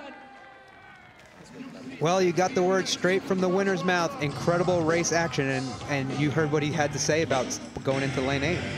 Yeah. Really? No, I didn't. You're breathtaking. You lost all your words. Yeah, You've seen an incredible race out there. I was just checking out the overall ranking to see what happened with Carlos. He got in 4th place out of Colombia. Mark Willis 5th. Twan van Gent ended up in 6th after he crashed as well. So wow, it was an amazing day here in Papendal, the Netherlands. I think we saw some great racing. The new track has showed us some exciting moves on the track, and yeah, and you see right here, because Mark Willis is one of those consistent guys. He was behind Clarion. Clarion just got an elbow in front of him. Mark just got all kinds of sideways, slowed his momentum down, and he was trying to look for an opening.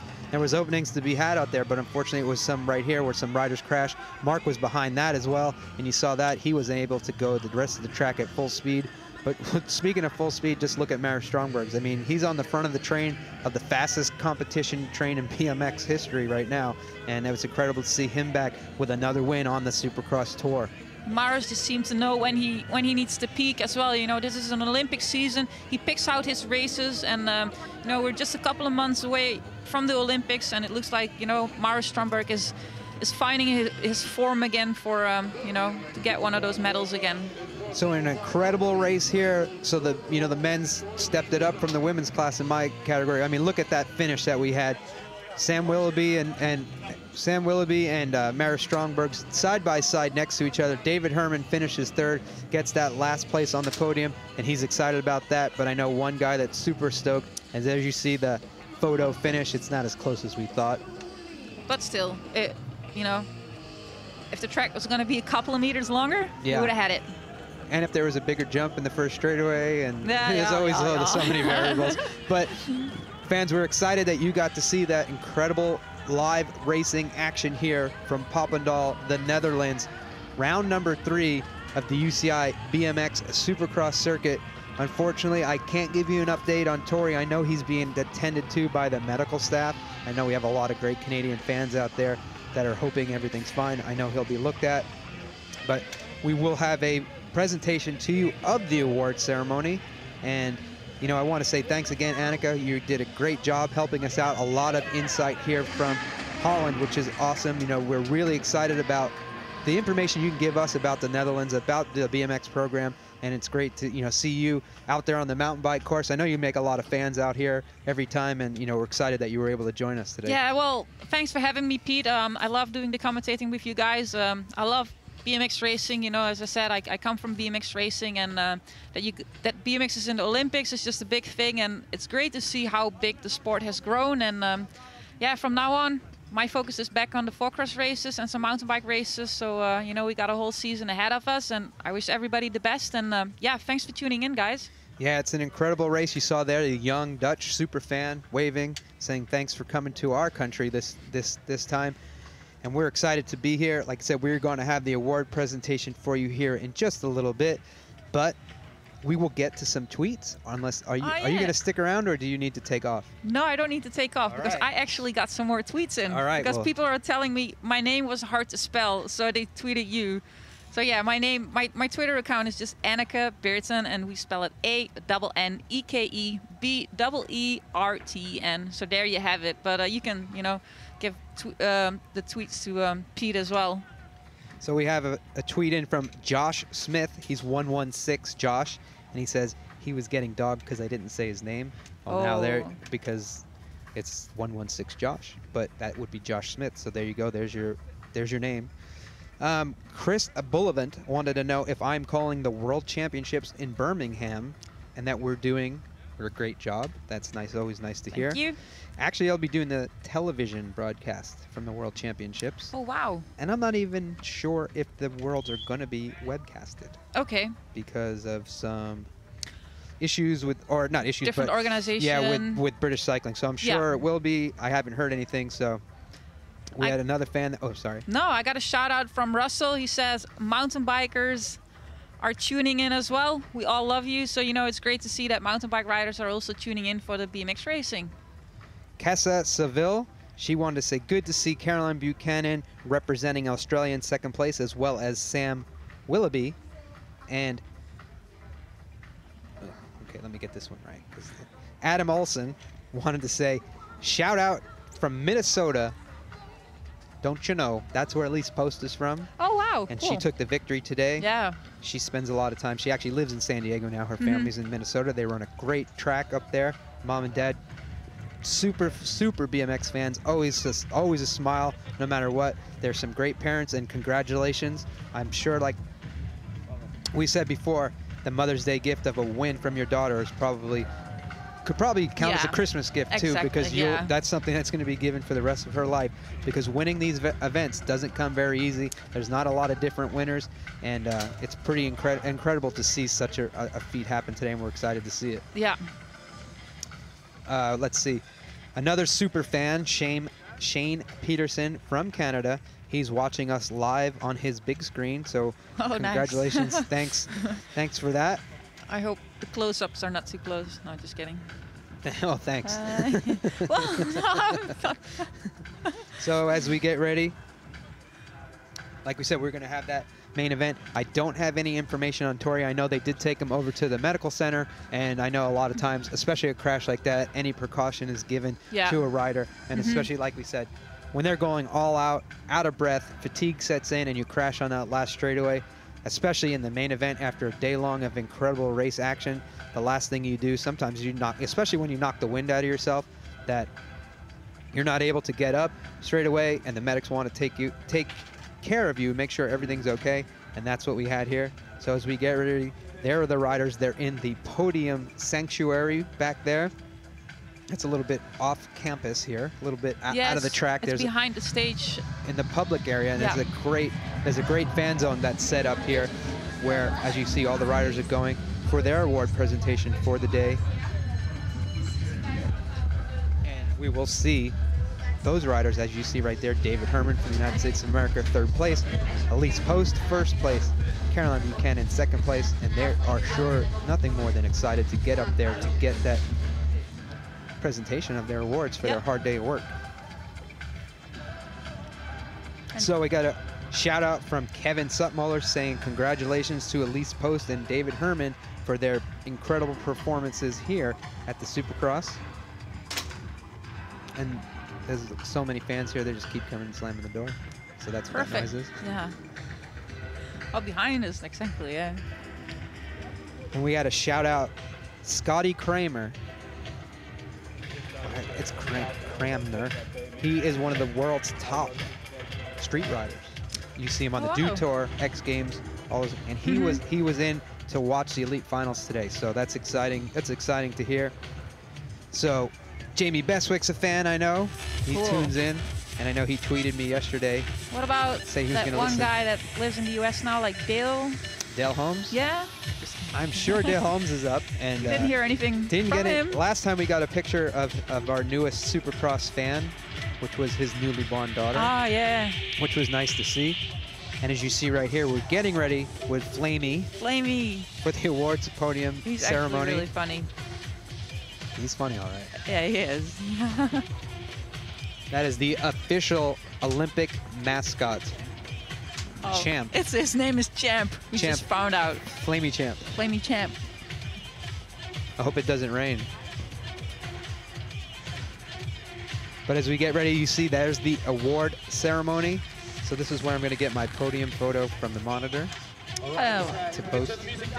How smart is that? Straight into the prize-giving ceremony here this afternoon, the protocol ceremony for this, the 3rd event in the UCI BMX Supercross World Cup. So as we get ready, we will have this award ceremony today for the top 3 finishers in elite men and elite women. And as you remember, they are Elise Post, 1st place, Caroline Buchanan, 2nd, and Letitia Lecourget with the 3rd place today in the elite women's main event.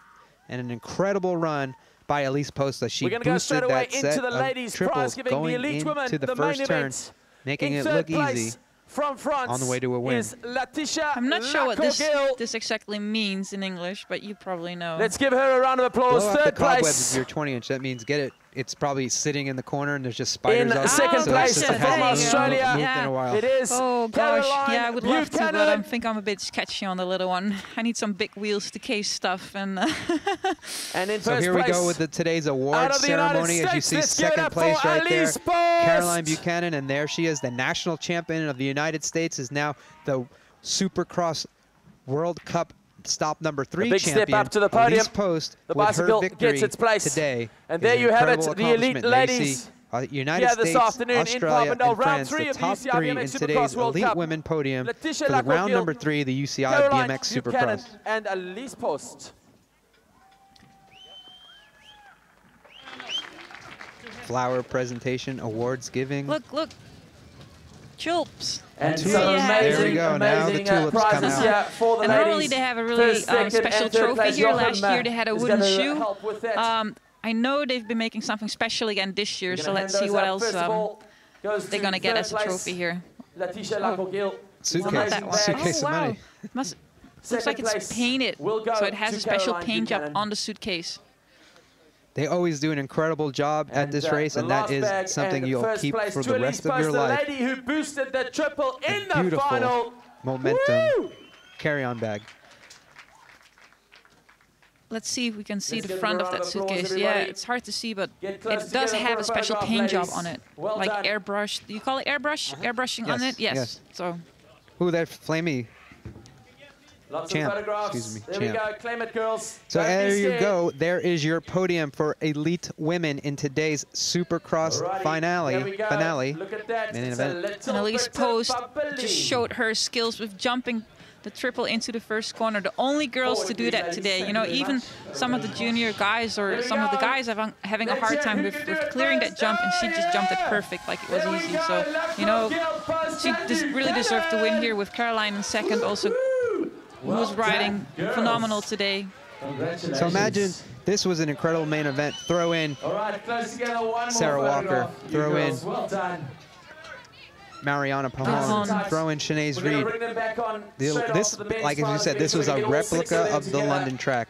So right here, winning this race could mean Olympic dreams and hopes for women and the men to get picked to go in, because I know in the United States the way it works is one rider by points, one rider by coach's pick. Yeah, exactly. Elise was injured all last year, so she has a lot less points than everyone else. But now with 2 finals and a win, that's big aspirations for everything that they need to do to make their dreams for the Olympics. So, and winning on it, you know, one thing we didn't touch, winning on this track, especially if you have to have a coach's pick, just as we did see in Beijing. Donnie Robinson won the test event there, and he was the coach's pick from the United States. So that's, you know, we're not speculating, but just saying the facts that are laid out. You know, to win on a track that's almost similar as London. So, you know, Elise showed that she's capable of winning on a track like that, and yeah, she proved it today that she belongs in the Olympics, you know. So now we will get ready with the elite men's podium for today. All right, everyone, let's hear it for third place. Are you excited? United States of America, the award presentation is just as exciting as the race itself, as we have David Herman from the United States of America. And since we speak of Dale, doing it for the free agent Rockstar Fox race team. There you go. Well done. He gets third, doing it from Australia for Redline Bicycles. That's going to be Samuel Willoughby. I love to call him Samuel. I know he loves that name.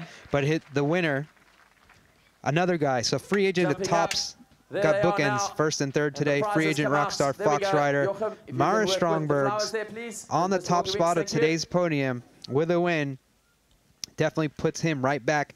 Not that we ever had any question, but skipping the second round, people said, oh, is it worth it? Well, obviously it was today with a win here. And same thing, London replica track. Definitely boosts the confidence for a rider. And, you know, he won the Olympics once before, so he knows what how to deal with that type of pressure. And I don't think pressure gets to him, and he's a true champion of our sport. The trophies are handed by Jochem Schellens. He's one of the persons that made all this possible at Papendal. He's one of the guys that has stood always behind us in the last couple of years when it comes down to building this track, to help us out with this facility. And, you know, to have somebody like that helping out with this great facility is just great.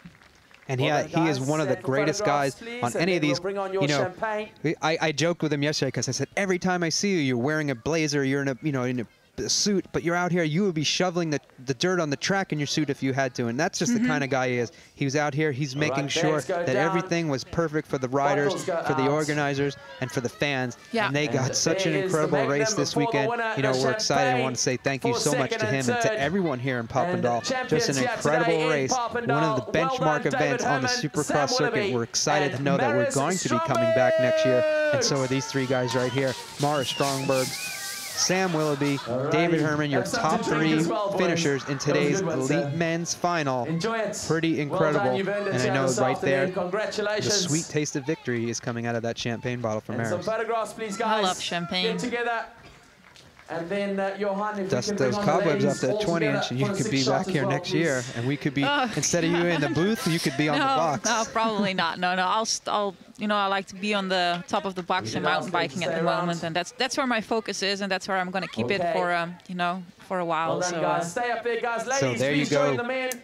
in your positions. Speaking of there for a while, all three of those guys are pretty young, so I don't see any of them going anywhere anytime soon except up. And, you know, Sam Willoughby, I know, is incredibly happy. David Herman, one of the nicest guys that you'll run into on the circuit, as well as Elise Post. I mean, these are true professional athletes and great role models for the people, as well as 95% of the BMX community. And same as Caroline, she represents her sponsors really good with all her press releases, her website, her updates, and you know that's the way to do it these days. So just incredible race action to see. Oh my God! And Elise is going to get a little bit of a champagne shower. Thanks to Maris, and I'm sure she doesn't mind one bit, because she's going to mind, because in about 15 minutes we're going to be doing an interview with her over here in the second turn for our TV show, and I'm sure she's going to go fix her hair, but at the same point, I don't think she's going to care one bit. But incredible race action from today. As you can see, again, a replay of that main event here, fans. You know, I'm so excited that you tuned in. I'm excited to have Annika here. So just once again, want to say thanks so much for tuning in. Like we said, you can tweet in any questions anytime.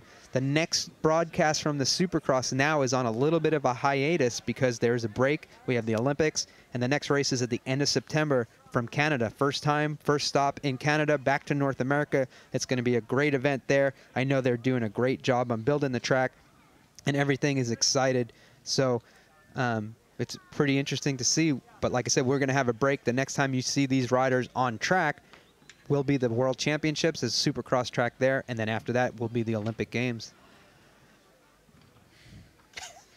That will be the Olympic Games. I think we've officially worn you out. Yeah. But as we see, here's that World Cup standings. Caroline Buchanan tops the elite women's category with Elise Post in second, Maggie Lee Poitier in that third place spot, Letitia Lee Cargill, and then Amanda Geving is in that fifth place spot. So as we get through the rest of it, like I said, we're interested, we're excited about what's to come for BMX here in the next few months. And it's just, you know, incredible that the world gets to see these riders on this type of course and be in the spotlight. And I know, and at least in America, the Olympics for BMX is going to be huge. There's going to be a lot of coverage on NBC Sports. And yeah, same here in Holland as well. As you could already see today, we had some live coverage on the TV already today. So that's just great for the BMX sport. And as you know, as we said, here we'll go with the Elite Men's World Cup standings. Things just tightened up quite a bit. Connor Fields still has a lead over Sam Willoughby, but David Herman moves into that. He was in that third place spot, but Maris Strongberg's jumped ahead of Tori Nyhog. And a pretty incredible race action. Mark Willers, 7 on his number plate, 7th overall in that series, and Twan Von Gent, 8th in overall in that series. Like I said, it's going to come down to one more race. So it's going to be pretty incredible for our overall season. But like I said, the next 2 races for these riders, I mean, to win the World Championships is going to be huge. And to win the Olympics is going to be a lifelong dream for everyone that's been involved in this sport. And, you know, Maris knows what that's like, and Caroline Chasson knows what that's like. After that, you know, Mike Day said the most incredible feeling he's ever had is being just named on the team, let alone then getting that silver medal. Yeah. So that about wrapped things up here. Yeah, exactly. So I'm excited. It's 5:15 in the afternoon. It's time for a barbecue. It didn't get any warmer, but it probably looks like it got colder. But the hot race action warmed things up, and we want to thank you fans so much for checking in. And now we're just going to have random graphics for you to enjoy, to relive the memories of the day. Yeah. But I would like to say thanks so much from Pete Deluski, Annika. You want to say thanks to your fans? Yeah, thanks everybody for tuning in. Thanks for all the nice feedback that we got over here. I hope you enjoyed it, and I hope to see you guys or to hear you guys all again pretty soon. Thanks for tuning in. So thank you so much. From the third stop of the UCI BMX Supercross, like we said, the next round will be in September in Canada. We hope to have you join us.